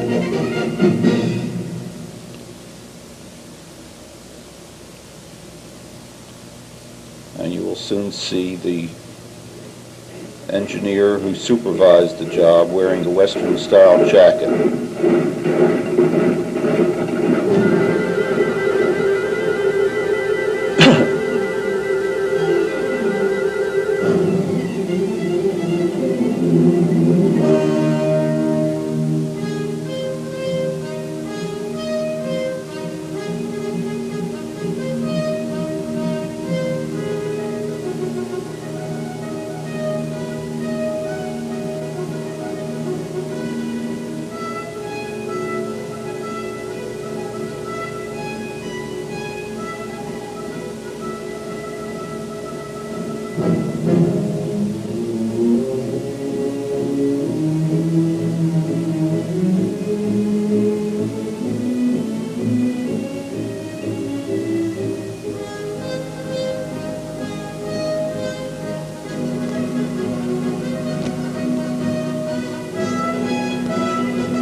There's our 12-year-old bearer, who was as smart as a whip.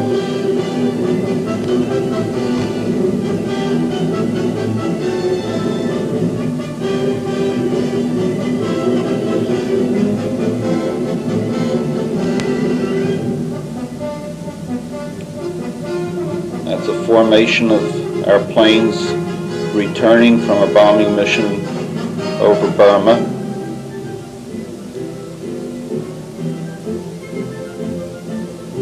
You'll notice the one on the right peeling off, coming for a landing.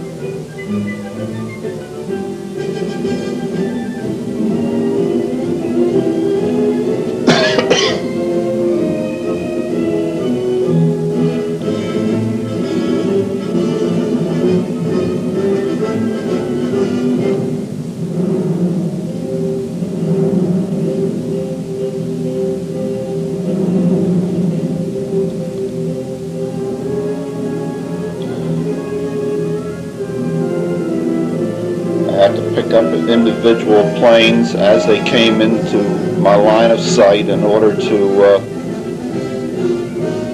make it look like one plane.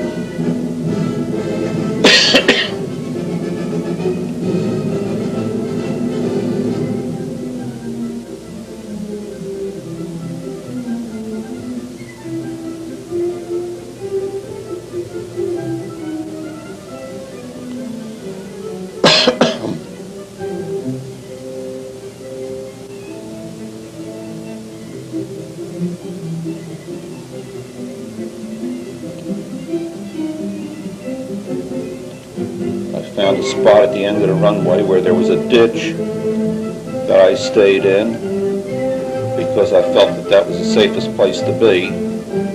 And when that plane came over, it looked like it was going to land on top of me, I ducked and then had to pick it up the next plane, follow it down. You can see my cap lying on the ground there.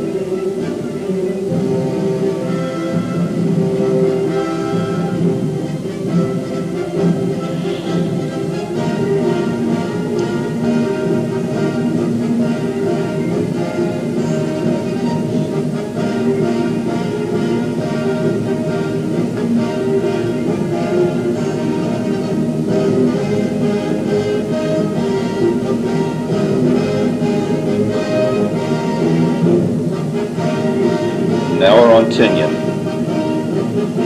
That's Shorty Haggerty, and that's our Serval kerosene-fired refrigerator, which was owned by the entire crew. We were the most popular crew on the island, because if you wanted a cold beer, you had to come to us.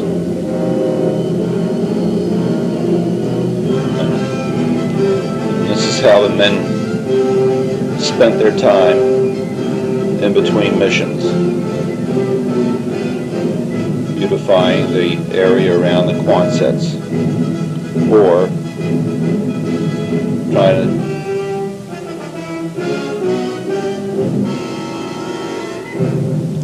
perpetual card game went on inside the Quonsets.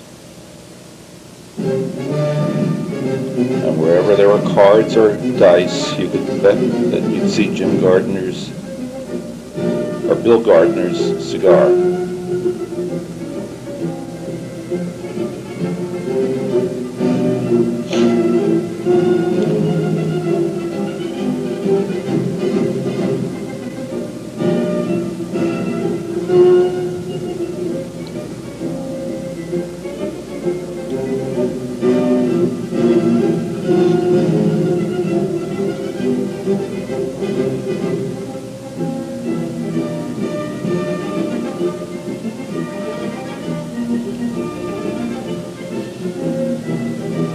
My Rhodes Gallery, my sister and my wife.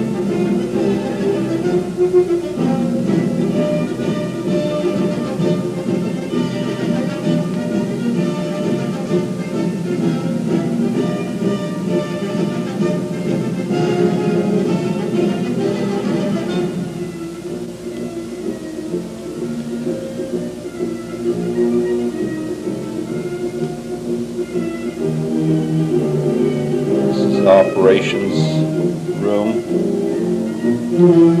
briefing before a mission.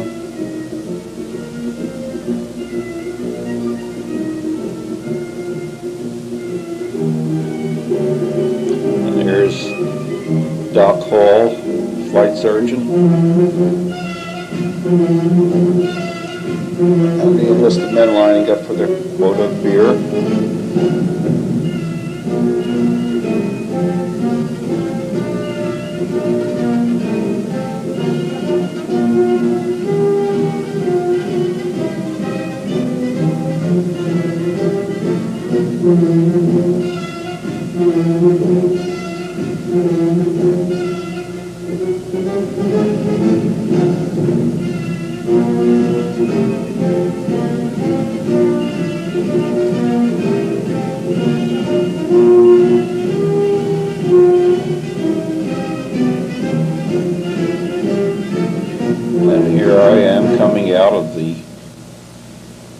nose wheel well of the plane after completing my last mission. And am I happy?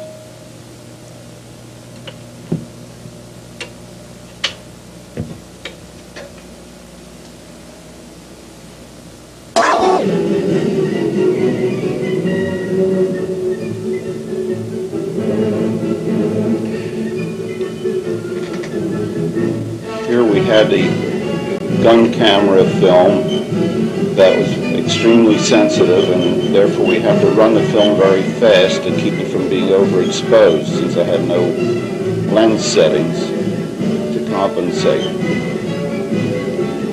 And that's why it looks like everybody's moving in slow motion. There's Shorty Haggerty, Carter McGregor, and Fritz Kulicke.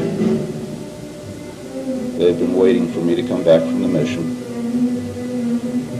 Here I am demonstrating the equipment that we had to wear when we were flying over the target area. Had a survival vest on over our flight suits, and then a Mae West, which was a flotation gear, and then the harness for the parachute. I always use the chest pack parachute because I had to move around too much in the plane to use a backpack. And when we actually started on our run into the target area, we put on the flak suits. Now they were very heavy, and you didn't keep them on any longer than you had to. As soon as you were out of range of the aircraft, you got out of the flak suits.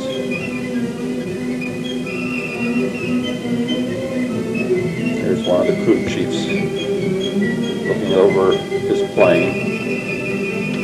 That's it, folks.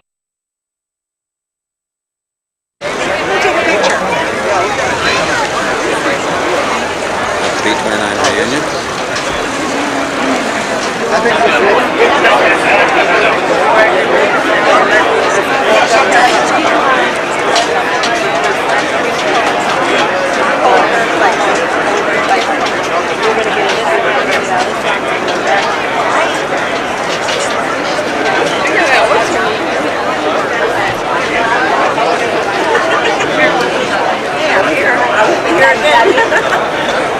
I got all day.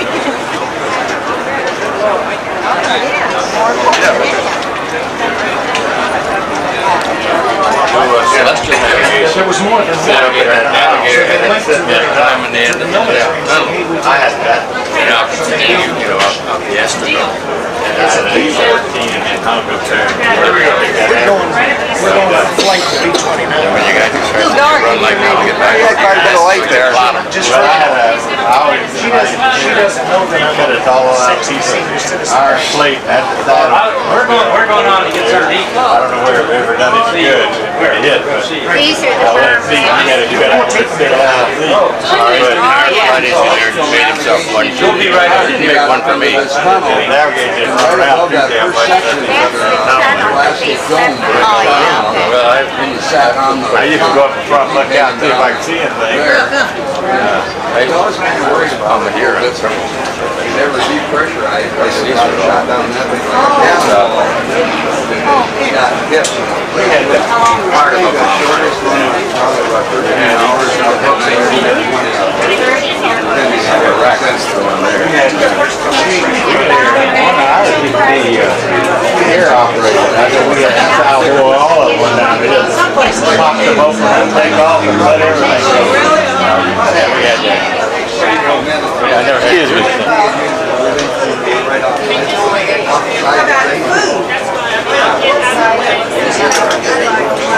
The bombs right here? Yeah, the cluster, fire cluster, 500 pounds. Really good carrier. I did some mining. You don't want them things big. They're powerful. You don't take very many of them, but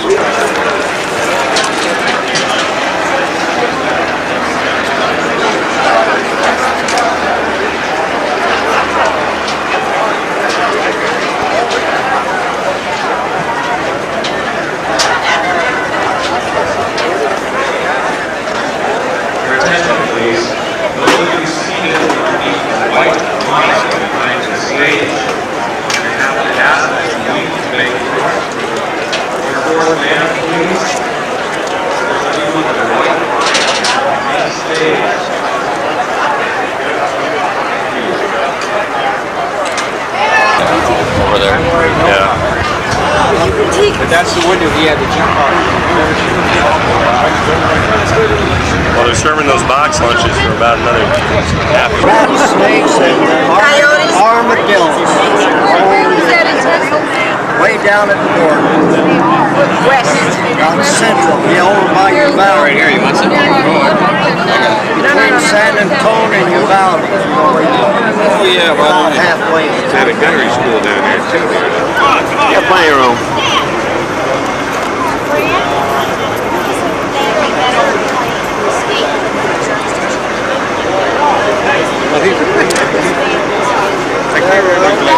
Let's see if they can do it. Plenty of room. It's clear now and they're turning. It's clearing now and they're turning stuff.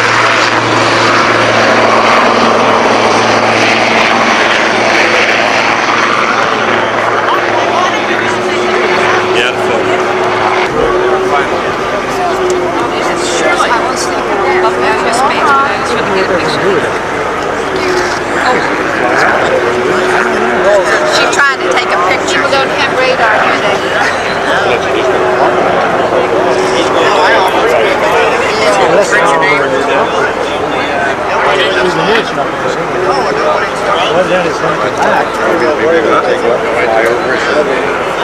Tip the wings and come back.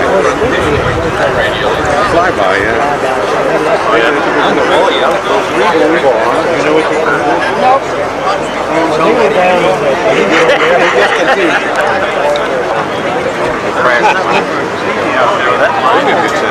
Maybe on this side.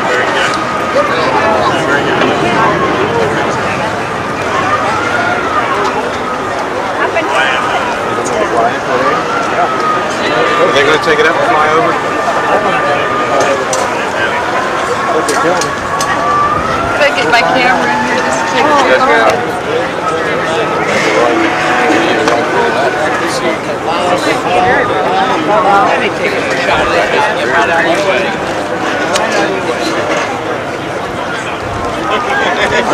Do you know the name of this man here in the wheelchair? I think he's the man who started the Confederate. I think he started it.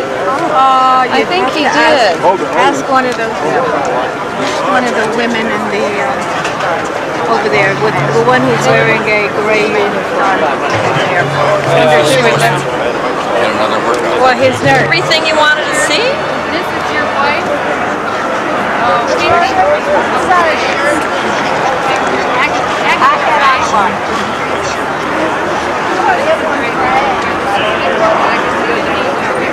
I don't have any smaller. Then large, hold on.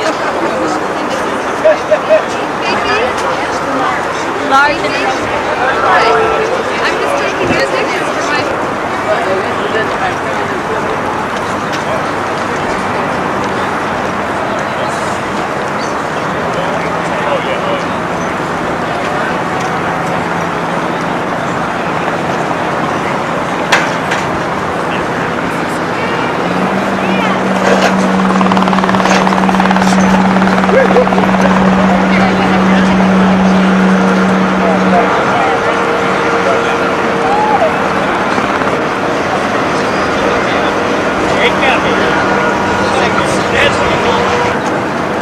I don't know who's up there, but I'm sure I can get some up there.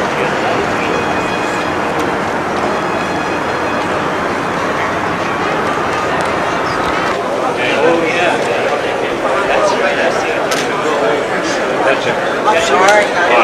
Yeah, take another one, Ray, just in case. Come on, man. All right, that's it. Is there?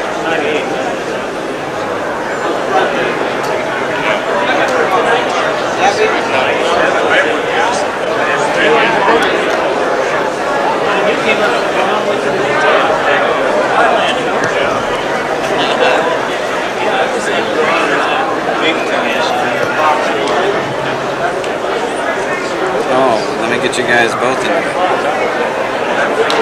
that end.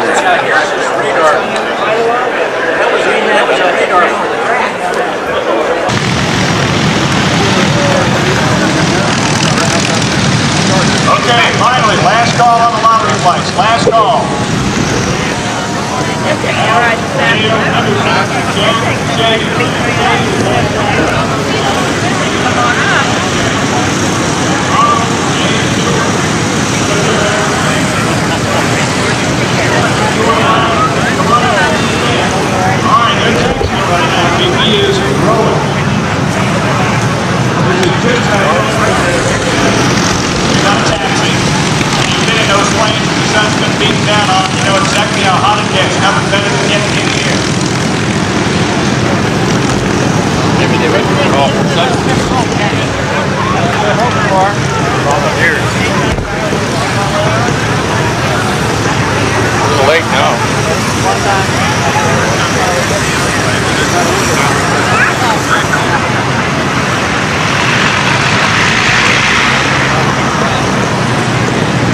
There goes the zero. That is one of the...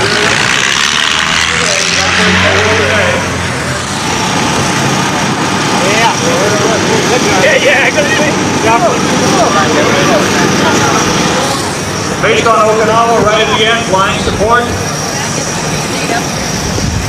There goes the B-17 Texas Raiders. Almost 13,000 B-17s built, about a half a dozen still flying in the United States. Texas Raiders base is Houston. How many of you went through Ellington Field just out here in Houston, Texas? Well, that's what that is right now.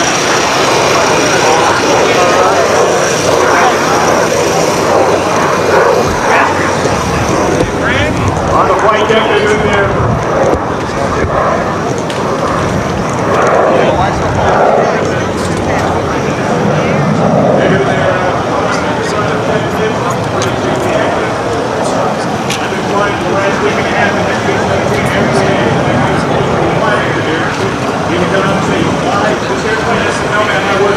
Flight engineer.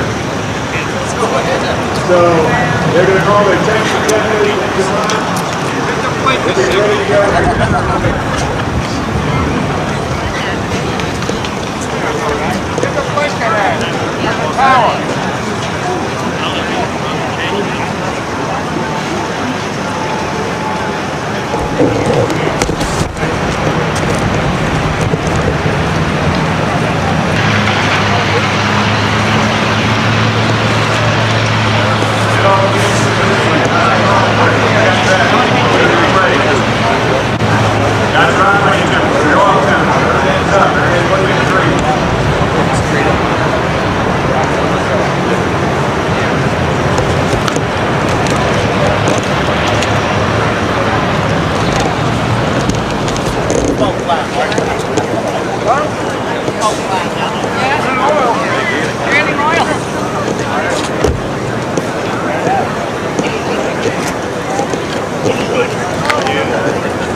John Bowen.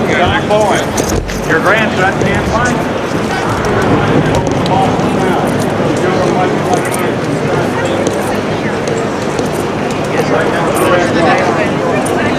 Tom, your grandson saying my grandfather ran off and left me. Well, that's our old airplane,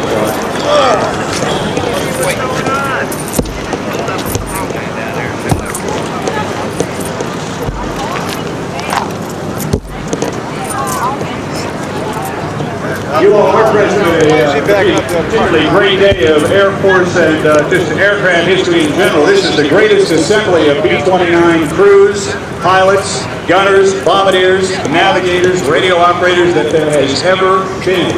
There weren't this many crew members. Shade over there? Maybe even the best day on Not really. The other side of the tent? Look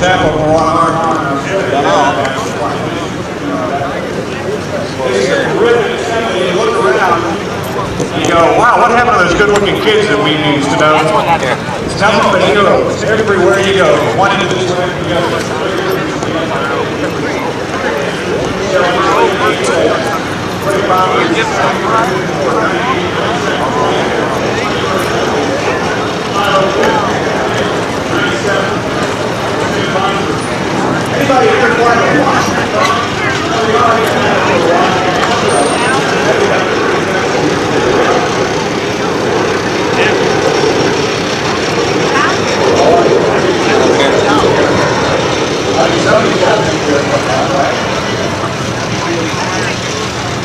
I really think it's running you know, the Chinese are still, last report I had, still operating the TO-4 as a naval control training aircraft. Something similar to the airline that was announced. We're looking at it as a great source of spare parts. All right, FA Thomas, get the spares Piece of shade right here. Dad wants to sit here. Where's garbage at?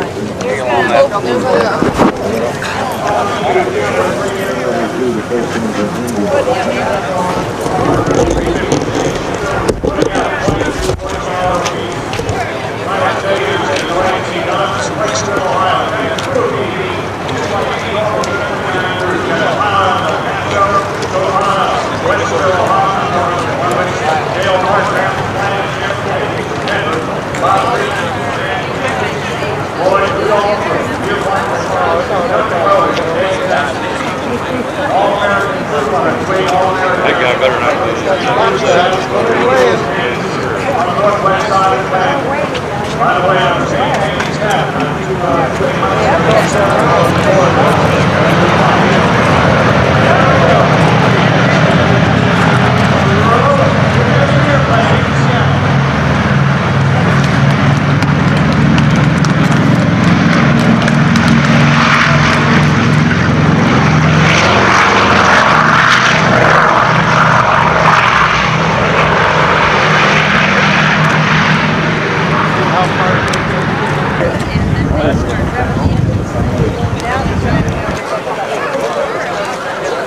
Ladies and gentlemen, direct your attention now. Look at this counter.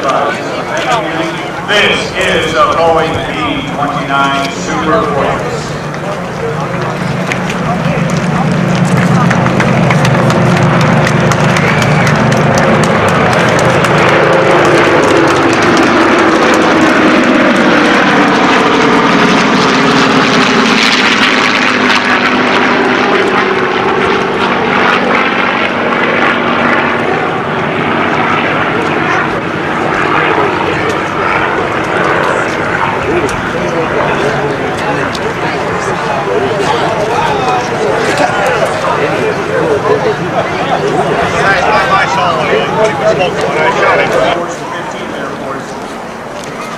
Most of you had some sort of time, gunnery training, pilot training,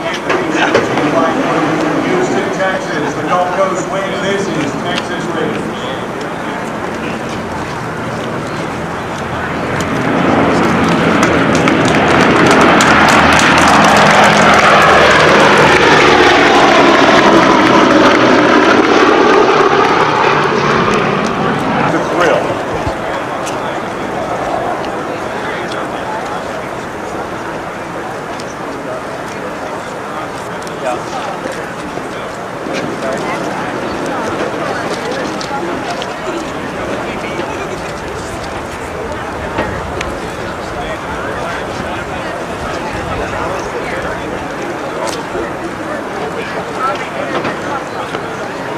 BP on final right now. This will be the, I was going to say the high-speed pass. That's not quite accurate.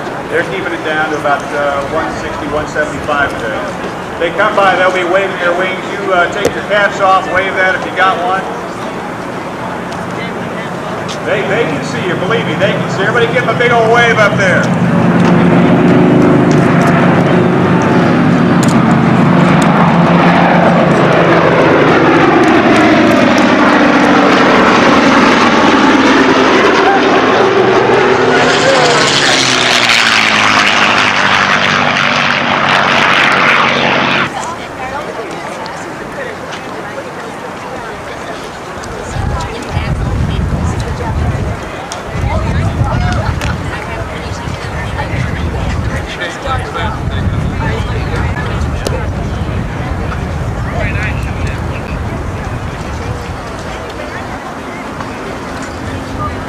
All right, BP on final right now.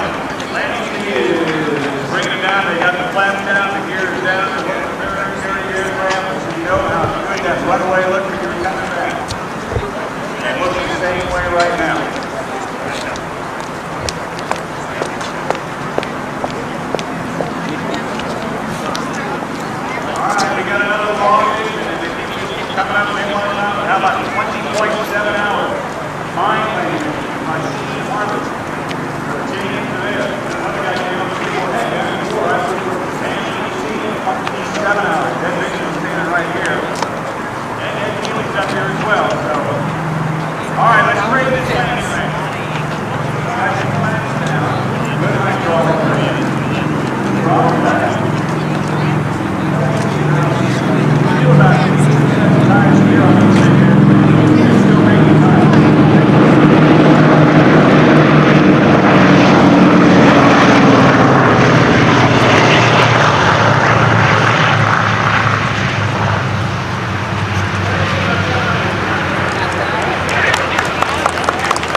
empty. Where you from? Where you After we get back. George Buckingham.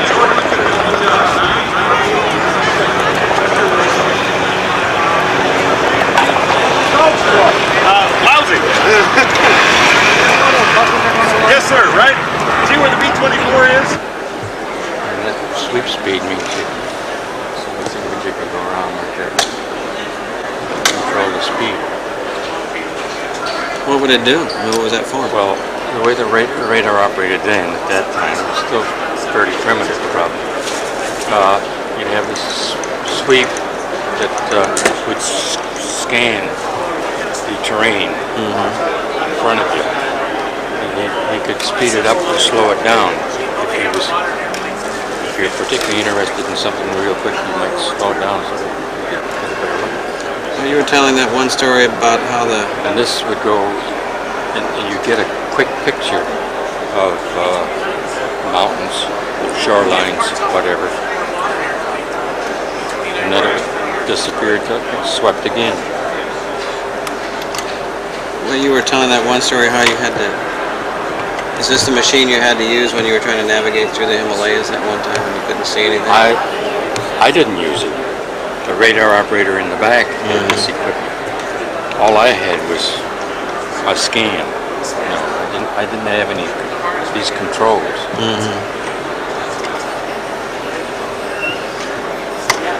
But he did, and he was looking for mountains. And he could tell by how the scan hit the mountaintop that... This is a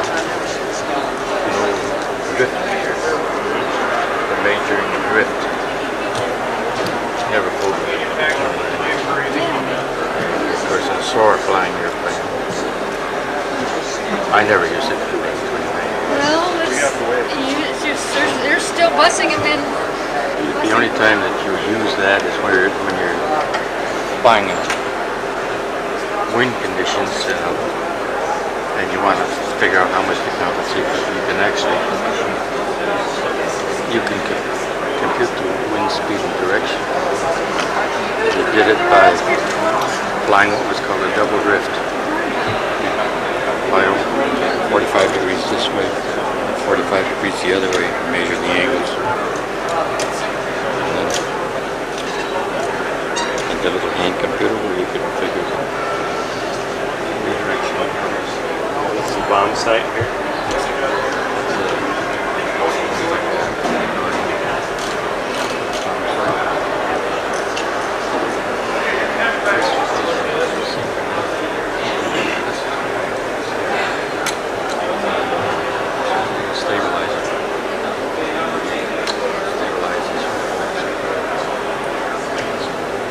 This is when you're on the target, everything's going fine. This gyro is supposed to, it's operating properly. It doesn't wobble. It's part of the gyroscope. The gyroscope is a piece, a lot of this.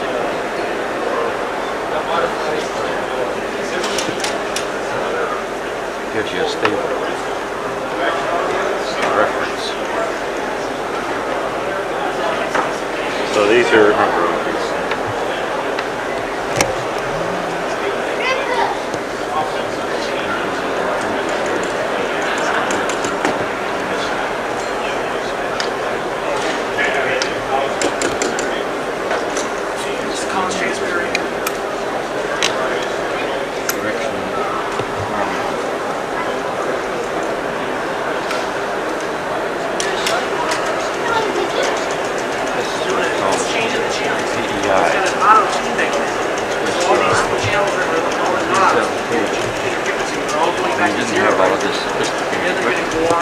Bombadier up in the nose. When you would take over, you wouldn't take over control of the airplane. But this, as you're on the bomb run and you're ready, you actually have these devices. Crank in here, you control the airplane. Tell the pilot, he knows you've got it. got some adjustments with this equipment. I tried to line up the sights.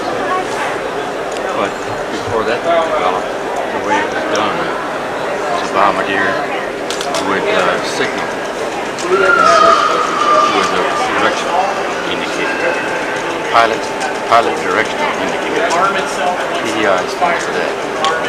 It meant with a Bombadier, you need about 10 degrees to the right, 15 degrees to the right. So he would show that. And this whole pilot would try to, as you're on the bomb run, keep that needle on zero. Because you see, as you're depending on wind speed, altitude, airspeed of the airplane are the factors. Okay. Is this part of this? Your bomb. B7 mount. That it goes on, that runs about $4,500. This is a bomb. That bomb in particular, that'll run you about another $150. That part will run you about 75.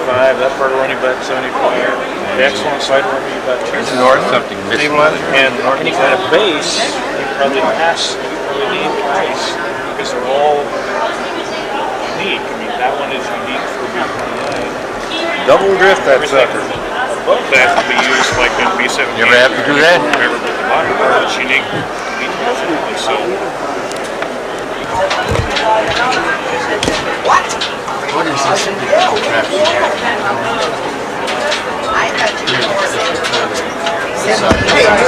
Hey you! The line formed at the rear. I'm trying to crash. Oh! Everybody gets crashed. We're blowing the whistle on it. I'm next to mine. That's the reason I holler.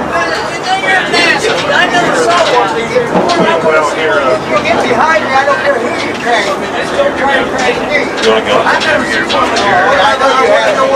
Oh, maybe he's taking a pit on something. That's 10 minutes last. Oh, and the other line that was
nominating the full committee back, with the exception, there was one seat open.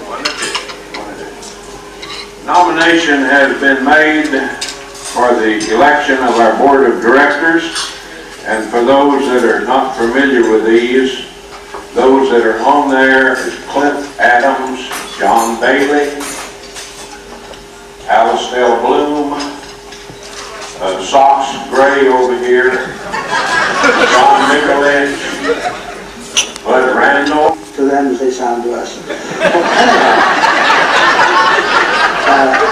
This is a poem. Around the corner, I have a friend in this great city where has no end. Yet days go by and weeks rush on, and before I know it, a year's gone. I never see my old friend's face, for life is swift and it's a terrible race. But he knows I like him just as well as in the days when I rang his bell, and he rang mine. We were younger then, but now we are old, tired, busy men. Tired of playing that foolish game, tired of trying to make a name. Tomorrow, I say, I will call on Jim, just to show that I'm thinking of him. But tomorrow comes, and tomorrow goes, and the distance between us grows and grows. Around the corner, just miles away. Here's a telegram, sir. Jim died today, and that's what we get, and deserve at the end. Around the corner, a vanished friend. Isn't that the truth?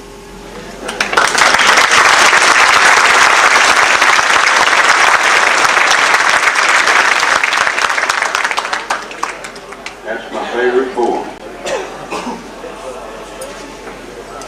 I next would like to call on Dick Beach, our Vice President, to say a word about our Memorial Scholarship Fund, if you please, Dick.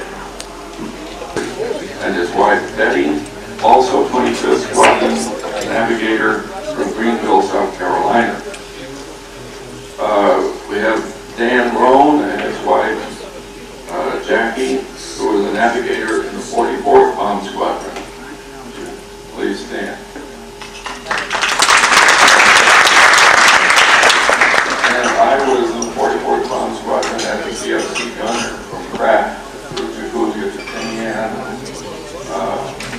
My dear wife, Lloyd, has been the beneficiary. 25th Squadron for a while before being temporarily assigned to the Japanese for rations and quarters. My wife, Joan, is with me, and I should say that this table is represented from coast to coast rather than worry about where, but all other important places in between.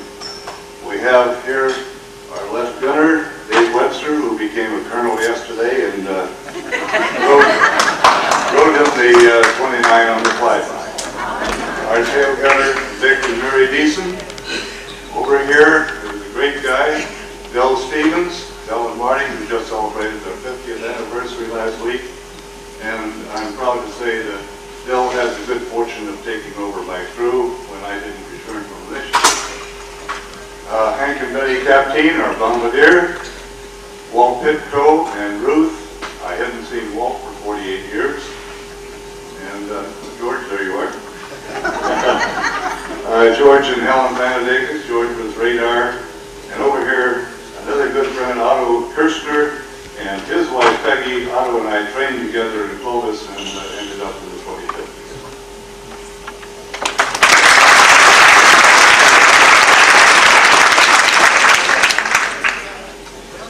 I'm Bud Etherington, and I'm here with my wife Margot, and I'm really proud to introduce this group at our table. Bobby Shanks down at the end was our pilot. We have 7 members of the crew here, including the 2 tail gunners. Hank Pasterzi, who is a survivor of the prison camp in Rangoon, along with the rest of Bobby's crew. Stan Poplaski, who was our tail gunner prior to that last mission. Farrell Majors, our radio operator, is here with his daughter Nancy, and we're delighted to have her.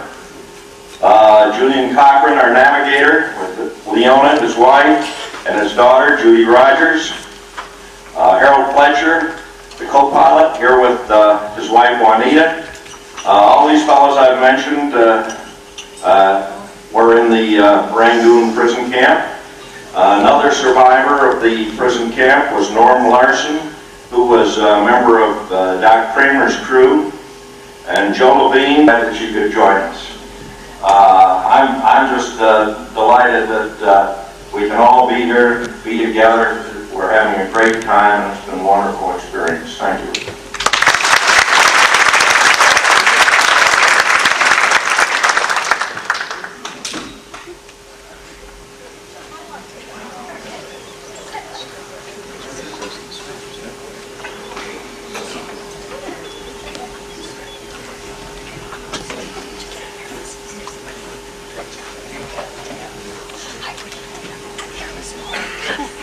I'm Ray Kroll, and I'm an old area guy.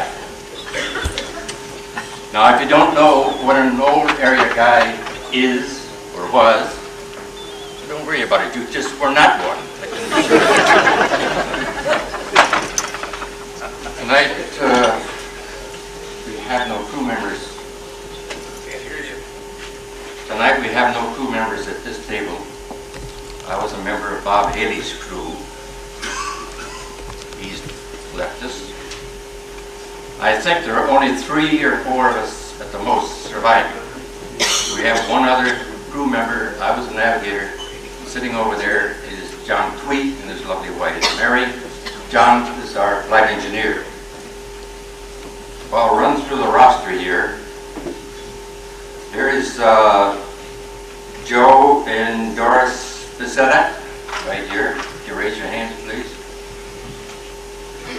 Christine Bealey, who is the widow of the late Charlie Bealey, Bombadier in our squadron. Janet St. John, here.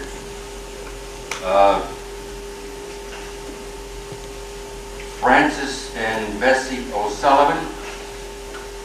You know, I tried to get out of this task my best. I made my real all-out effort to pass this thing along. But then I had made the mistake of mentioning that I'm a lawyer. So they naturally assumed that a lawyer certainly must have the gift of gab. Well, I said I don't know about that. But the next one here is Francis and Bessie O'Sullivan. Now there's the fella who probably has the gift of gab. Andy and Ellie Yasko of the 25th. Over here, if you had raise your hands, please. Curtis and Laura Mae Douglas, right here. Melvin Melvin and Carolyn Eubanks, here. Oscar Osborne, here. He's from Seattle. So we come. Now there's a couple of others here with me who were sitting at this table, but they are not here at the moment. I have known these people all my life, and they have known me all their lives. These are my sons here, the ones with the beards. One's Trade and the other's Mark. Now this is my son Ray, he's an artist. And where's the other? He's over here taking shots of his old man making a fool of himself. He also happens to be a lawyer. He practices in Anchorage. This son here is an artist. He practices his trade in Ketchikan, Alaska. I have 6 children, 4 of whom live in Alaska. Now, since I have the floor, I will take advantage of that situation and try my best to be funny. Now, this yesterday and last evening, we spent a great deal of time, the 3 of us, my sons and me. We reviewed the list of targets that the 40th Bomb Group bombed, and I pointed out those in which I participated and what my function was. And as you might expect, as I went through these, I strongly emphasized the heroic part that I played in each one of those missions. And they were really, I think, impressed. But today, as I mentioned, my son over here is a lawyer. He's Raymond's the artist. He's one of my older son's clients. Well, we were talking a bit, and finally, son lawyer says, I would like to confer a minute with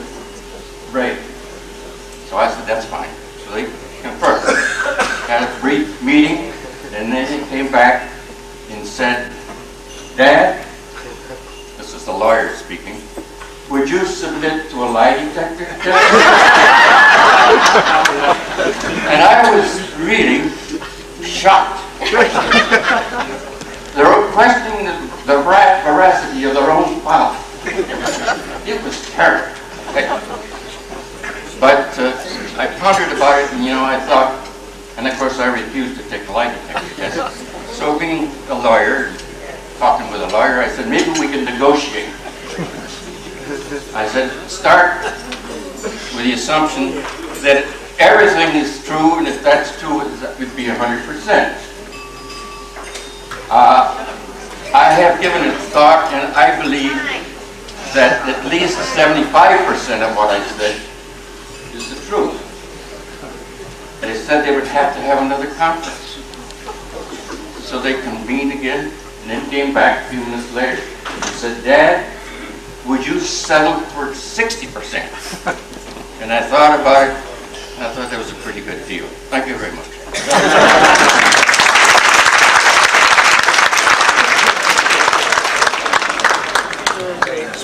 Names, please.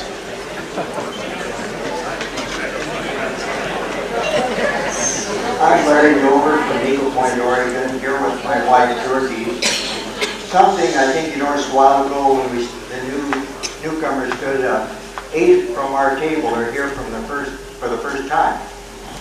We got Seymour Balkan and his wife Rhea from Hillsdale, New Jersey. And still other B-29s firebombed Tokyo in March 1945, killing 84,000 people. The Army Air Force was prepared to level every Japanese city, and obviously would have, but for Japan's surrender in August. Our program examines the brave but largely anonymous contributions of those B-29 crews to the American war effort. Join us now as the History Channel presents Unsung Heroes of the B-29s. Heroism doesn't wait for cameras and headlines. Too many times the greatest heroes perform their feats unseen and unsung. We honor now the forgotten, the overshadowed, the overlooked greatness of the unsung heroes.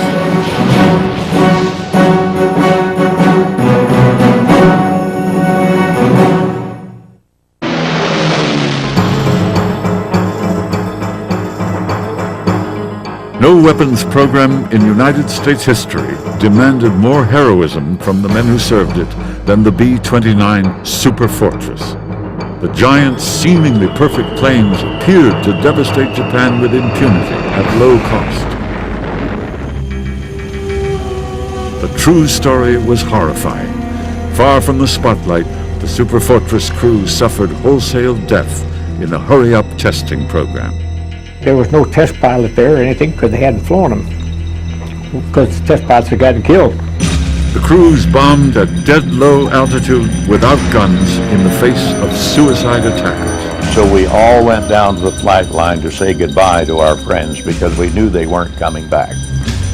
Many would fall into the hands of a furious enemy and endure unspeakable treatment as prisoners of war. How they endured to bring a war-ending torch to the enemy in an incendiary and nuclear holocaust is an epic of unsung heroism.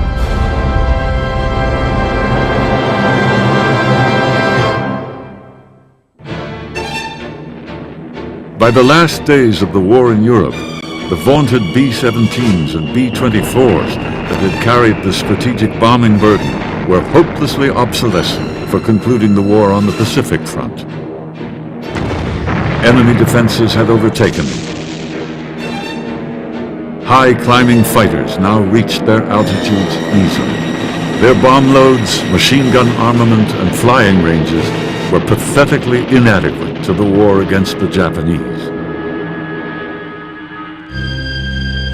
Meanwhile, in the United States, their replacement was struggling in development. It had been designed by Boeing, and its prototypes designated XB-29. It was bigger, of course, and carried a bigger bomb load and went farther and did everything better and faster, and and higher and stronger than any other bomber that we'd ever seen. But there were two things that I think made it special. One was a pressurized cabin, so you didn't have to wear oxygen masks all the time, and it could be reasonably warm. You could fly in a summer flying suit and go to 40,000 feet and be comfortable and breathe oxygen without having it filtered through an oxygen system. And the second thing was the remote control firing system. There wasn't one guy behind each gun, and that's the gun that he fired, and that's all he could do. You had 4 or 5 gunners spotted around various parts of the airplane, and the master controller, the top gunner, central fire control gunner, could switch turrets, and it greatly amplified the effectiveness of the fire control system. Colonel Paul Tibbets, marked as an outstanding leader and innovator, came early to the B-29 program as a test pilot. In darkest secrecy, he would meet its greatest dangers and greatest challenges with exemplary coolness and courage. I went to Washington and saw General Eubank there. He said, "You got to go to Wichita, Kansas. That's the place they're building these airplanes and all that." Well, when I got to Wichita, I found out they weren't flying them because Boeing Company had taken this position that the airplane was no good and they weren't going to make them.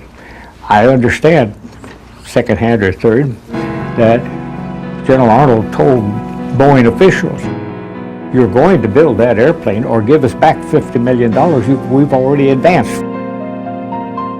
They thought real quick.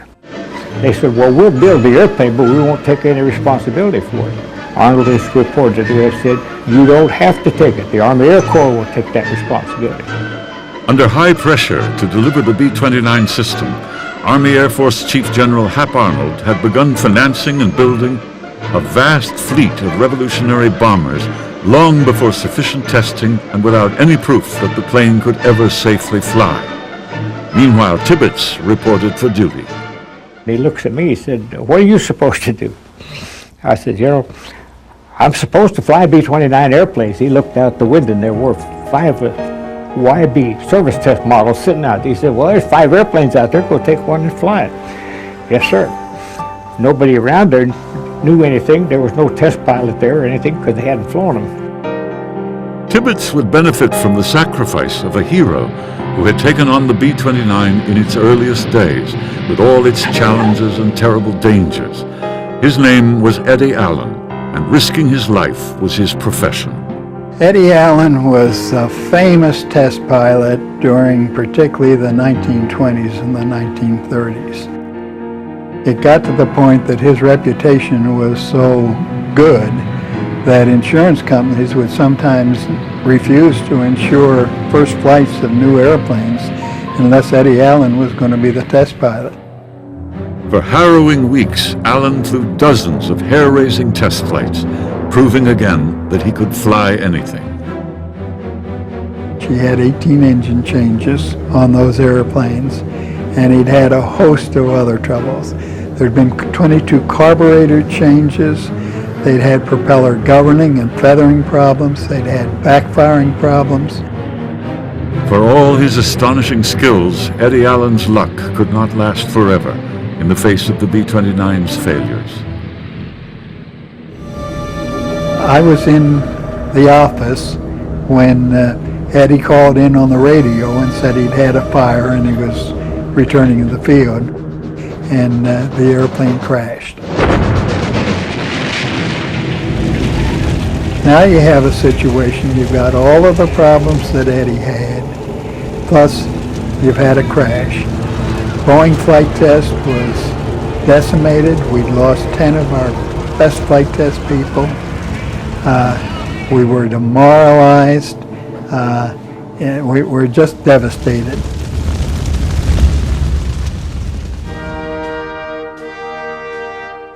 Eddie Allen's heroic performance and death were the foundation that at last rushed the first operational B-29s into the air. Even so, there were still hideous problems being worked out. Everyone knew that the planes and their kid pilots had a long and dangerous way to go before they were fully ready. we were sending kids off to war in an airplane where they had less than 100 hours in it. In my squadron, for most of the time that we were training, we had one B-29, period. The first operational B-29 groups were rushed into service, bombing the Japanese in the China-Burma-India theater. It was very much a perilous shakedown cruise for unready men and machines, proving themselves in brutal extremities of temperature and altitude. The green kids became fine air crews, flying fine aircraft.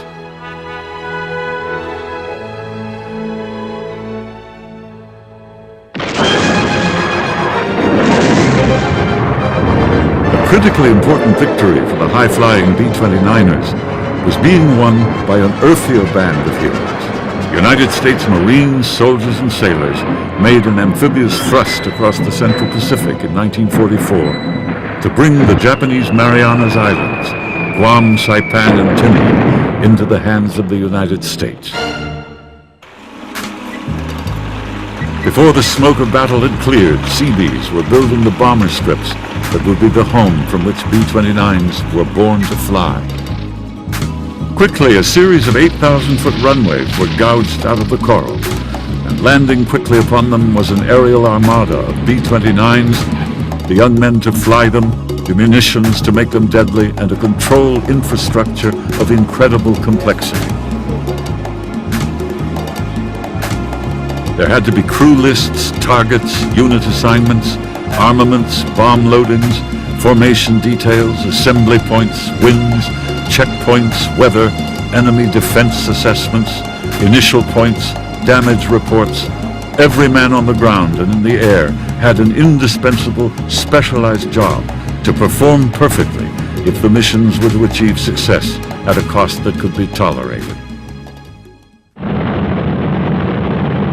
By October 28, 1944, the first B-29 raiders from the Marianas were ready to lift off for some of the most harrowing months of their lives. An agonizing number of the crews would never return. Many of those who did would carry physical and emotional scars all their lives. But they would fight and die to do no less than subdue an enemy who had always preferred death to surrender. Few knew among the crews or among the oblivious people on the home front what sacrifices were to come.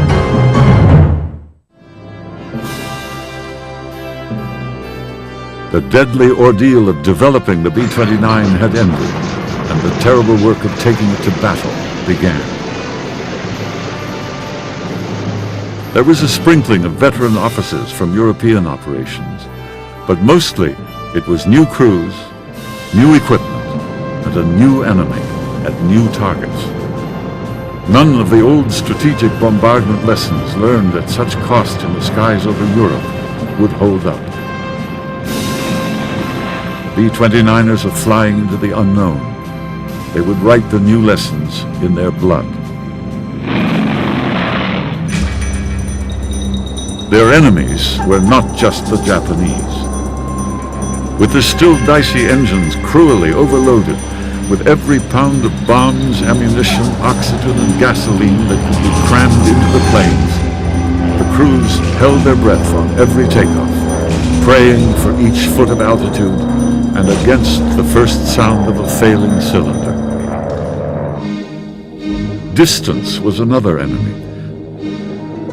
No aircraft had ever been asked to fly into battle with such loads over so much space. It ground down the planes and men before they ever got to their faraway targets. It was long missions. I'm talking 14, 15, 16, 18, sometimes 22 hours mission total. That meant 7 hours up to the Empire from Tinian and 7 hours back. When we first got over there was no friendly territory in between Tinian and the Empire. When the first B-29s approached Japan at high altitude, they discovered too late a rude and dangerous surprise of nature. The weather was a big factor because the B-29s were operating at an altitude above what any of our bomber efforts had been involved in before. We didn't know, for instance, that there was such a thing as a jet stream. I can remember being on one bombing run where we were almost seen to be going backwards, bombing into about 150 knot headwind. And that's why it took us forever to get there. So we were operating in a whole new regime of weather over and above where anybody had ever operated before. The high altitude missions were frankly a disaster because over the Japan at those altitudes, the winds were 200 knots. So in effect, if you were coming into the wind, you were going probably 30, 40, 50 miles an hour over the target. You were over the target so long they could shoot the heck out of you.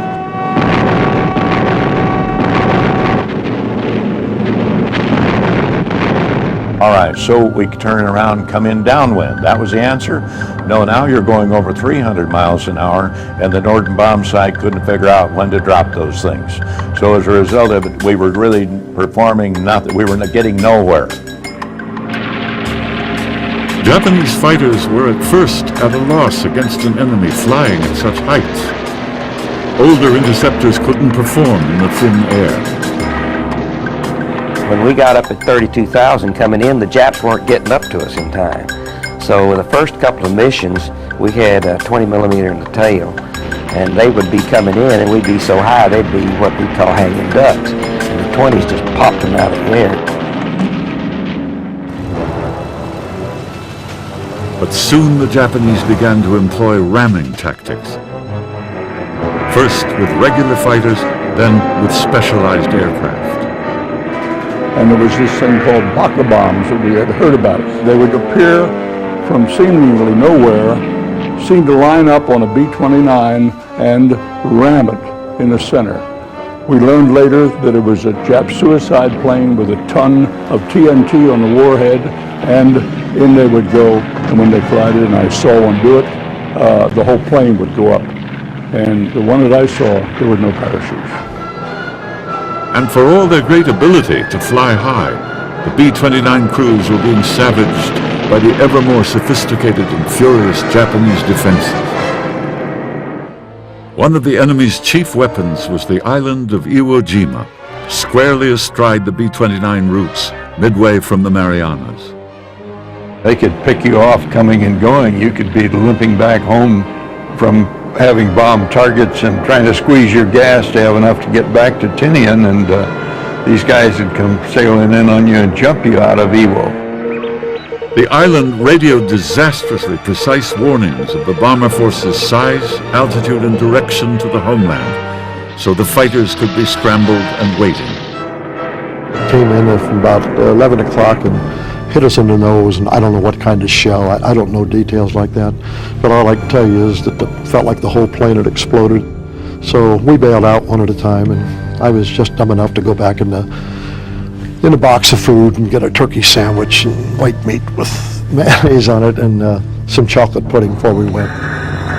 One of my gunners, my right scanner, called up and says, we're losing a lot of gasoline out of our right tank, out of our right wing. And I said, well, what do you estimate? And he says, it looks about like 500 gallons a minute. Well, I knew we weren't going to go home. But right after that, we caught on fire, and there was no choice then. I'd forgotten, for one thing, to hook up my emergency oxygen cylinder we always carried on our leg. And if you had to bail out at high altitude, and we were at 33,000 feet, and I was wearing a summer flying suit, dumb.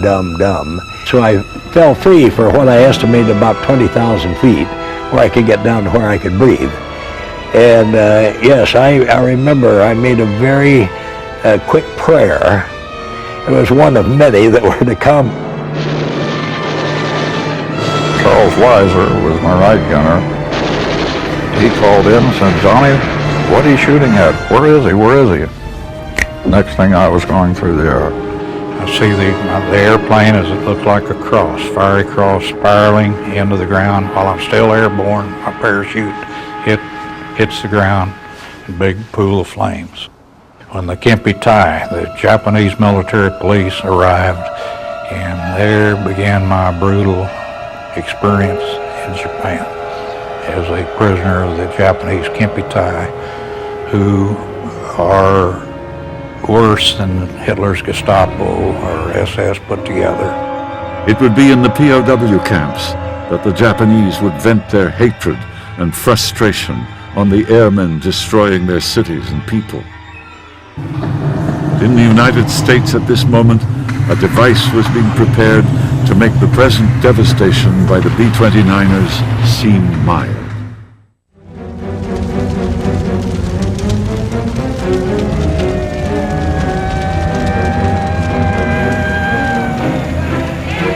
As the high-altitude bombing campaign against Japan faltered and bled through the opening months of 1945, an operation steeped in secrecy and genius was reaching a climax that would turn the B-29ers into the wielders of a war-ending superweapon. At a heavily guarded site in the Nevada desert, an army of the world's outstanding physicists was turning nuclear theory into an atomic weapon deliverable only by a B-29. The pioneering bombs were huge and immensely heavy. The complexities of their detonation and delivery presented enormous challenges, and the B-29ers had to meet them. Paul Tibbets' awesome credentials with the Superfortress put him into the final selection process against aviators far senior to him. General Uzal Ent gave him the verdict. General Ent told me, he said, "You were one of 3 officers that were put in front of me by General Arnold, I mean their names, and he asked me who I would take. I was the junior. One was the brigadier general, one was a full colonel, and myself. He said, you may be the junior, but I told him I wanted you."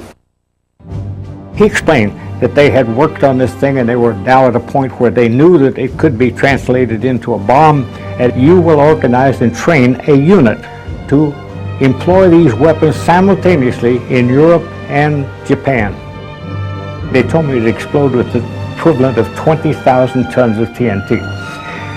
Nobody had ever seen 1,000 tons of TNT. Nobody had ever seen 100 pounds of TNT. So what is 20,000 tons going to mean? All I could say, well, that's going to be a damn big explosion. And with that, that's when I made up my mind, no enemy could stand up to that thing very long. And I'm going to get on with the job. Tibbets handpicked his crews and began a painstaking training for a mission that must not fail. Secrecy was as important as skill, and sometimes secrecy failed. I had a lieutenant colonel that I thought was going to be my operations officer. He couldn't keep his mouth shut. I told him twice, and he still couldn't do it. He was one of these guys that wanted to be big and want everybody to know he was big. So I got him sent up to the rest camp in Canada, where he could talk with other people that had broken security. They could talk all they wanted. Tibbets' grueling progress toward the delivery of the atomic weapon became more urgent as the B-29ers over Japan were increasingly frustrated by both their stiff losses and the inability to deliver a knockout punch from high altitude.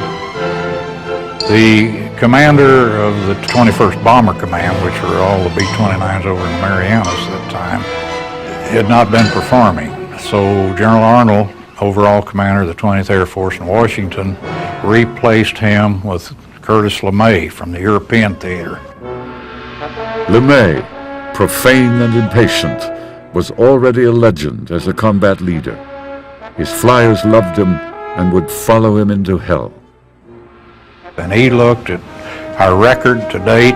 We flew a couple of missions while he was there, and he decided that we were not going to win the war this way. So he came up with the idea of flying at night at 4,000 to 6,000 feet with a full bomb load, 20,000 pounds, and incendiary raid to start off with. He was the biggest thing that happened to us, I think, in motivationally and in every other way in getting us off the ball. Part of his planning to switch to a fire raid strategy meant making frightening changes to the B-29ers' armaments. Eventually, We'd leave the gunners at home, and we'd leave the guns at home, really, and leave the ammunition at home. And this meant you could put bigger bomb load on the airplane. Also, bombing at a lower altitude, you didn't have to climb as high, you didn't have to burn up as much fuel, and you could carry a bigger bomb load. Which is not to say that the crews were thrilled with the shocking new idea of leaving the safety of 30,000 feet for the perils of flying unarmed at 5,000 feet. Some of us said we should rebel. Why the hell should we go with absolutely no protection? So we all went down to the flight line to say goodbye to our friends because we knew they weren't coming back.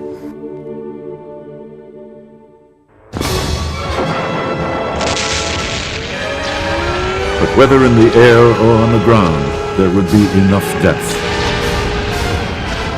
Curtis LeMay was about to put a horrifying torch to the enemy.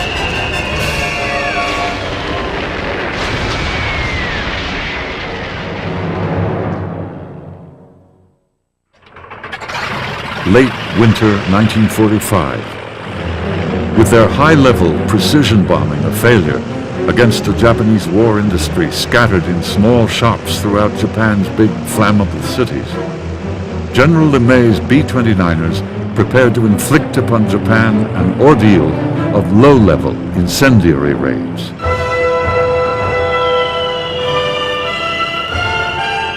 And when the bombs were dropped, they would drop to a certain altitude.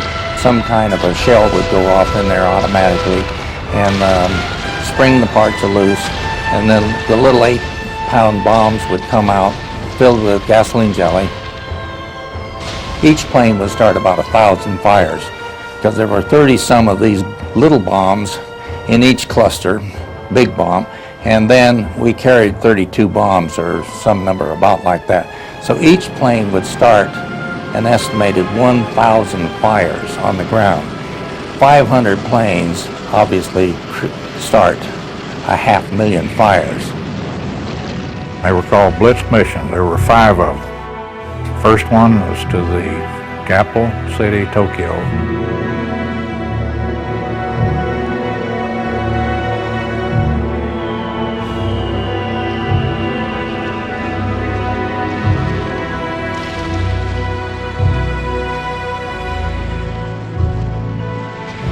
Our altitude, bombing altitude, was 4,000 feet. We were carrying a full bomb load, 20,000 pounds of incendiary bomb. I think 297 airplanes flew on that mission that night. And as we approached the target area from 100, 150 miles out, we could see a sea of flames where Tokyo was. It was looking like, I would think, looking into hell would look like. Inferno. And unfortunately, we could smell human flesh burning at 4,000 feet. Awful. We felt bad about that, but that's the way you win wars. Total war. By design, the pattern of firebombs at a city center would draw in hurricane winds to force-feed the flames and turn a metropolis into one huge firestorm. Thousands of feet above, the chimney effect threw the B-29ers about as though they were toys. The turbulence was so bad that some aircraft were flipped over on their back. This turbulence, of course, the updraft was from the hot burning fires down below, which spread over 10 square miles. And you can imagine the heat that comes up from that. Heat was not the only thing that came up to menace the B-29ers. The Japanese became masters of radar-directed searchlights. We were coned immediately from both sides with searchlights, powerful searchlights. They are demoralizing. They psychologically just wrench you because they illuminate completely the interior of the airplane. You've got to wear dark glasses. And as you travel, They are passing you from one searchlight battery to the next. You're never out of their sight. And the fear is, if they can see you in searchlights, that's how their anti-aircraft tracks you. And that was a big fear. We came back with 176 holes in our plane on that particular mission. On the first flight to Tokyo, we burned down 17 square miles.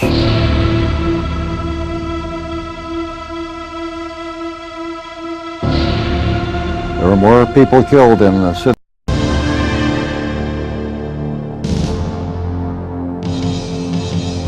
But on the ground in battered Japan, the downed B-29 airmen had been made to pay steadily and tragically for the bombing successes of their brothers overhead.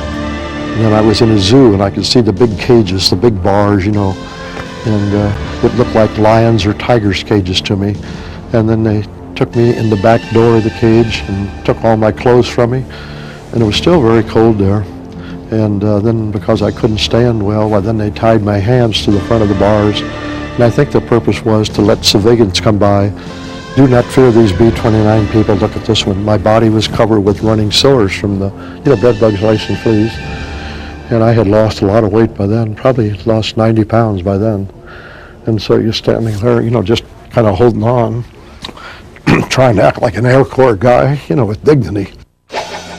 Kept in tiny, filthy cages by their Kampitai captors, and systematically starved, beaten, and denied medical attention, the prisoners had only death to anticipate. We were classed special prisoners. Let me tell you about a special prisoner. We were to be tried and executed as war criminals. Our fate was fixed. We were not going to live out the war. They'd grab one of those kendo clubs, and they would beat you up. My flying suit had Air Force insignia on it. It would just build into the suit, And they took delight on pounding that stars and bars of the Air Force to where my arm would just be paralyzed. In my files, I've got a copy of a Japanese general order that went out to the commandants of every prison camp that Japan had, saying, in the case of invasion, all prisoners will be immediately executed. It doesn't only say we're going to be executed, it gives a method. It says you can use poison, fire, bayonets, guns, strangulation, beheading, however you want to do it, you can do it, but there'll be no trace remaining of that POW. The battle against Japan was being won on the ground, too.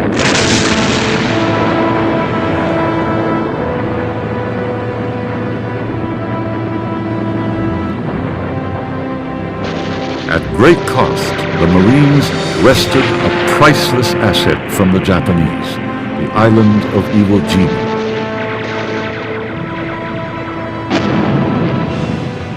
There would be no more air raid warnings sent to the homeland, no more B-29ers being jumped on the way to Japan by fighters and kamikazes flying off Iwo.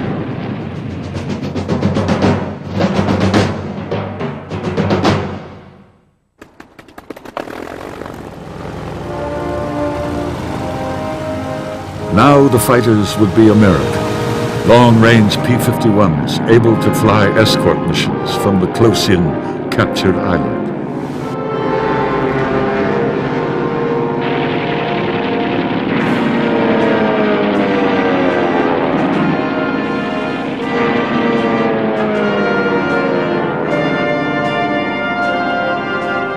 And most blessedly, there would be life-saving airstrips for the hordes of shot-up, fuel-starved B-29ers who would have disappeared into the sea otherwise. And so we had a friendly place to go at Iwo Jima on the way back, and we were so grateful. And we always will be. All B-29ers will be always forever grateful to the Marines, especially the ones that gave their lives there.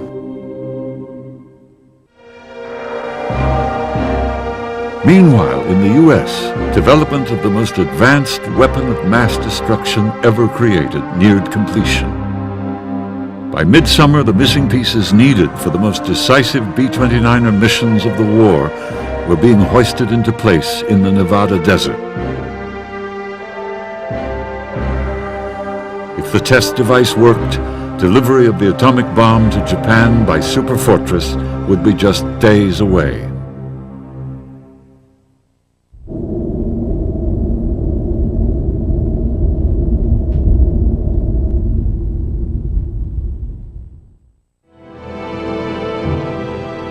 By early August of 1945, the 2 atomic bombs successfully tested just days ago had arrived on Tinian. The brutal training routines for the delivery of the weapons were now ready to be proved in combat by Colonel Paul Tibbets and his hand-picked B-29ers. So I went to Dr. Oppenheimer and I said, okay, when we dropped bombs in Europe, we flew straight ahead and they exploded behind us. He said, that's right, you can't do that now.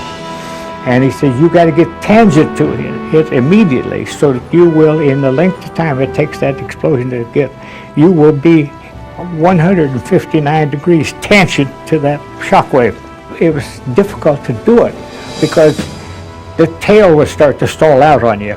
And I had to take it as far as I could take it and not snap the tail off of the airplane. The 2 A-bombs on Tinian were different from one another. Their makeup and mechanisms for firing had been developed simultaneously. Each was a backup for a possible failure of the other. The bomb destined to fall on Hiroshima was called Little Boy. The one that would doom Nagasaki was Fat Man. A target list was picked, with alternates chosen if weather prevented the required visual bombing. The great size and weight of the A-bombs meant that they had to be hoisted and loaded into the planes out of special pits. There was some trepidation that a crash on takeoff might set off an explosion of a bomb's high explosive trigger and scatter enough radioactive material from the U-235 core to close the whole island down. Tibbets' plane, the Enola Gay, named after his mother, would fly its combat mission alone, with 2 instrument planes following behind.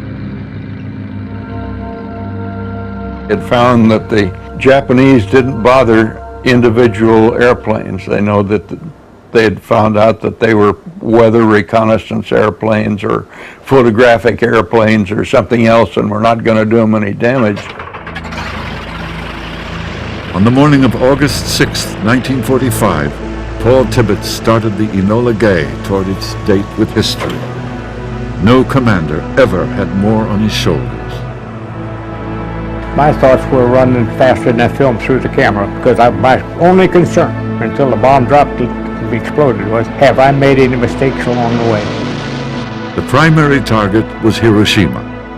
Weather planes over Japan monitored conditions over the target. The tense miles melted away. The Japanese coast appeared. It was a clear and beautiful day. The Enola Gay's Bombardier and Navigator helped confirm the target. I looked out over the nose and I said, yeah, there's no doubt in my mind, that is Hiroshima. I could see it just clearly. I could see the lines in the palm of my hand. We had a 72-mile bomb run, which took us maybe 4 minutes at the speed we were going. We were going right at 300 miles an hour, true airspeed.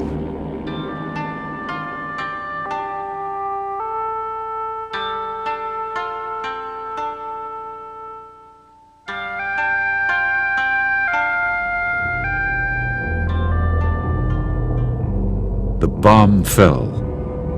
The crew held its breath. Tibbets was ready for his desperate turn away from the expected blast. I had my hands right up there on the yoke. I don't know how many seconds ahead of time, but I was ready because I had my feet on the rudders. I wanted to put that thing into that turn the moment I could, and that was the only thing I thought about. Each man in the crew had been instructed to report in turn what he would see below at the moment of impact.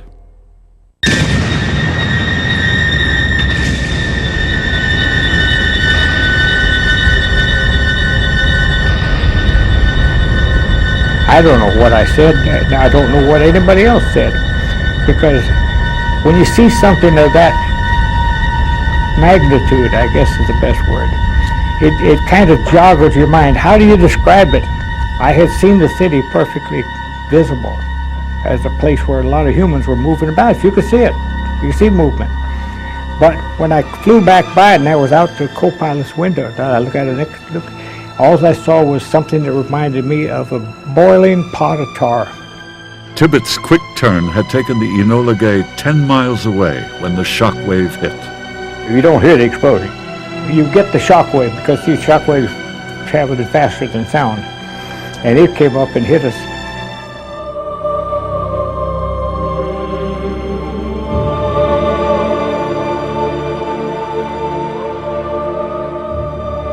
Leaving some 130,000 people dead on the ground, the Enola Gay turned toward home. Her crew would carry their sobering mission within themselves forever.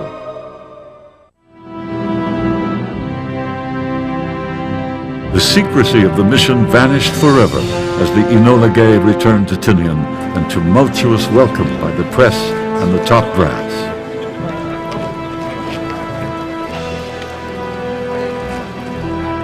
Within a week, a second B-29 boxcar, commanded by Major Charles Sweeney, took the atomic bomb, codenamed Fat Man, to Nagasaki, after the primary target of Kokura was weathered in.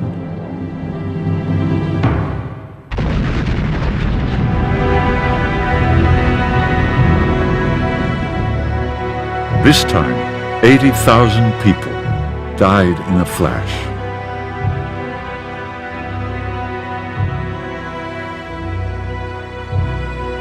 There was nobody but the plane's ground crew to welcome the return of Boxcar. 2 of the engines died for want of fuel as she taxied in. Still, the Japanese fought on. LeMay called me, says, "You got another one of those damn things?" I said, "Yes, sir, we do." He said, "Where is it?" I said, "It's in Wendover, and I got an airplane back there to carry it." He said, "Get it out here." Blessedly, the B-29ers needed to deliver no more death to Japan. The Japanese laid down their arms on August 15, 1945, and none too soon for the B-29 captives. The atomic bomb saved my life and saved over 300,000 other prisoners, and also millions, probably millions of Japanese who would fight sticks, stones, whatever, when our invasion started. Beautiful nurses, clean-looking doctors, medical staff, and we were in heaven, and we were rescued. The B-29ers went home, but only for a while. They weren't done soldiering. Crews who thought their fighting days were over were called back into the sky to fight the unexpected onslaught of communism in the Korean War. For 3 years they held their own against cannon-armed red jet fighters that could fly rings around. But they bombed on, and when they were done, they had run themselves out of targets. Again, the B-29 heroes couldn't be stopped. In my day, you were given a job and you salute and say, "Yes, sir," and that's it. I was on the ground at Hickam Field on the 7th of December 1941 when the Japanese hit the place, and I was in the B-29 formation as we flew over the Missouri when the war officially was concluded, and I kind of felt like that was my personal war. The coming of the jet age shut down the aerial giants and the unsung heroes who flew them. They had survived the deadly mistakes of development and gone on to carry their thunder to an enemy who had sworn never to quit. What their sacrifice had won was nothing less than the Second World War.